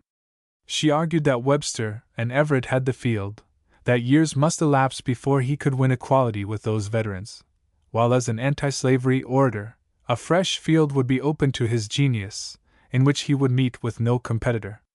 The hour only waited for the man, and what a glorious reward to have finally secured the freedom of a whole race. Unhappily this coincided with a natural inclination in Phillips, of which we have already spoken, and a few days later he decided to follow her advice. One could heartily wish that the born Duchess had left Wendell Phillips to work out his own salvation. It is hardly the sign of a strong character for a man to be guided in the choice of a profession by feminine counsel, but he was still young, tender-hearted, and susceptible, and if left to himself might have escaped the impending danger. It was a temptation at once to his ambition as an orator and the latent heroism in him, his disposition to self-sacrifice. His law practice was not satisfactory, and he could not look forward to immediate success in that direction, especially since the Faneuil Hall meeting. Much better, however, for him to have gone patiently forward in the path already cleared by Webster and Everett, until, fully equipped in experience and maturity, he could have carried his anti-slavery principles into the arena of practical politics and become a leader in the House of Representatives, or have stood by Sumner in the Senate.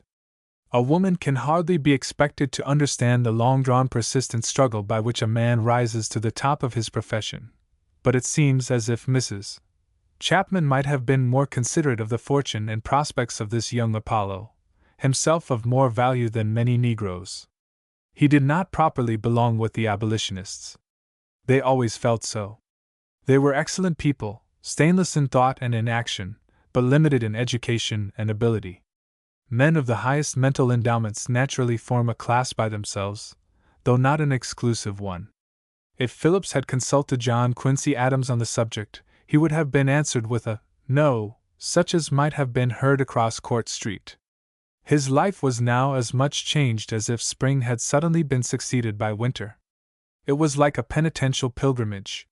He had inherited from his father a moderate property upon which he and his wife, who was already much of an invalid, could live in a moderate way. He resided for a time in Florence, Massachusetts, and then purchased a small house in Essex Street, Boston, which has since been torn down to make room for the extension of Harrison Avenue. It was a house of very small dimensions, such as is commonly occupied by a mechanic's family, but possessed the advantage of admitting as much sunshine as possible into Mrs. Phillips' lonely chamber, which was probably his reason for selecting it. He wished to live economically in order to save money for the cause of freedom, and also for private charities. The number of persons whom he assisted in the course of his life may be called countless, and he was even too careful in preventing a knowledge of this from being made public. He selected for his motto the Latin sentence which he had translated while at school: "Phocion always remained poor, though he might have been very rich." His fashionable friends deserted from him in a body, and old family acquaintances passed him in the street without recognition. The only society he had was his wife and Mrs. Chapman and the families of the few abolitionists who lived in Boston. He was as careful of his diet, exercise, and sleep as a trainer is in regard to a racehorse, and was rewarded for this with the most magnificent health. In all things he illustrated the words of the poet: "The hero is not fed on sweets, daily his own heart he eats. The chambers of the great are jails, and headwinds right for royal sails." He never lost an opportunity of speaking on the slavery question. He joined the corps of Lyceum lecturers, and soon won the first place among them. If they would listen to him on slavery, or Toussaint Louverture, his lecture was free, otherwise it must be paid for. No one else did so much to arouse public consideration in regard to this great evil, as the conservative Webster had already designated it. All through the northern states, wherever the railroads went, there Wendell Phillips was also, exhorting the people with burning words, and warning especially the farmers and laboring classes that free and slave labor could not exist together, and unless the Negroes were emancipated they would ultimately become enslaved themselves. Stumping New England, it was said, made Wendell Phillips an orator, and that, after all, was the right name for it. It was refined and elegant as could be, but still stump oratory. It became so inevitably from the nature of the case, and in one sense this is to his credit, for it would seem to prove that he cared more for the cause than for his own reputation. He never attained to the well-considered architectural oratory of Webster and Burke, though in his best period he sometimes came very close to this, but neither did he speak to the House of Commons, nor before a bench of judges. Nothing is more fatiguing to untrained minds than a consistent and elaborate argument, and the mixed character of Philip's speeches, like a bonfire made out of all inflammable materials, was remarkably well suited to the audiences whom he addressed. It is said that even Burke often emptied the benches, as if his associates in Parliament did not appreciate him so well as those who now enjoy reading his works. An artist who draws with a free hand will be able to develop his talent to its full extent, but one who draws in a cramped or false manner will always suffer more or less from the effects of it. But this was not the worst of the matter. Self-control does much for the artist, but unprejudiced criticism is also necessary. This Phillips never could obtain. There were persons who judged him impartially, but he was not in the way of obtaining their opinions. He was surrounded by a small band of adherents who praised him without discrimination, and who fiercely repelled the attacks of those who found fault with him. The newspapers all took sides against him, for both political parties dreaded the agitation of the slavery question, and Phillips could rarely look into one of them without meeting with a savage attack on himself by some subaltern who knew of no better use for his quill than the manufacture of these venomous darts. Neither could he walk through the streets of Boston without hearing himself cursed and execrated. Meanwhile Mrs. Chapman and Mrs. L. Maria Child extolled him to the skies. Faithful and undistorted picture of himself he could meet with nowhere. We read of saintly characters who have endured persecution with Christian humility and resignation, who have blessed those who cursed them, and loved those who hated them, but how many such have we been personally acquainted with? If we except Desdemona, there are none in the great dramatists. It is an excellent principle, this of returning good for evil, but is it not also true that nature has planted hatred in us as a protection against future imposition? There may be such personages, but Wendell Phillips was not one of them. He endured the stings of the pro-slavery hornets, as they were called, with stoical dignity and forbearance, but in spite of all good resolutions, they had an effect upon the inner man. Like the good Maritornes when Sancho Panza mistook her for an evil spirit, he endured the drubbing as long as flesh and blood would stand it, and then retaliated in good earnest. It was discovered at length that Wendell Phillips had a sharp tongue, as well as a silver one, and could use it also with some temper. Of course, he was blamed for this, and very few considered what provocation he had, or gave him credit for his previous forbearance.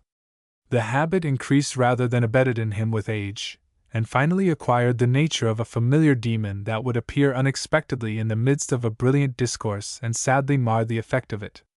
His tendency to exaggeration, disregard of fact, and recklessness of statement may all be attributed to his irregular, improvised manner of working. There are few public speakers, indeed, who escape these faults. What preparation he made for his speeches will probably never be known. He was always as mysterious on this point as a professional juggler. To a lady who once asked him about it, he replied that he never made any preparation. For those of his speeches that have been published, we are obliged to a skillful shorthand writer named Yarrington, who was Wendell Phillips' devoted admirer, and never missed an opportunity of hearing him on a fresh subject in Boston or New York. To judge from internal evidence, it would seem likely that having divided his subject, as a lawyer does his argument, into a number of points, and having filled his mind somewhat full of them, he wrote out a careful and well-studied opening to his address, and then committed it to memory. This would enable him to make terms, as it were, with his audience in those first critical moments of his speech, and afterwards he could rely on his native wit and genius to carry him through. When his subject was a criticism of public events, this was not so difficult, and it gave him the advantage of a certain vivacious energy which appealed strongly to his hearers. But it was a dangerous practice. An orator who has a certain length of time to fill, and a reputation to sustain, is obliged to go on at all hazards. He cannot afford to be dull, nor to stop for a moment's reflection. If his memory fails him for an instant, imagination must supply its place. In this manner he often made misstatements which were quite unintentional, and must have been deeply regretted afterwards. Some allowance too should be made for a man who feels himself in a desperate position.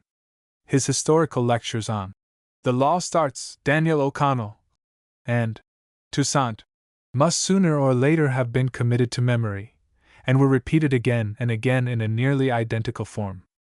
To amend for these deficiencies, his delivery was perfect, and even more than that. One of our best critics has called him matchless in this respect, and no other orator of the century, except possibly Canning, may be compared to him. Webster was more effective, but rather ponderous. Choate's style was peculiar, and Everett's cold and studied. Gladstone resembles him more, perhaps, than any other, but Gladstone has a decided solemnity of manner which is a help to him among his countrymen, but a defect as judged by classic standards. With Wendell Phillips, it was not only that every phase of thought and feeling was portrayed at once in his face, attitude, and gestures, but this was done with such grace and purity as only belongs to the very highest art. It was as if a figure in Raphael's school at Athens had suddenly stepped out from the picture and explained the thought of the master to us in words. There is nothing I can compare with the unconscious grace and purity of Phillips in his best moments except a picture by Raphael, or one of Milton's shorter poems. It was no lurid brilliancy or artificial light that shone from him, but rather the cheerful radiance of spring sunshine. No matter how gloomy the political outlook might be, or in what somber colors he depicted it, this light from the man himself illuminated his subject and gave encouragement to his hearers. The most prolonged applause could not disturb a muscle in his countenance, and a storm of hisses appeared to have as little effect on him. From the first word to the last, he was master of the platform, and no one dreamed of contesting his right to it. His gestures were his own, and could not be imitated, for they were the creation of the moment. There was something magical in this art of his, and if his wisdom and judgment had only equaled it, he might have counted among the greatest of men. Emerson sent one of Webster's orations to Carlyle, and the latter complained that it was monotonous and lacked the poetic quality of Demosthenes. This is quite true, but at the same time it may be said that Webster's speeches, judged simply as literature, have not been surpassed by 5 other American writers. The grand roll of his sentences does not become wearisome to a lover of sound reasoning, and in the presentation of his subject he has rarely been equaled. An oration of his is not like a picture hanging on the wall, but rather a public building which one can walk around and look at from the 4 cardinal points. Even his speech on the Fugitive Slave Bill, for which he has been so much blamed, contains the best analysis of the slavery question up to that time which had yet been made. He considered slavery a great evil, and his mistake evidently consisted in supposing that a great evil could exist in one part of the nation without vitiating the whole of it. Illustration: Wendell Phillips. As he appeared before the Phi Beta Kappa. Phillips looked upon slavery as a crime, and attacked it in an uncompromising manner. His speeches are not much like Webster's, but they are excellent reading, full of keen, vivid thought, bright sayings, and genial humor. He had the imagination of Demosthenes, but without the logical faculty. Many of them possess historical value, and but for too much voix blanc, like the brightness of new silver, might be compared with Emerson's essays. Certain passages and individual sentences are of rare beauty. Speaking of Lovejoy 30 years after his death, he said, "How cautiously men sink into nameless graves, while now and then one forgets himself into immortality." At the time of the Dred Scott decision, he exclaimed, "Is liberty dead? Is the valley of the Mississippi her grave? Are the Rocky Mountains her monument, and shall the falls of Niagara chant forever her requiem?" In his Brooklyn address of November 1, 1859, the finest of his orations, and one which he must have prepared with exceptional care, after telling the story of Tsar Nicholas, who insisted on building a straight railroad from Moscow to St. Petersburg in spite of the opposition of the engineers, he continued, "An intelligent democracy says of slavery, or a law, or a creed, this is justice, or it is not. The track of God's thunderbolt is a straight line from justice to iniquity, and the church or state that cannot stand it must get out of the way." Or take this illustration of his subject from Athenian life, which is itself Athenian, and very much in the vein of Demosthenes. Anacharsis went into the forum at Athens, and heard a case argued by the great minds of the day, and saw the vote.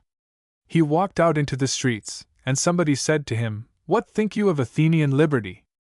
"I think," said he, "wise men argue causes, and fools decide them, just what the timid scholar 2,000 years ago said in the streets of Athens. That which calls itself the scholarship of the United States says today of popular agitation, that it lets wise men argue questions, and fools decide them. But that unruly Athens, where fools decided the gravest questions of polity and right and wrong, where it was not safe to be just, and where property, which you had garnered up by the thrift and industry of today, might be wrung from you by the caprices of the mob tomorrow, that very Athens probably secured the greatest human happiness and nobleness of its era, invented art, and sounded for us the depths of philosophy. God lent to it the noblest intellects, and it flashes today the torch that gilds yet the mountain peaks of civilization." At a memorial meeting of Sumner's friends in 1874, Phillips concluded his remarks with the same expression that Cicero used in regard to Homer. There was no one like Sumner.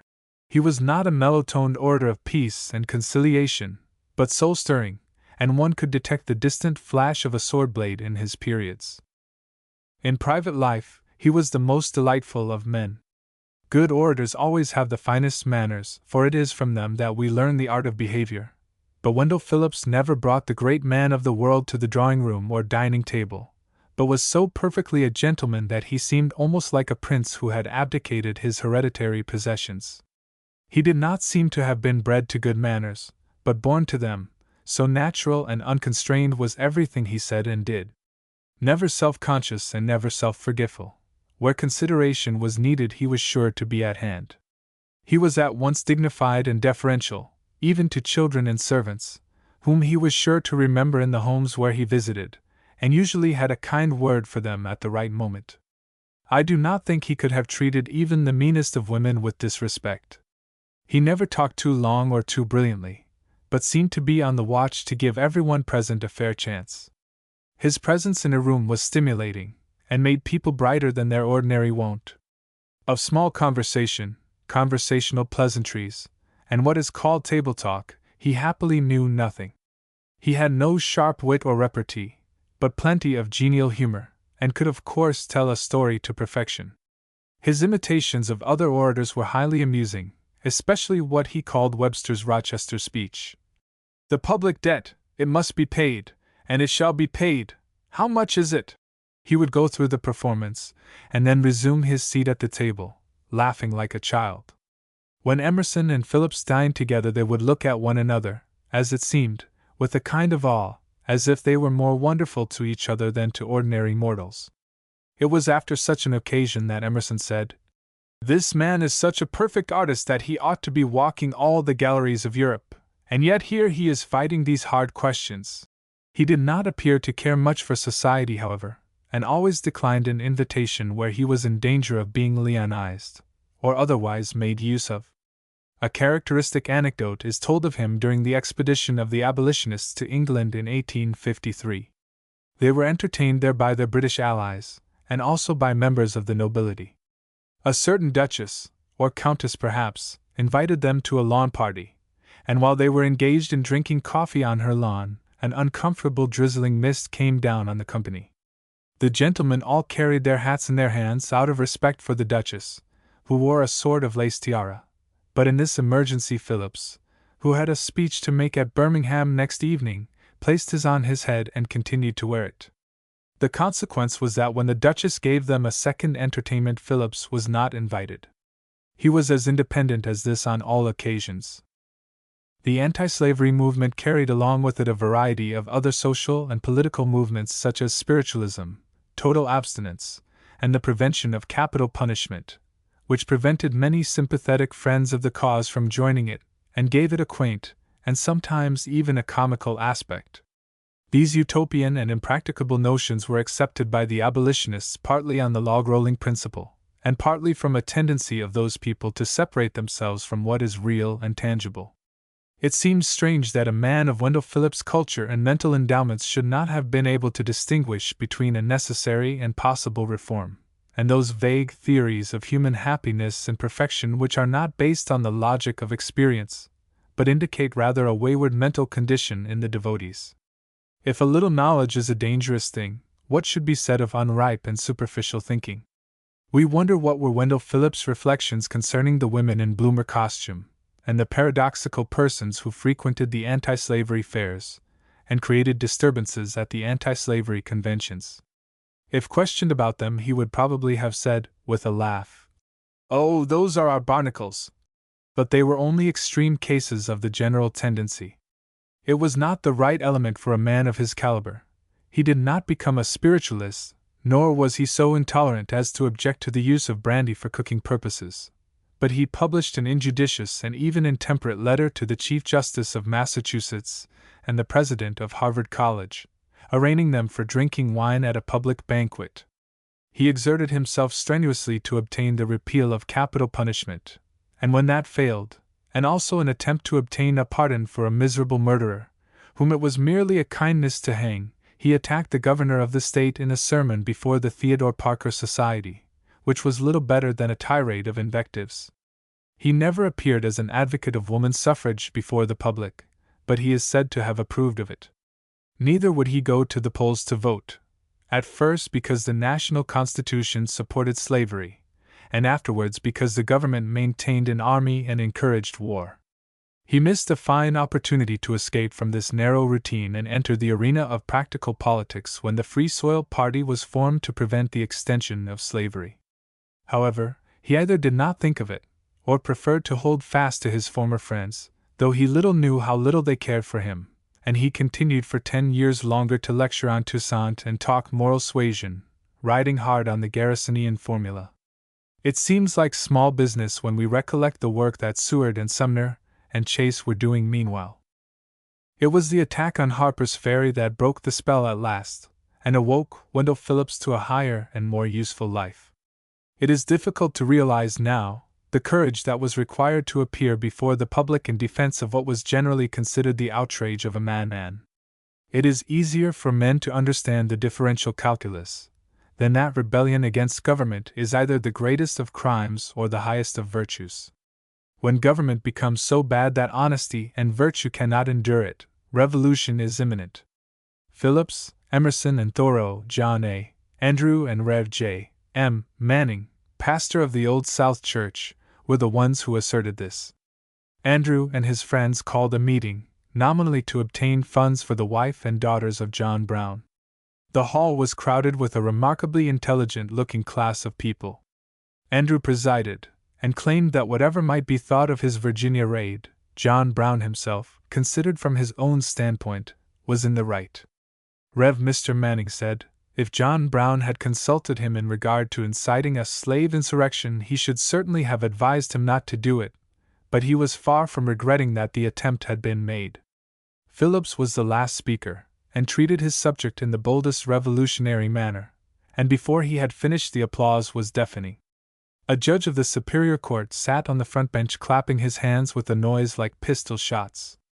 This served him as a preparation for the Brooklyn address already referred to, which, if it had been equal throughout, might be classed among the world's great speeches, and it is certainly one of the most brilliant orations of either ancient or modern times. Certain passages in it remind one of a shower of falling stars. It is remarkable for its light and shade.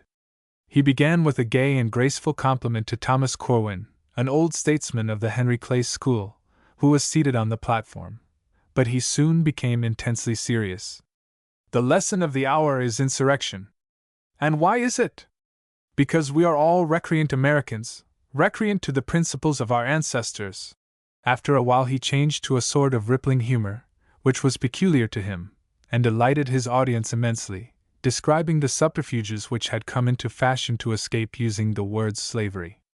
Hypocrisy is the homage that vice pays to virtue. Then he became deeply pathetic as he referred to the heroic man condemned to death and lying wounded in a Virginia prison, and concluded with an outburst of spiritual triumph like that in Goethe's tragedy of Egmont. They have brave men in Virginia. It was not an old, gray-headed man entering Harper's Ferry that they were afraid of. It was the John Brown in every man's own conscience that made them tremble. He achieved an equal success of a different kind soon after, in attempting to deliver the same speech in New York City. A portion of the hall was filled with pro-slavery roughs who cursed and reviled him, and threw various missiles at him. A stone which struck a chair near him on the platform might have done him very serious injury. Nothing dismayed, he continued his speech, and taking his text from the insults of his enemies, hurled defiance back in their teeth. His friends who accompanied him and were ready to defend him from personal violence, said that on this occasion Phillips surpassed anything they had known of him before, and fairly quelled the mob by his courage, address, and personal magnetism. It was during the following 8 years that Wendell Phillips proved himself the great orator.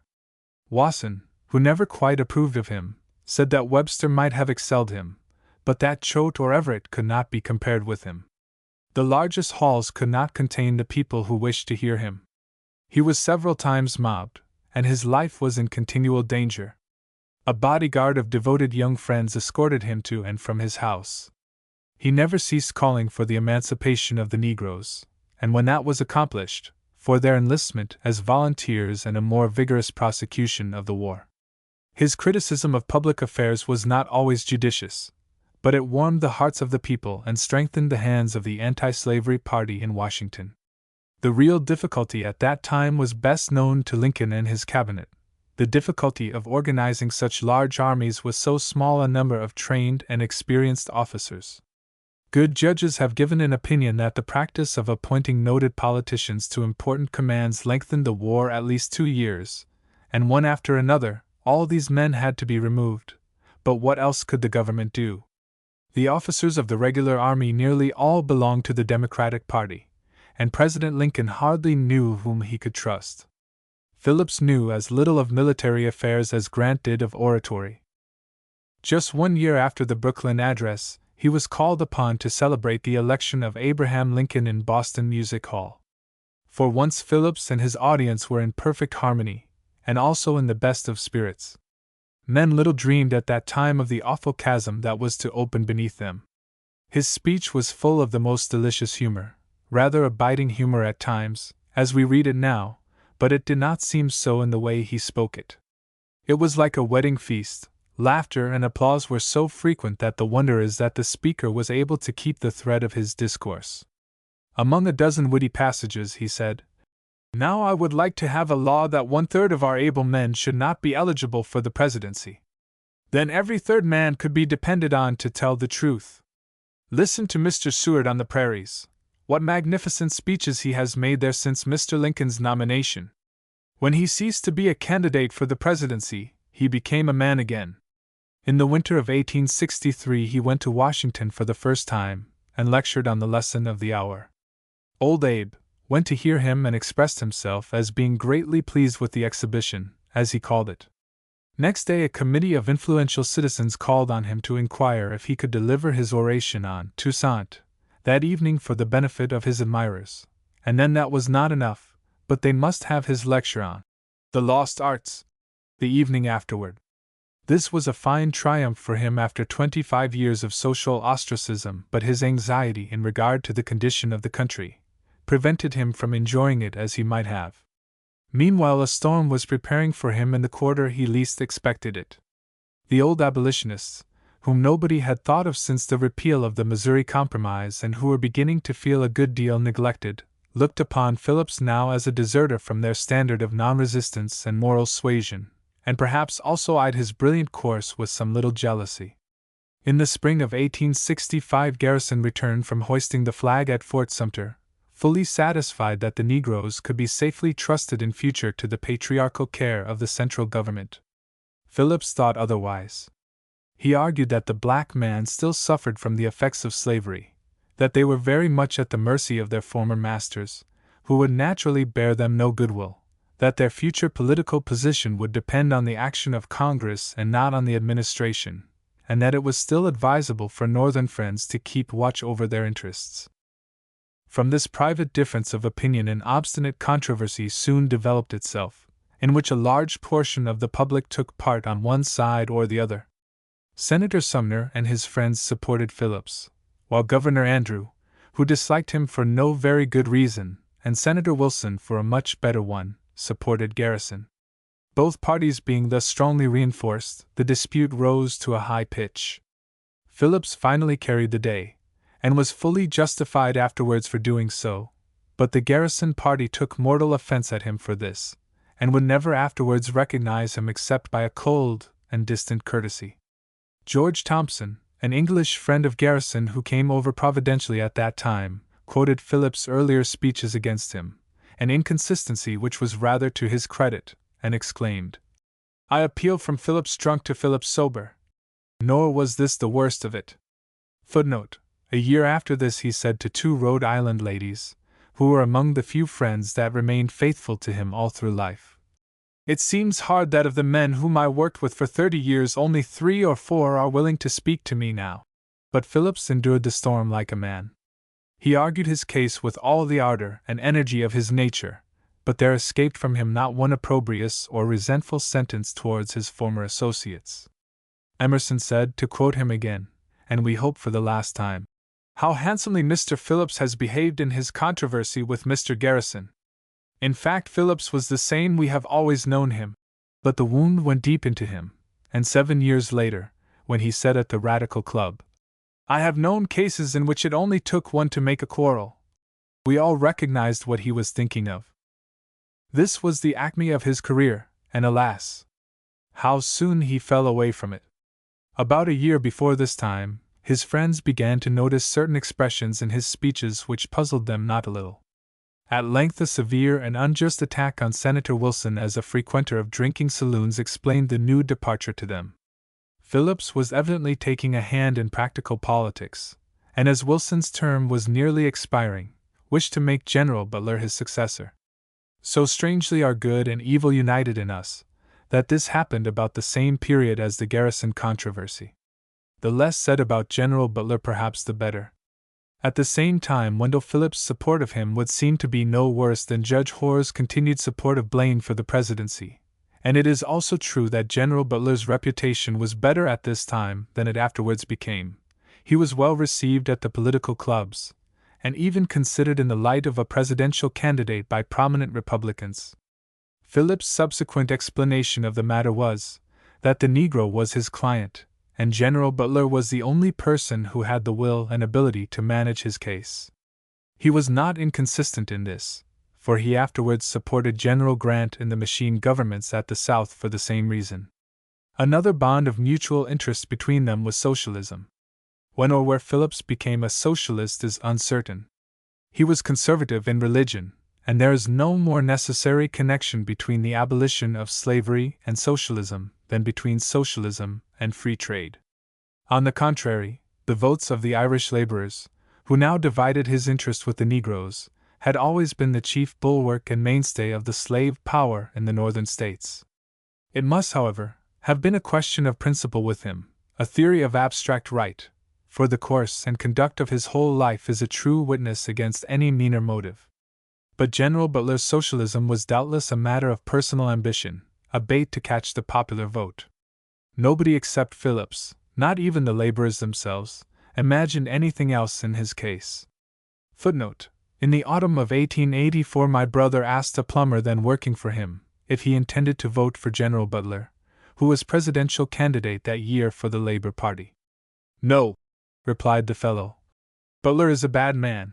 He will do for governor of Massachusetts, but for president of the United States we want something different." This unholy alliance was productive of no good to either party. Phillips injured his reputation by it, and what advantage Butler may have gained is yet to be discovered. In 1870 Phillips injured himself still more by a public attack on the Bird Club, a company of merchants and politicians who met together for a Saturday afternoon dinner. This was done so evidently in Butler's interest that the general's future plans were disclosed by it. He wished to obtain the nomination for governor the following year, and looked upon the Bird Club as the chief obstacle in the way of his doing so. Frank W. Bird, who usually presided at the table, was one of the most patriotic and single-minded men that ever labored for the good of his country. He was so sincere and warm-hearted that there was no possibility of mistaking his character. He was in the legislature for nearly 20 years, and a member of the governor's council, but offices were not what he cared for. He was at once the most intimate friend of Andrew and Sumner, two men who never could agree because one wanted to organize all men under his banner, and the other was equally determined to be independent of everybody. He might almost have been called the balance wheel of Massachusetts politics. At the State House he was the terror of all mean and mischievous members, a sentinel always on the watch to prevent extravagance, fraud, and political chicanery. His persistent opposition to that monstrous abortion, the House Sack Tunnel, for which our children and grandchildren will be taxed ad infinitum, cost him an election to Congress. Upon this account he had numerous enemies, but even General Butler could not discover the smallest reproach against his character. He was one of the most useful men in the state. The club was called by his name because it had neither name nor organization. It originated with a few friends who used to meet at Chevalier Howe's office during the Kansas excitement, and Wendell Phillips' charge against them that they managed the politics of Massachusetts had less than half a leg to stand on. While the governor and both senators were members of the club, it must have been, of course, an influential body. Sumner certainly never made use of official patronage to promote his private interests. Yet this was the only charge, mixed with some dark insinuations, that Phillips could bring against them, and even this might have had some excuse if it had not been in the interest of General Butler. The remainder of his life was a wreck, though he may not have been aware of it. Frank Bird and his associates were the best friends that Wendell Phillips ever had. They were friends who would have held fast to him through everything except such an attack as he made on them. Alone now with his invalid wife, childless and well-nigh friendless, his life must have been gloomy and miserable. No company was ever invited to his house, and it was by the rarest chance that he went to any entertainment. Who his associates were in this new phase of his life is often a matter of conjecture. Revolutionary socialists mostly, practical and unpractical, not of the harmless theoretical sort, but he never was seen on the street in company with other men. Whoever they were, they could not have been either cheerful or elevating society. The audiences that went to hear him were composed of quite a different class of people from those of the preceding era, and could not sustain him with the same moral force as formerly. No wonder if his temper became sharp and his mind melancholic, if the lines deepened in his face and the quick, bright look of his eye changed to a fitful, suspicious and desperate expression, if his splendid talent deteriorated too much into mannerism. Although this was his own fault, we could not help feeling pity for him, and the kind of regret with which we look on the fragments of a beautiful statue. He was evidently carried away with the ambition of becoming a world reformer. There is a sentence in his speech on Lincoln's election which may cast light on Wendell Phillips' socialistic views. He says, "Caesar crossed the Rubicon born in the arms of a people trodden into poverty and chains by an oligarchy of slaveholders. But that oligarchy proved too strong even for Caesar and his legions." This was a bold and original opinion in those days, for Mommsen's history, to which we are mainly indebted for our change of sentiment in regard to Caesar, had not yet been translated.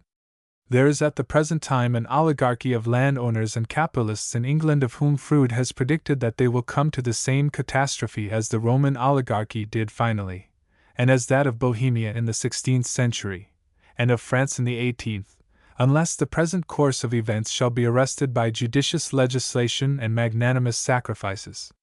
Phillips had already taken a hand in suppressing one American oligarchy, who have been compared by Mommsen to the Roman senatorial party, and he thought he foresaw another rising in our midst from the Iron Kings, and other great industrial magnates. He may have been far-sighted in this, for he often proved to be a true prophet, and there are many now who think the same, but that would not justify the methods by which he undertook to provide against the evil. The condition of the laboring classes in America, where a thrifty and temperate mechanic can occupy as good a house as a country doctor in Europe, is the most favorable yet known in history, much more favorable, comparatively, than that of our professional classes. But Phillips had seen the most wealthy and highly educated people ranged against him throughout the long conflict with slavery, and had acquired the habit of considering them a dangerous element in the community. There is a certain artistic perfection in the contrasts of his life. 37 years after his Lovejoy speech, he appeared again in Faneuil Hall attended by a retinue of government employees, with intent to capture a meeting called to protest against the interference of the government at Washington in Louisiana politics. There was wrong, no doubt, on both sides of this question, but the interference of the government was equally illegal and injudicious. Phillips appeared now more on the side of the oppressor than for the oppressed, and though his speech was, as formerly, the best of the occasion, it failed to win the sympathy of the audience. He was consistent in his devotion to the interests of the freed men, but he would have been more true to himself if he had been willing to recognize, as the more reasonable anti-slavery people did, how absurd and even abominable were the Negro governments in the Southern states. But he had long since lost his good judgment, and when President Hayes removed the troops for whose maintenance he could obtain no appropriation from Congress, and the pyramid which had been so long supported on its apex suddenly fell over, Phillips could scarcely find terms harsh enough to express his rage and exasperation. His attacks on the Hayes administration might fairly be called philippics had they possessed the saving grace of Hellenic self-control, but they remind us rather of Carlyle's furious latter-day pamphlets. Yet even in December there are bright days, and when in his 70th year the veteran orator was invited to deliver an address before the graduates of his own college, from whose festivities he had been excluded since the time of his Lovejoy speech, warmed with the recollections of his youth, his genius blazed forth with all its former brilliancy. With customary hardihood he selected for his subject the danger from the educated classes, that is, the tendency of intellectual culture to exclusiveness and separation from the less fortunate portion of mankind. It is not to be supposed that the Harvard alumni were well pleased with this topic, but he presented it with so much skill, and even eloquence, as to win applause from some of his most inveterate opponents. This sympathy for the unfortunate had been the keynote and true explanation of his course in life. It came to him there in the days of his youthful gaiety like a dream, and now, after 50 years, he had returned to celebrate his last triumph in the same place where this vision of heavenly mercy had appeared to him. He looked like Cicero, and there is a bust of Cicero on the Pincian Hill at Rome, which if placed in Boston would certainly be mistaken for him. His figure, however, was better than Cicero's, who is reported to have had a long neck and rather slender legs. He resembled Cicero in his refined tastes, his admiration for great writers, his command of language, his tact, fluency, fiery invective, and in the anticlimax of his career. If he had prepared his speeches for a body of men like the Roman Senate, he might have been more nearly Cicero's equal. He used to wear a high-crowned soft felt hat, which was remarkably suited to the Roman-like contour of his face. He was skillful in all things, and might have been equally celebrated as a writer, an actor, or possibly as an artist, if his interest and inclination had led him in either of these directions. What we feel the lack of in him is contemplative depth. He was more Gallic than Germanic. He possessed a deep nature, but his character was not equal to it. He was too refined, too much of an artist perhaps, for the rough work fortune gave him to do. He had the heart of a lion, but the mind of a woman. Yet as we view his life from a distance it has grand outlines. When the western continent was discovered, it seemed as if it were a paradise which had been kept in reserve for the most civilized races. But this had no sooner happened than a curse was fastened upon it, the curse of slavery, which had already been abolished in Europe in its mildest type. This may have been necessary at first in the tropical portions of America, where it is impossible for a white man to labor in the sun, but it was contrary to the spirit of Christianity and inimical to true civilization. To eradicate this widespread, deep-rooted evil was a tremendous undertaking, one of the most gigantic in history, and among those who contributed to this, none, except perhaps John Brown and Charles Sumner, accomplished more, and few have done so much as Wendell Phillips. The right aspect, then, in which to regard his career is as a sacrifice to this great cause. Let it be said of him that he loved mankind not wisely, but too well. Appledore and the Leghtons. The Isles of Shoals are 7: Duck, Appledore, Cedar, Halley's, Star, Londoners, and White. Besides these there are Square Rock, Mingo Rock, and a number of other outlying rocks and reefs. Appledore, Halley's, Cedar, Star, and Londoners form almost a semicircle, or horseshoe, nearly a mile in width with the tips turned toward the west. Duck Island lies 1.5 miles to the north of this group, and White Island with its lighthouse about the same distance to the southeast. They are mostly bare rocks, like mountain tops rising above the water. They are not, however, submerged mountains, for as their name indicates, the sea is nowhere very deep about them. If the points of the horseshoe had been turned toward the east instead of the west, they would not have been habitable, and the place would have been known to navigators as the Devil's Reef, the Devil's Horseshoe, or by some other term ominous of shipwrecks. The group of islands now form a cozy though not very safe harbor where every evening in the mackerel season a small fleet of fishing vessels sail in there to anchor for the night. As might be expected, the fauna and flora of the shoals is neither rare nor extensive. Gulls are to be seen, of course, at all times, especially the large Burgomaster gull, one of the finest of birds in size and ferocity, and in power of sight nearly equal to an eagle. In spring and fall flocks of coot and the more fishy sort of ducks are to be found there, together with a good many loons. Snowy owls are not uncommon in cold weather, and during winter almost any kind of Arctic bird may arrive there. A flock of eider ducks once took refuge and were shot under the same overhanging rock where the terrified servant girl concealed herself when pursued by the murderer Wagner. There are probably more green snakes on Appledore than anywhere else in America. Wild roses and morning glories are the only flowers large enough to attract the notice of a passing tourist, but Celia Thaxter has also written a pretty poem on the Pimpernel. There are no trees to speak of. Their geological structure is more interesting. It is generally supposed that the soil of New England rests on a foundation of primeval granite, but it is not exactly that. There is very little true granite in New England, what is taken for it commonly being syenite, a rock indeed that differs from granite only in the substitution of hornblende for mica. The so-called Quincy granite is a finer sort of syenite, and the White Mountains are composed of syenite capped with granite. The Isles of Shoals are also mostly syenite, but there are large boulders of coarse granite lying about, and in some places the syenite changes suddenly to granite as if the two had been welded together. Then there are dikes of dark brown trap or ancient lava, from 4 to 10 feet wide, running across the islands from southwest to northeast, and others again at right angles to these. This would seem to indicate that the elevation above the surrounding plateau was due to volcanic action. The structure of White Island is very different from the others, a large portion of the rock being studded with innumerable small garnets, while veins of some grayish-white minerals run through it in which there are still smaller garnets. How did these bare, bleak and barren rocks come to be inhabited? Originally it was from love of gold. Men will go wherever there is money to be made, and wherever men go, women are pretty sure to follow. In 1879, a city suddenly arose in the most desolate and uncomfortable part of the Rocky Mountains, and in the middle of the last century there was a large settlement on the Isles of Shoals, with a young ladies' boarding school at Appledore, and a fort on Star Island for protection against pirates and Indians. Fish merchants carried on a flourishing trade with France and Spain.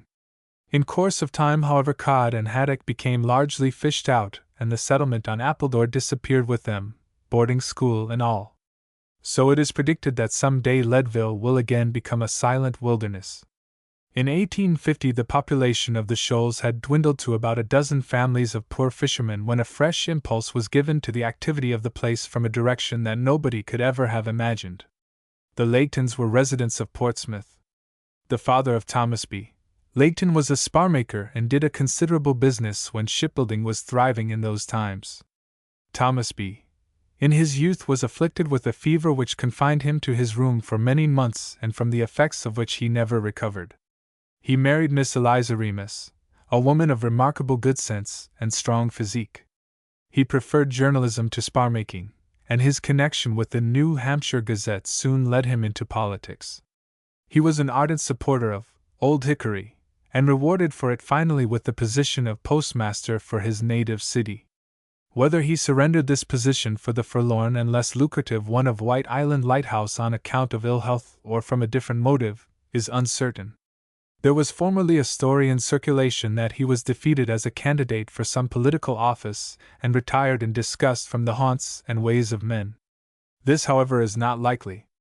Thomas Leighton was a man of a blunt and rugged sincerity, tenacious and determined, such as would not be likely to lose his mental balance at the first unfavorable turn of fortune. Illustration: Twilight at the Isles of Shoals. He went to White Island in 1838, was removed by Harrison I, and reappointed by Tyler. His life there must have been a rough one. Of all the Isles of Shoals, White Island is the most difficult of access. It is not easy to land there in good summer weather, and during winter communication with the outer world is as rare as cold days in July. From December till May the breakers thunder on the cliff beneath the lighthouse like the roar of artillery. One would like to know what his reflections may have been during this Alexander Selkirk kind of life, how he and his wife managed to entertain themselves. Rev. John Weiss and a friend going to Portsmouth in the summer of '46 visited the lighthouse and made friends with the family there. They found old Leighton a pretty rough customer, but good-humored enough, and his wife uncommonly glad to see them. Their daughter Celia was a very bright-looking, rosy-faced girl, and the two boys Oscar and Cedric had their hair cut straight across their foreheads to keep it out of their eyes. Mr. Weiss thought that when they were in the water they must have looked a good deal like seals. In 1848 he resigned his position and removed to Appledore, then as always on the charts of the Coast Survey known as Hog Island. It would seem to be the last stretch of a fisherman's imagination to call every long sloping island by that name. There he and his brother Joseph, who had thus far been a grocer in Portsmouth, built cottages for themselves and went into the fishing business, purchasing boats, seines, and hiring a large number of men. This lasted for some years and finally came to an end through the death of Joseph and the invalidism of Thomas, who was always lame and unable to give the work his personal supervision. Meanwhile their friends came over from the mainland to visit them, and admired the climate so much and remained so long that the brothers concluded to build a small hotel where these and others could pay for their entertainment. It was a 3-story building, almost square, the parent stem of that great banyan tree which has since spread over a large portion of the island. The accommodations at first were primitive. A visitor in '51 was obliged to wait an hour for a room and an opportunity to wash his hands, though he was at the time the only guest in the house. An empty flour barrel turned upside down served for a washstand. However, the sailing and fishing were good, as also were Mrs. Leighton's doughnuts, of which there was always an unfailing supply, so that numbers of people came there. Among them was a recent graduate of Harvard, from the vicinity of Boston, named Levi Thaxter. He was a young man of refined tastes and rare intellectual endowment, afterwards widely known as the apostle of Browning's poetry in America. He was not one of those college graduates who seem to have been run in a mold like bullets, but already possessed character and a mind of his own. He was by nature rather an admirer of art than an artist. In fact, he was a critic, and with a right opportunity he might have become a Froude, a Taine, or a Ruskin. A wise father might have done much for him, but his father belonged to that class of men who are only acquainted with a small circle of their own affairs. He had not the least conception of what was needed for his brilliant son. So the best years of young Thaxter's life were consumed in fruitless efforts to harmonize his lofty aspirations with the stubborn facts about him. It was like a fruit tree planted in a stone quarry. Too late he learned from experience the wisdom that should have come to him from his ancestors. He might have succeeded better if he had been less unwilling to compromise his sincerity, to duck his head to the golden calf. But he would not do that. He intended to remain Levi Thaxter or die in the attempt, and once he came very near doing so. He was a romance character, and if his biography could be written it would be more interesting than that of some of our most celebrated men. Socially he was delightful, and 100 friends could bear witness to his integrity, his fidelity, his kindly nature, his wit, humor, and keen appreciation. William Hunt the painter and Dr. Henry I. Bowditch were his two most intimate friends. He studied dramatic reading, and nearly made a profession of it. Actors sometimes studied with him to learn a good pronunciation and dramatic effect. His partiality for Browning's poetry is quite generally known. He first read it to his friends, then in private companies, and finally in public halls. When in 1882 he went to Philadelphia to read Browning there, he created such enthusiasm for the subject that the libraries and bookstores were quickly exhausted and fresh copies of Browning had to be sent for from other cities to supply the demand. He considered Browning, Aeschylus, and Shakespeare the three most dramatic writers. All the Browning clubs that have nourished so extensively for many years past might be considered Levi Thaxter's lineal descendants. His conversation on art and literature was often so interesting that it is a pity his occasional bursts of eloquence could not have been preserved. But the important matter at this moment is that he fell in love with Celia Layton, married her, and carried her off to the environs of Boston, where she made valuable friends and met with larger opportunities for intellectual development. Hawthorne came to the Shoals on the 30th of August, 1852, and has given a full account of his visit in his usual minute and pictorial manner. He left Franklin Pierce, who was then candidate for the presidency, in Concord, New Hampshire, and embarked at Portsmouth in a small schooner which was then the only mode of conveyance, and often a very dilatory one. On the way 2 of his fellow passengers became seasick, and another sat in the stern looking very white. On arriving at Appledore he was met in the doorway by Mr. Layton, of whom he gives rather a realistic description, adding, however, "He addressed me in a hearty, hospitable tone, and judging that it must be my landlord, I delivered a letter of introduction from Pierce, which of course gave me the best the house afforded."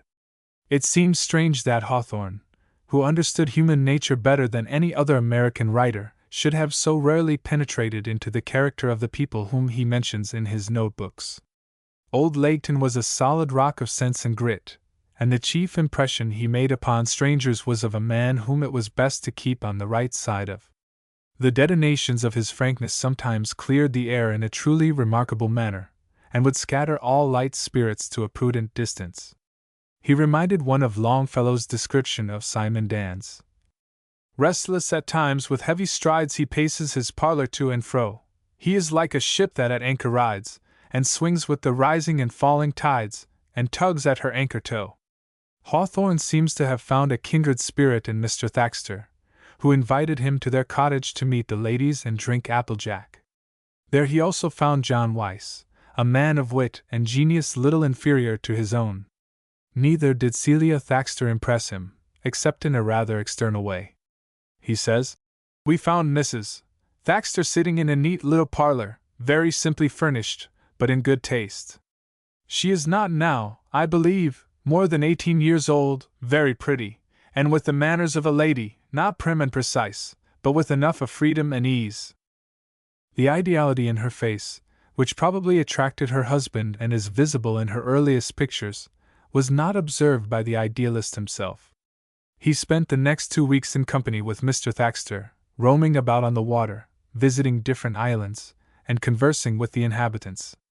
It must have been a rare occasion for young Thaxter, and Hawthorne for once found a companion who could either be silent or talk in an interesting manner. Hawthorne's account of it would suffice as a guidebook for the Shoals. He tells the story of Betty Moody, who was said to have concealed herself with her baby in a sort of cave on Star Island in order to escape from the Indians who had made a raid on the place while her husband was fishing out at sea. Unhappily, the child screamed, and the wretched mother is said to have murdered it to prevent discovery. How the other wives and mothers on the island saved themselves at this juncture is not reported, and the myth no doubt originated from a dark red lichen growing on the rocks there which resembles bloodstains and has a scientific name to that effect. Much more probable is the tradition that a large heap of stones formed like an Eskimo hut on the highest point of Appledore was built there by Captain John Smith and his men as a memorial of their discovery of the islands. This heap of stones is a veritable cairn, such as climbers of the Alps build on the summits of those peaks which they have ascended for the first time. It is customary in such cases to insert a champagne bottle among the stones, containing the card of the fortunate explorer, but perhaps Captain Smith was not provided with these articles while cruising off the coast of North America. It is at least more interesting and more in keeping with the rugged aspect of the place than the delicate triangular plinth that has been erected to his memory on Star Island. Another poetic subject is the Spaniards' graves on Smutty Nose, hapless mariners, wrecked where no friendly or kindred eye will look on the cold stones which mark their interment. 11 years elapsed before Hawthorne visited the Shoals again, and for the last time in his life. Meanwhile, much had changed there. The hotel had grown by the addition of a large dormitory, and the boys, Oscar and Cedric, had grown up with it to be vigorous and very healthy-looking young men. The Hon. Thomas P. Laketon had become a confirmed invalid, nor did he live very long after this time. The management of the property was wholly in the hands of his sons. Mrs. Thaxter had grown to a bright, self-possessed woman with 3 small boys to look after, and with her reputation as a poet now well assured to her both by critics and the general public. Her face, figure, and manner all gave evidence of a concentrated personality. Her husband, a handsome and full-bearded man, was now in the prime of life and intellectual vigor. Rev. John Weiss, their never-failing friend and a constant habitué of the place, had written the life of Theodore Parker, and received due recognition as a gifted man and elegant speaker. And there was another, more distinguished than them all, a tall figure, more erect than a soldier, pacing across the long piazza, or watching a game in the billiard-room, or seated in a retired corner of Mrs. Thaxter's parlor, whose face had long since been known to Hawthorne as that of John G. Whittier. Social life at the Shoals has had its incipient childhood, its period of youthful strength and gaiety, its bright noontide of maturity, and seems now to be lapsing into a serene and comfortable old age. Many, at least, of the brilliant men and women who made it what it was are gone, and others do not appear to take their places. The Isles of Shoals are changing as all things change except the rocks and sea. The southeasterly parlor in Mrs. Thaxter's cottage is historic ground. "There have been fine people here," she said one day in September, about 10 years ago, as the house was closing for the season. "But the summer is gone, and they have gone with it. Nowhere else since Margaret Fuller's time have so many wits, geniuses, and brilliant women been gathered together. Whittier and Hawthorne are enough to have consecrated it, but there have been many others. Hunt, the painter, came there, and Professor Payne, the composer, as well as other fine artists and musicians. Even Old Bull, that Norwegian waif and celebrated violinist, wandered in there of a forenoon, and entertained the company with accounts of sea serpents standing on their tails in front of waterfalls, and other marvels only visible in Norway, supposing, I presume, that his hearers would believe anything that he told them. Mrs. Thaxter's poetry, like all genuine poetry, is indigenous, native to the soil.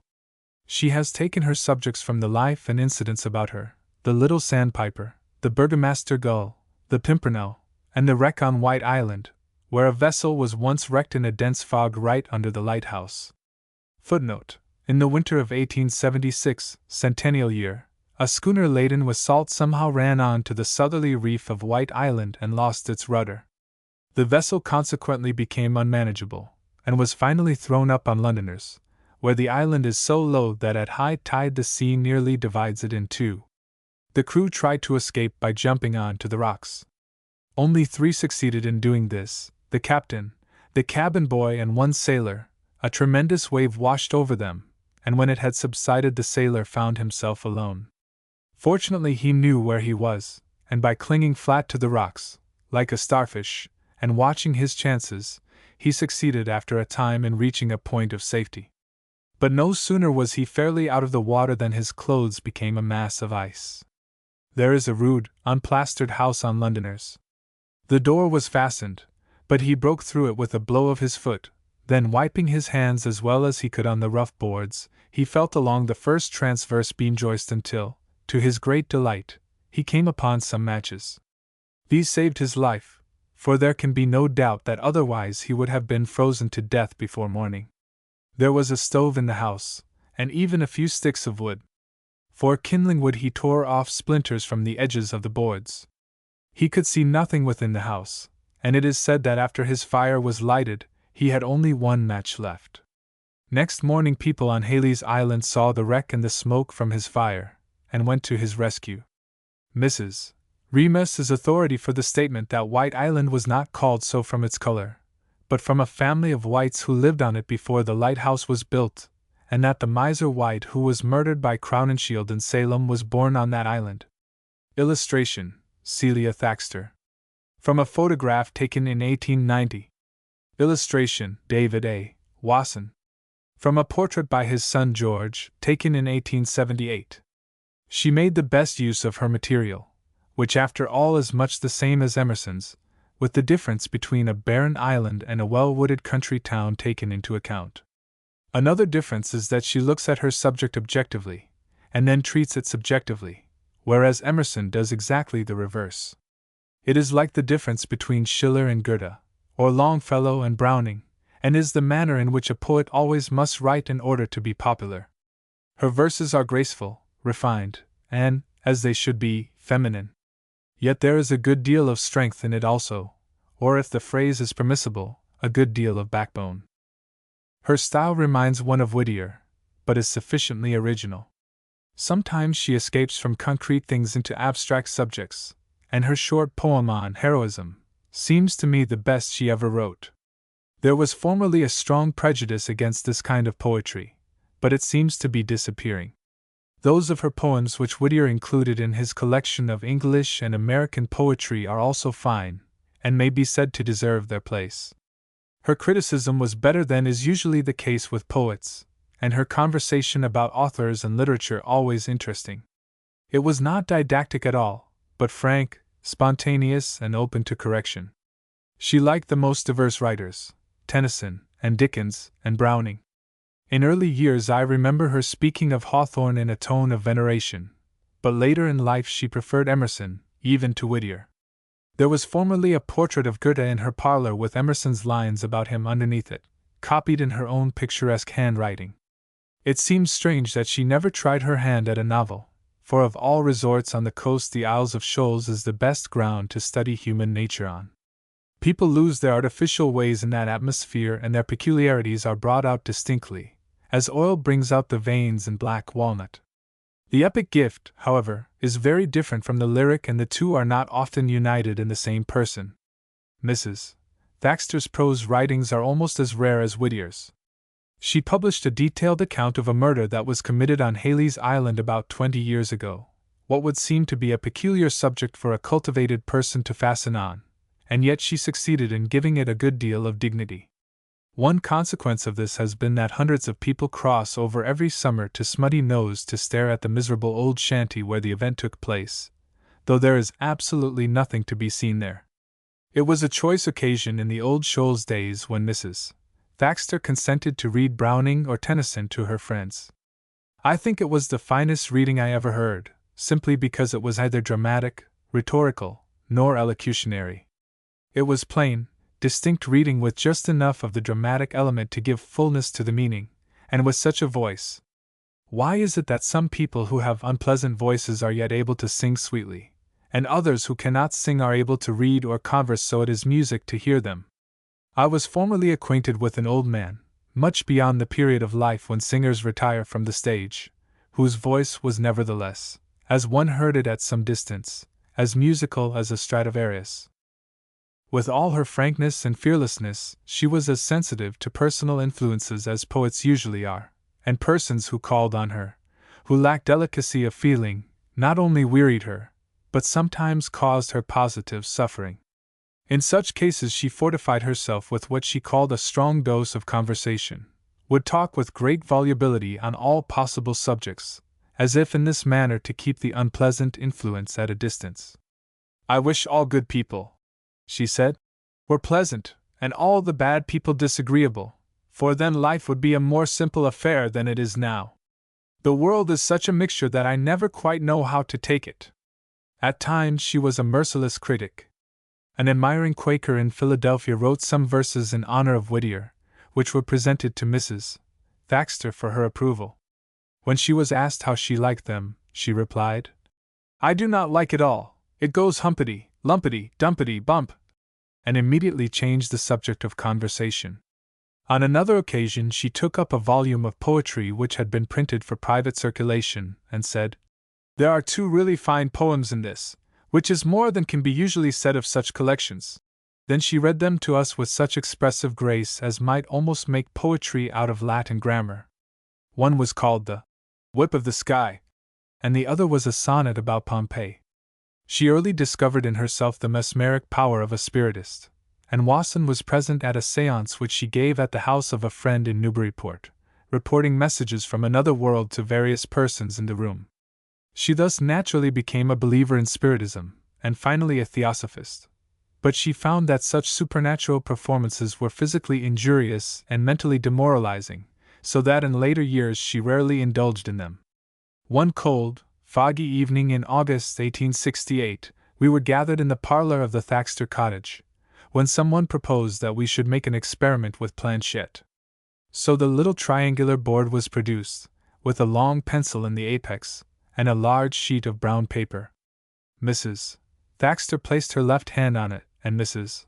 H., a New York lady, placed her right hand, while the rest of us formed a circle around the table.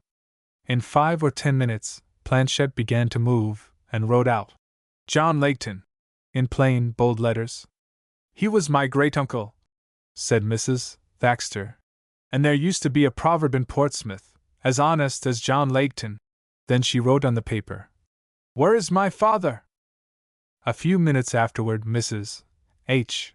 closed her eyes and fell back in her chair, as if she were fainting.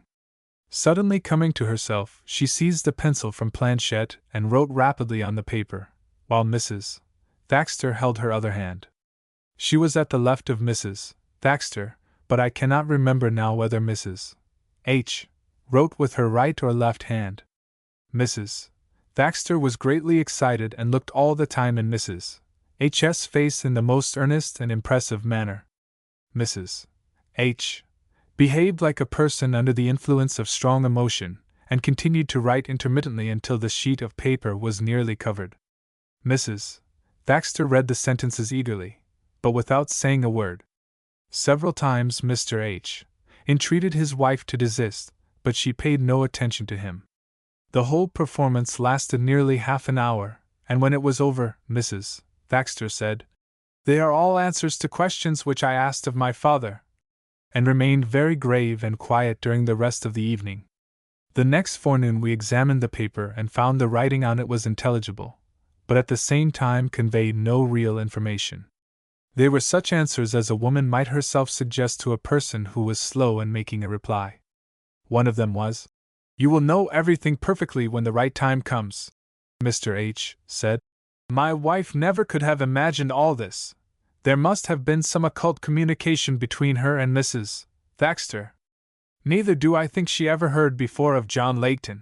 Mrs. Thaxter evidently was satisfied that she had received messages from her father, who had been dead about 2 years, and though the rest of us did not credit this, the fact in itself seemed marvelous enough. When someone remarked that he would give $5 at any time to see a ghost, Mrs. Thaxter retorted, I think you would give 50 to have him leave you again. Where the poetical talent of the Legton family came from is a rare mystery. Both of Mrs. Thaxter's brothers inherited a share of it. A poem of Oscar's was published in the Atlantic many years ago, and afterwards included in her first volume of poetry. Cedric wrote a very amusing parody on his sister's Little Sandpiper, and sent it to her when she was staying in Boston. The scene was represented in winter when there wasn't any little sandpiper. Mrs. Thaxter's poetry, however, was the making of Appledore as a summer resort. Between 1865 and 1875, thousands of people came there every summer to catch a sight of her. How she dared to go to the dinner table in the face of such a multitude, I do not know, but after a time she retained a bodyguard of friends, old and young, who were quite sufficient to keep intruders at a distance, and they could not be prevented from walking around her cottage, peering in at the windows, and stealing an occasional flower from her garden. Some even walked boldly into her parlor to demand an autograph. She received strange letters also from her unknown admirers. One was from a woman who wished to come to see her, but was afraid to do so on account of the green snakes which Hawthorne speaks of as inhabiting Appledore. Hawthorne accidentally caught one of these pretty reptiles by the tail, and was not a little startled by it.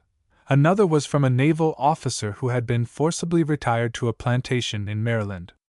I suppose she was secretly pleased by this rude homage of the vulgar, but no one knew better that the approval of her friends Weiss and Whittier was worth the whole of it. Meanwhile, social life at Appledore had risen to a height. Mrs. Thaxter welcomed every one who had a claim upon her recognition. Open table was her motto, rather than exclusiveness, but those who considered themselves of superior clay found no chairs to sit on in her parlor. Her cottage was a scene of gaiety by day, and revelry at night. Beautiful girls, charming women, and distinguished men dazzled the beholder. Singing and laughter as well as instrumental music could often be heard there at a late hour. There are no people who are so full of good spirits in vacation as clergymen and college professors. It is the reaction from their well-sustained gravity during the remainder of the year, and there was no lack of either. Among them all none was so brilliant as John Weiss, though Eichberg the violinist came pretty close to him. Both were German Jews, Weiss, however, having been born in America. He belonged to the same type of men as James Russell Lowell and David A. Wasson. He was the friend of both and equal to either in genius. He was the most eloquent preacher in New England at that time, and as a humorist only second to Lowell, if indeed second to any. His wit and his preaching were not, however, of a popular character. Something more than phlegmatic common sense was required to appreciate them. If he was not so popular as Lowell with the public, he was more so among his friends, in whose list might be counted almost every man of note and influence in Boston and vicinity. Bright flashes of his imagination came like the sudden gleam of a diamond, and would often convulse the company with laughter when one would least have expected it. He was an excellent pantomimist, could perform all the parts in a comedy himself, and with the help of Fred Loring, or some other, would improvise a burlesque on almost any well-known play. It was after one of these performances that Whittier, who sat in his quiet corner enjoying it as much as an honest Quaker dared to, said to Mrs. Thaxter, "Celia, thou knowest I have never been to the theatre, but I think at last the theatre has come to me." Weiss was gay with the gay, but could be profoundly serious again at a moment's warning, and the biting shafts of his satire never wounded a human soul. When someone spoke of the peculiarity of John Brown's spelling, he exclaimed, "So much the better, so much the better! What good would a Webster's dictionary have been at Harper's Ferry? A whole edition of them could not have accomplished anything." He was always ailing, and his friends in college doubted if he would ever reach maturity, yet he lived to be a gray-haired man, and published a number of excellent books. When he died, in 1878, there were not wanting malicious people to spread the report that he died of intemperance, though the wonder is how he could have lived so long. His death cast a shadow over the social life at Appledore so that it never quite recovered its former gaiety. About the same time several millionaires made their appearance. Cottages began to arise upon the rocks. A small steam yacht plied like a water-bug between the different islands, and the place became continually more fashionable and conventional. Whittier, feeling that he did not belong to this new order of things, retired to a quiet little inn at West Ossipee, in the White Mountains. It was now that Professor John K. Payne, the musical composer, introduced a new element into the show's life. One morning he walked into Mrs. Thaxter's parlor with a large folio under his arm and said, "I am going to play you one of Beethoven's sonatas, for I think you will like it." Mrs. Thaxter was not quite sure that she would, but listened attentively. There had been a good deal of music before, in a small way, pupils of Eichberg playing on the violin with piano accompaniment, and even Eichberg himself, which was quite a treat, though a single violin can never express a wide range of musical ideas. Beethoven's music she had also heard indifferently performed by young lady amateurs, but this was another affair.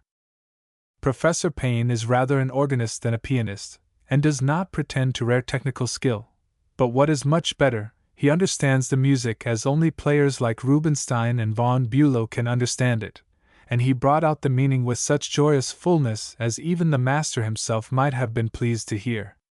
It was a revelation to Celia Thaxter. It was easy to see there was no affectation in her enjoyment, either did she lack words to express her delight. "Mr. Payne," said a classical gentleman who was present, "your playing reminds me of what Cicero said of Caesar's commentaries, that a fool might think he could improve on it, but a wise man would not like to try." The professor was so much pleased with Mrs. Thaxter's frank enthusiasm that he dedicated a sonata he was composing to her, which was performed the following winter in Boston, and greatly praised also by the critics. Piano recitals and concertos thus became the fashion at Appledore, and classical music was in good demand. Its refining and quieting influence on the little community was quite perceptible. It produced a change like the transition from flamboyant Gothic architecture to the pure Grecian style. At first only a few came to hear it, then the parlor was filled. The piazza became crowded, and finally gentlemen were obliged to find places on the rocks outside. It is one thing to hear music in a crowded concert room with gaslight and bad air just after we have left the jarring discords of the street, and quite a different affair to listen to it with congenial spirits in the summer air of these islands, which seems to have been made for attuning the senses to fine perceptions. To enjoy any kind of art, the mind needs to be like a clean slate on which every mark tells. In 1881 Professor Payne improved his good reputation both here and in Europe by composing what is called his Greek music, that is, an overture to the play of Oedipus Tyrannus, which was acted at Harvard in the spring of that year. Of course his seashore friends wished to hear him play it himself, and after the applause which followed had subsided, he said, "A little approbation is all the reward I get for my compositions. A good deal of money was made out of the Greek play by speculators, but none of it came to me." There was a general expression of regret, and then Mrs. Thaxter said, as if to herself, "If I were only the Commonwealth of Massachusetts, I know what I would do." A physician at the house that summer warned Mrs. Payne never to let her husband work so hard again as he had that year. I remember William Hunt, the portrait painter, in 1872 wheeling his youngest child, a beautiful boy named Paul, in a go-cart in front of the cottage. He looked like an Arab, with a beard nearly to his waist, and a decidedly Semitic head, but he had an aristocratic style, and the air of a man who was used to command. His friends congratulated themselves on his resemblance to Titian, and to the French artist Horace Vernet. Despite his proud bearing he was a tender-hearted man, and when in trouble always went to Levi Thaxter, who was a rarely sympathetic person. In 1879 he came again to the Shoals, flying from domestic affliction. He was also suffering from a severe nervous strain, the result of painting 2 immense pictures in the hall of the New York Assembly, at Albany, and was no longer able to work. Either of these by itself he might have contended against, but both together were too much for him. One dark, rainy night he left the Thaxter cottage at a late hour, looking very sad and gloomy. The next morning his body was found in a fresh-water cistern which had been built in a hollow between the rocks. There were some who thought that his death might have been accidental, but old Dr. Bowditch said, "My friends, there was only too much reason for it. Of all the wrecks on that dangerous coast was not this the most piteous and tragical?" William Hunt narrowly missed being one of the greatest of painters. Though some of his portraits are wretched failures, there are others of his pictures that might grace any gallery in Europe. Mountain air is better than sea air, both for those who are well and strong, and generally speaking for invalids. But people go to the sea because they like it, for love of the dark blue ocean. Few things are more monotonous than sailing in a yacht. It is a confining sort of existence. Subjects of conversation soon become exhausted, there are many inconveniences about it, and being becalmed in a groundswell is worse than riding in a stage-coach on a hot and dusty road. Yet how many men prefer spending their summer vacation in this manner to any other? It is that rolling, lisping, gurgling, mysterious, unfathomable unity which attracts them. Earth is the masculine element, sea the feminine, and all the cycles and epicycles of organic nature have resulted from these two. It develops imagination and romance in persons who would never have been suspected of possessing either. No wonder that the sailor delights in marvelous tales. It is a terrible destroyer, but at the same time a friend that we cannot do without. Nowhere perhaps is that closeness to the ocean, this familiarity with the sea, so strongly felt as at the Isles of Shoals. There is really no land there, nothing but sky, rock and water. Living there is like a sea voyage without the discomforts thereof. During the great storm of March '52, when the lighthouse on Minot's Ledge was overturned, an immense wave rolled across the center of Appledore from side to side. There are windows in the hotel on Star Island where one can drop a pebble into the sea, and go to sleep listening to the murmur of the waves. Even in summer the surf sometimes runs so high that it is dangerous to approach the edge of the cliffs, and few people know how pleasant it is to watch the eddying swirl of the water round the promontories on the westerly side. One can sail in every direction, and if the wind does not suit one quarter it always will another. Better than any sailing, however, is rowing in an open boat at sunset or by moonlight, with one or two friends. Their climate is equally remarkable, and Dr. Bowditch considered it, from its soothing and also stimulating quality, one of the finest in the world, and much the best on the Atlantic coast. This is owing to their geographical position, islands on the coast of Maine being afflicted with cold fogs, and those south of Cape Cod with warm ones. There are no sultry nights in summer, and the cutting east winds of Mount Desert are unknown there. The climate is warmer in April and November than on the mainland, in May and October about the same. The winters are disagreeable enough, but there is a kind of glory there in summer, and the view at night from the piazza of the Oceanic is beautiful beyond all faculty of description. Whittier. From under the North Star's beam, through a region wild and free, the waters of a mighty stream roll onward to the sea.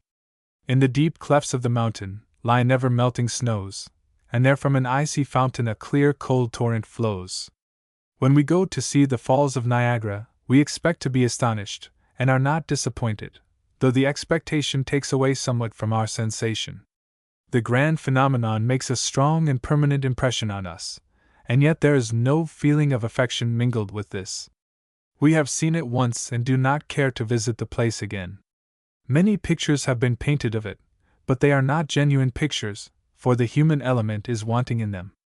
Niagara can turn no mill-wheels, and will float no ships. How different is it with those scenes of natural beauty which we never heard of and come upon by surprise, which we remember always with affection and a kindred interest. Such were my thoughts many years ago at Amesbury, as I walked on the banks of the Merrimack and watched the calm, clear current of the river, as it hastened by, irresistible as time itself. I also reflected how often the poet Whittier must have walked in that same path, how dear to him must be that silent flood with its elm trees and great rolling hills, and how in times of darkness and discouragement he must have come to it for strength and consolation. The beauty of a river depends very much on its clearness and purity. The Rhine and the Tiber are more famous than the Merrimack, but their water is muddy and undrinkable. Indeed, the current of Whittier's life might not improperly be compared to the river beside which he dwelt so long. Commencing in the pure mountain air of the social and religious seclusion of his sect, the difficulties and limitations, which in his case waited upon the acquisition of knowledge, may well be compared to the passage through a rocky and unfruitful region, leaping as it were from one granite boulder to another. Then no sooner has he gained depth and fullness from contact with natures like his own than he is caught in the mill-wheels of a great political revolution, He enters ardently into the anti-slavery conflict, as he says of himself in the tent on the beach.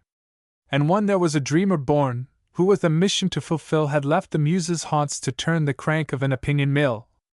And finally, having escaped past all expectation from this turmoil, victorious and laurel crowned, he goes calmly and steadily forward to the end. What makes this parallel rather surprising in its perfection is that Concord River empties itself into the Merrimack, and one might fancy that its waters carried Emerson's magnetic thought and influence to Whittier's own door. May not the career of any great man be compared to the course of a river? And especially the lives of our American poets would seem to resemble in their purity and transparency the rivers of New England. Whittier's house, however, does not stand by the river's brim, but near the center of the village, almost a mile away. It was a modest-looking structure, in appearance much like the Alcott House at Concord, but not nearly so well situated. It faces towards the north, and has little land about it, though there is a vegetable garden in the rear. Neither is there any protection for it from the cold blasts of winter. Here he lived, at first with his sister and after her death with his niece, Miss Lizzie Whittier, and I believe with another niece, who married a Mr. Caldwell, but also a large portion of the time quite alone, except for one or two servants, reading, meditating, and writing poetry. A man who has that kind of work to do can never be very lonely. The interior of the house was plainly and comfortably furnished, and contained some fine pictures and handsome books, the gifts of Boston friends, but its chief ornament was the quiet dignity and amiable courtesy of the poet himself. The eastern coast of New England is famous for its thunderstorms, and in the summer of 1872 there was one in the midst of nearly every afternoon.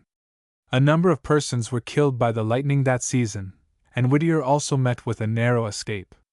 It was one of the last days of June, and from our piazza we could see the masses of black cloud rolling down the Merrimack Valley, not thinking of the imminent peril which they were bringing to our poet. At the same time Miss Lizzie Whittier and a lady friend were seated in the room on the right hand of the front door, when crash! An electric bolt came through the wall like a rifle shot, just above her friend's head, laying her out upon the floor, shivering a mirror into splinters, then went through the doorway and meeting John G. Whittier in the front hall, knocked him senseless, and seizing two slats from a blinded escaped through an open window into the garden. Miss Lizzie was the first to regain her feet, and her anxiety and terror, when she saw her uncle lying senseless on the floor, may readily be surmised. It proved, however, that none of them were seriously injured, though their heads were confused and unserviceable for several days, and they did not wholly recover from the effects of this coup d'éclair until after an excursion to the Isles of Shoals. Illustration: Whittier's house at Amesbury. When Whittier was asked how the stroke felt, he said, "It was like a blow from a pile-driver, and I would not like to have it repeated." The hole which the lightning made in the side of the house could scarcely be distinguished from that of a large rifle bullet. A few days afterwards I saw a small house set on fire by the lightning, and it was consumed in a very few minutes, so one may infer how narrowly the Whittier family escaped a double danger. He was a tall and rather slender man, measuring almost exactly 6 feet, with sloping shoulders, and he stood so straight as almost to be the personification of uprightness. No soldier was ever more erect, and this without the least stiffness or conventionality. His head was not large at the base, but high-crowned and finely arched. His eyes were magnificent, and can only be compared to Hawthorne's eyes, though not so clear. Marshal von Moltke had eyes like 2 brilliant lights. Even the Emperor dared not look into them. Whittier's were not like this, but seemed to be lighted by hidden fires, very large, dark, and powerful. He had a sensitive and refined mouth, which was closed, as if by an effort of the will. In general appearance he resembled men of the Revolutionary period, as if a contemporary of Washington had luckily been dropped out of the 18th century. He looked like Copley's portrait of Samuel Adams, but with a more intellectual and less stubborn expression. From boyhood he was always fragile and ailing, could not sleep well at night, and would repeat poetry to himself, for he knew any quantity of it, without making an effort to memorize it, until he fell asleep again. Yet to what an age he lived, and how much work he accomplished! I am tempted here to quote from an essay by David A. Wasson, written nearly 30 years ago. God gave Whittier a deep, hot, simple, strenuous, and yet ripe and spherical nature, whose twin necessities were, first, that it must lay an intense grasp upon the elements of its experience, and secondly, that it must work these up into some form of melodious completeness. History and the world gave him Quakerism, America, and rural solitude, and through this solitude went winding the sweet, old Merrimack stream, the river that we would not wish to forget, even by the waters of the river of life. And it is into these elements that his genius, with its peculiar vital simplicity and intensity, strikes root. Historic reality, the great facts of his time, are the soil in which he grows, as they are with all natures of depth and energy. We did not wish, said Goethe, to learn but to live. The anti-slavery movement originated with the Quakers. It seems to have been their mission in America. Benjamin Lundy was a Quaker. Garrison and his friends were non-resistants, which is political Quakerism. Whittier was one of the first to join them, and none of them afterwards, except Wendell Phillips, had such influence with the public. Neither was he content with writing poetry for the cause, controversial lyrics and war songs of freedom, but he took a lively interest in the affairs of the New England Society, went to its meetings and served on committees. Phillips said that once, when the socialistic element in the movement was threatening to come to open rupture with the more moderate Garrisonian party, Whittier, by his tact and good sense, and a few timely remarks, did more than any other to harmonize matters, and prevent a dissolution. When Emerson was informed of this, he remarked, "I have always held Mr. Whittier in great respect, but this is the finest flower in the poet's wreath."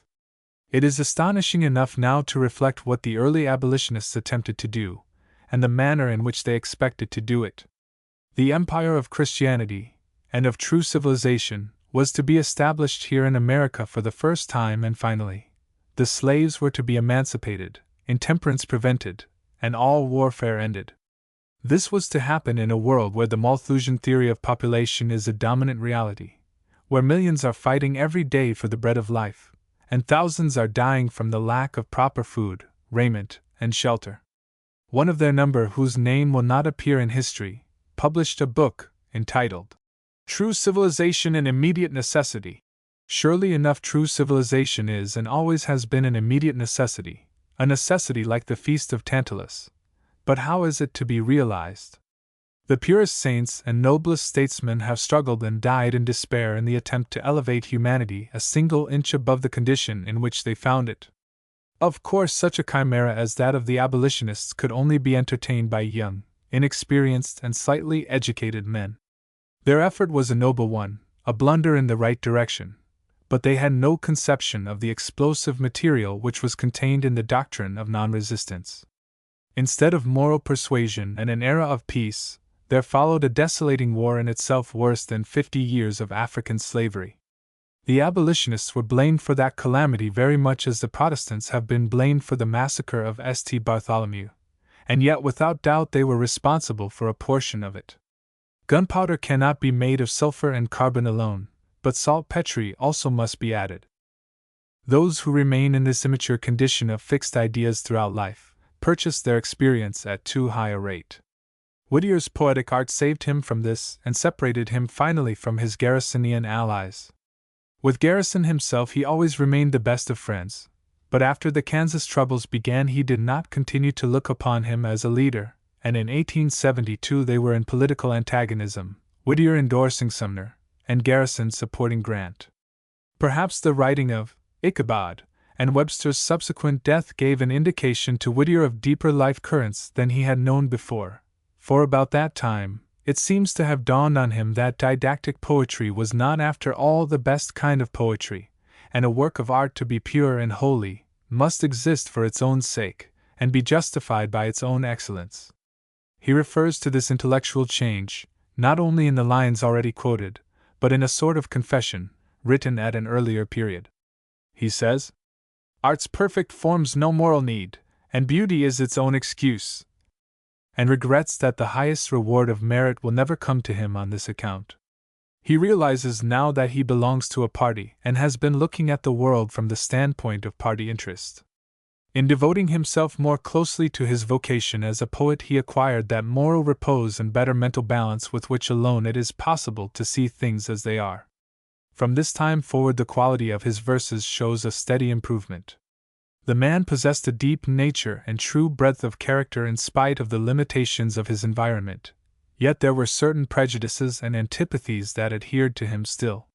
His unwillingness to listen to music is rather to be attributed to the old Quaker, puritanical notion that all sensuous enjoyment is sinful, than to the well-known indifference of poets, for that sister art to which they owe so much. He once went so far as to take an interest in some musical glasses, and seemed to be pleased with the simple tunes that were played on them, but pianos and violins he had no liking for. He enjoyed looking at portraits of distinguished men, but did not approve of religious pictures. Bayard Taylor presented him with a copy of his translation of Faust, and he read it, for the sake of old acquaintance, but he did not like it and wondered especially what explanation Goethe's apologists could make for the strange and extraordinary characters in the second part. When someone asked him why he did not make a trip to Europe, he said, "Traveling does not seem to agree with me, but beside that, I do not think I should find pleasure in it. Their great cathedrals which people go to see would not be of any account to me, and I am afraid I should not enjoy the works of art. I should like to see Switzerland, but there are also fine mountains over there," pointing to New Hampshire. His prohibitory friends alleged that he was a good deal disturbed by the 5 kinds of wine provided for the 70th birthday dinner, with which his Boston publishers honored him. He endeavored to escape from this dinner, and Messrs. Osgood and Company were obliged to send for him 3 times, and most urgently, before he could be persuaded to come. It is doubtful, however, if he objected to people's drinking wine in their own homes. Footnote: to a friend, who sent him on his 75th birthday a bottle of rare old Andalusian Olivosa, with a bouquet of flowers, he wrote, "I hasten to thank thee, dear Mrs., for thy kind note, and accompanying flowers, wreathing like Hafiz on Omar Khayyam's roses, the wine, not of Shiraz, but of storied Andalusia. I am not accustomed to tarry long at the wine. In this case I shall remember Paul's advice to Timothy. I am gratefully thy old friend, John G. Whittier." Boston, December 17, 1892. He is the only American poet who may be fairly said to have earned his living by his poems, though Longfellow might have done so, if it had been his fortune to reside in a country town. Whittier may have assisted sometimes in editing the local newspaper, and he once published a volume of rather tame prose studies of the Shakers and other strange people who are found in the southern counties of New Hampshire. I never met with but one copy of it, and it could not have had a large circulation. He was not so much an observer of life and manners, as an imaginative thinker, one whose reflections took the shape of ideal pictures. This, as Shakespeare would have called it, is the right complexion of the lyric poet. His exchequer suffered, however, in the earlier part of his career on account of his principles. All the anti-slavery people suffered for their convictions in one way or another, just as the slaveholders suffered for theirs, in the end. Garrison was mobbed, Phillips, who might have amassed wealth, like Phocion, died in poverty, Sumner was murderously assaulted, John Brown lost his life, and George L. Stearns died of unresting toil during the war, and wrecked his fortune, but Whittier represented the heart of the American people, and after the publication of Barbara Frietchie, the tide turned in his favor. Snowbound had an extensive sale, and brought him in nearly $10,000.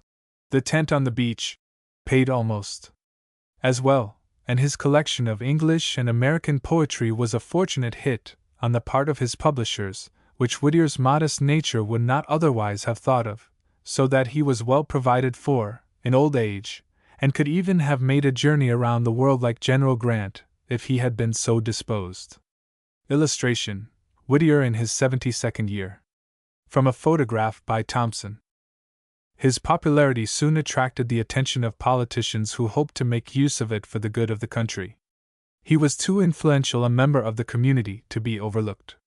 Senator Wilson, Speaker Colfax, Governor Claflin, and others called upon him, congratulated him on the fortunate turn of affairs, and hoped they might be of service to him. Quakers have always had a good reputation for shrewdness, and Whittier was not lacking in that quality. He understood perfectly well what they wanted of him, and was a good deal amused by it, but he liked to converse with vigorous and experienced men, and could obtain from them a better understanding of affairs than was to be found in the newspaper. His letters on politics were always able and interesting, and he sometimes adopted exactly the opposite view from what his advisers would have liked to have him. It is true he formerly dedicated a poem to Colfax as an ideal statesman, but perhaps Whittier was more nearly right in this than public opinion has been, since that time. He disliked being lionized and was rarely seen in public. The adoration of young women was of all things the most disagreeable to him. He created quite a sensation by appearing at one of Emerson's noonday lectures in May, 1866, and as soon as the discourse was over he became the center of a small circle of celebrities. Yet he seemed even more glad to meet his humbler and more familiar friends. He said, "If I come again, it will be to hear that man," referring to Wendell Phillips, who stood a little at one side watching Emerson and Whittier with the air of an art critic. He said of the Boston Radical Club, which nevertheless contained the best intellectual life of its time, that he feared the saints went there not only to worship but to be worshipped, a large part of the audience consisting of pretty young women. Yet he finally went there himself, for the sake of an interview with the most distinguished of his admirers, the Emperor of Brazil. This magnificent monarch, who may even be called the Marcus Aurelius of modern times, openly declared that there was nothing in North America that he wished so much to see as the poet Whittier. A meeting was accordingly arranged, and no sooner had Dom Pedro caught sight of Whittier, whom he recognized from the pictures he possessed, than he hastened to embrace him, and would certainly have kissed the astonished Quaker, after the fashion that prevails among the Latin races, if Whittier had permitted him the least opportunity. After paying his compliments in a handsome manner to the assembled company, the Emperor took his leave again, and insisted on carrying off the poet with him. One might like to know what sort of a conversation two such different and almost antipodal friends had together for that 1 hour in a lifetime. The climate of the Isles of Shoals exactly suited Whittier's dreamy nature. He would wander from the piazza into the billiard room, and back again to the piazza, and then look at the sea for an hour or more without speaking a word to anyone. Indeed, he talked very little even with those who knew him best, and strangers had no chance at all with him. There was something respectful in the hush of conversation whenever he approached a group of people who were talking loudly or laughing.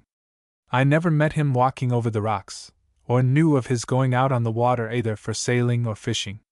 One foggy evening, when some of us were playing a game of writing verses in the hotel parlor, one of the ladies, seeing Whittier alone, in a corner of the room, boldly invited him to join us, which he did with a very pleasant alacrity. It was noticed, however, that his compositions were not any better or even so good as those of the others, and we suspected that he took pains not to excel the rest of the company. Yet he could talk in a vigorous manner when the right occasion presented itself. There was a certain Colonel Green who frequented Appledore in those years, a high-minded socialistic thinker, who had resigned a commission in the United States Army, during the war with the Florida Indians, on account of the government's breach of faith with Osceola. He was a born controversialist, and always ready to discuss any subject in politics, religion, or philosophy. John Weiss was not far behind him in this line, and delighted to set him going for the benefit of those who liked to hear. No sea air was sufficiently narcotic to dull the edge of Colonel Green's argument. When these two were once discussing a book on pantheism, which had lately been published by Rev. J. W. Manning of the Old South Church, Whittier, who had been walking to and fro on the piazza just within reach of their voices, finally came up and said, "I told Manning that the one kind of pantheist he had omitted from his book was the orthodox pantheist. For that matter, I believe there are pantheists in every religious sect. They start like Professor Parsons the Swedenborgian, with the proposition that as even God could not make the universe out of nothing, he must have made it out of himself, and you cannot argue them away from it. At the same time, they will insist that they are perfectly good Christians." He then cited several instances of this which had come under his own observation, and Colonel Green also remembered some cases, but this was the only time we knew Whittier to speak on a religious question. Longfellow, Tennyson, and Whittier were the three most popular poets of the latter part of the present century, and it is difficult to determine which of them may be considered the best. While either of them rises to the very highest rank, each has excellences peculiarly his own. Whittier does not equal the others in their graceful diction and rare metrical skill, but he surpasses them in earnestness and intensity. He paints in deeper colors, and with a firmer touch. The longer and more ambitious poems of Tennyson and Longfellow are interesting, but they lack the strength, vigor, and greatness of design which are inseparable from all the noblest works of art. They are written to please, rather than to educate the human race. Their shorter pieces are the best ones. Whittier's chief excellence is to be found in his ballads, in the Wreck at Rivermouth, Skipper Ireson, The Relief of Lucknow, Barbara Frietchie, and others. Nothing is more rare than a fine ballad. Coleridge's Ballad of the Ancient Mariner is probably the greatest English poem written since Milton's time, and there are many old English ballads which are nearly equal to it. The Ballad of Mary Garvin, simply as a work of art, takes the first place among Longfellow's poems. Tennyson and Whittier both tried their hands on the Siege of Lucknow, and Whittier carried off the prize. His verses are always sensible, healthy, and elevating. Complaint has been made that they are too much haunted by the spectre of his schoolmate, but without saying this, we could wish that such an immature affection had been replaced afterwards by a deeper and more manly attachment. He was assisted in the arrangement of his collection of poetry, which Lowell and other good critics considered the best we have, by his poetical friend Miss Lucy Larcom, and this was chiefly no doubt that she might receive a share of the profits from its publication. The sonnets from Shakespeare and many others were of her selection. The art of poetry came so naturally to Whittier that he said he could not understand why every one did not write it as well as or better than he could. At the time of Hawthorne's last visit to the Isles of Shoals in company with his friend the ex-president, there was also a party of business men from Concord, New Hampshire, who tried to make his acquaintance, but without much success. Afterwards we went to Portsmouth with the same party and were becalmed on the way for nearly 4 hours, so that we had an excellent chance to become acquainted with our fellow passengers. One of them said, "Nathaniel Hawthorne was a very reserved man. There's Franklin Pierce, he has been President of the United States, and yet anyone can go up and speak to him, but we found Hawthorne very different." Of course we had to tell this on our return, and Whittier laughed heartily. Mrs. Thaxter said, "Reserved was no word for it." And Whittier added, "Hawthorne was a strange puzzle. I never felt quite sure whether I knew him or not. He never seemed to be doing anything, and yet he did not like to be disturbed at it. He disliked to hear people say that Hawthorne wrote the life of General Pierce for the sake of a government office. They were old college friends, and without doubt he would have obtained the office whether he wrote it or not. If he wished to live in Italy, Buchanan should have given him the consulship of Leghorn or Venice. He looked on Septimus Felton as a failure, and thought that probably Hawthorne considered it so himself. He thought it not unlikely that Hawthorne would outlive every other writer of his time. At another time he came to me and said, "What deep problems of government are you thinking over there all by yourself?" I laughed, and told him that I was thinking of Rome, and how much that little patch of water looked like the piece of sea in Guido's Aurora, but I was glad to have him speak of politics, for the present condition of affairs was such as to give every serious man anxiety for the moral welfare of the country. "Indeed it is," he replied. "What we read in the newspapers is bad enough, but I have information from private sources which represents matters as being even worse than is generally supposed." Footnote: This was in 1875. "Perhaps," I said, "it is one of those evils which will cure itself after a certain time." "It will, no doubt," he answered, "bring about a strong reaction against the Republican party, but even that is a thing to be deplored. Meanwhile, what an example we present to the monarchical governments of Europe!" Illustration: The Merrimack River, near Amesbury, by moonlight. "I suppose," said I, "that it is one of the consequences of our Civil War." "Yes," said he, "I am ready to agree to that. A long and protracted war must have a hardening and brutalizing influence on the community even when it is fought for a good cause." "Did not Hawthorne," I said, "predict something like this in an article in the Atlantic Monthly?" "Yes," he replied. I remember that article. It was just a year before his death, and there was a good deal of wisdom in it. Some of my friends are inclined to think that women's suffrage would improve the present condition of politics, but I do not feel sure that it would. I have no doubt it would do good if only the sensible women were permitted to vote, I said. My faith is that what we need to purify politics in America is not an extension, but a restriction of the suffrage. It is easy to see, for instance, how favorably that would work in the city of New York, which with its custom house is now the heaviest burden we have to bear. What Whittier thought of this idea I never knew. He seemed to be reflecting on it when the ladies of his party came in sight, and we both rose to meet them. Though he was not fond of traveling, he liked to read books of travel, and once, according to his doctor's advice, spent a winter at Amesbury reading everything of the kind that he could hear of and obtain. He spoke of Wilson's book on the Himalaya Mountains as the most interesting of them. It seems as if there was nothing that a cultivated Englishman could not and would not go through with, he said. I mentioned Humboldt. Yes, he replied. Humboldt certainly accomplished wonderful things, but the Germans are generally more cautious and prudent. A cultivated Englishman seems to be equal to anything. Among modern travelers, however, Vanbury, the Hungarian, takes the highest rank. At a later period, I was journeying through the White Mountains and reached West Ossipee one afternoon, tired with traveling and weary from a sleepless night. I hastened to my room and threw myself upon the bed, but had scarcely closed my eyes when there was a knock at the door, and there stood Mr. Whittier, the pleasantest of all apparitions for some years. The next few days were like dwelling in the islands of the blessed, compared with the ordinary current of human life. It was a holiday within a holiday. He was surrounded by charming ladies, among them his niece Mrs. Caldwell, and as it was late in the season we had the Bear Camp House, a place that now ought to be historic, almost to ourselves. We had never known Whittier to be so friendly and companionable before. We walked under the elms, talked about books, and our absent friends, gazed at the mountains, and admired the sunsets which just at that time were remarkably brilliant. There was one, I remember, composed largely of luminous clouds, and a general translucent effect of the atmosphere, which Whittier could not remember he had ever seen the like of. He said, I don't believe Emerson loves nature any better than I do, though he has written more about it. There was a delightful lady in the party who told us pleasant and amusing stories of New York social life.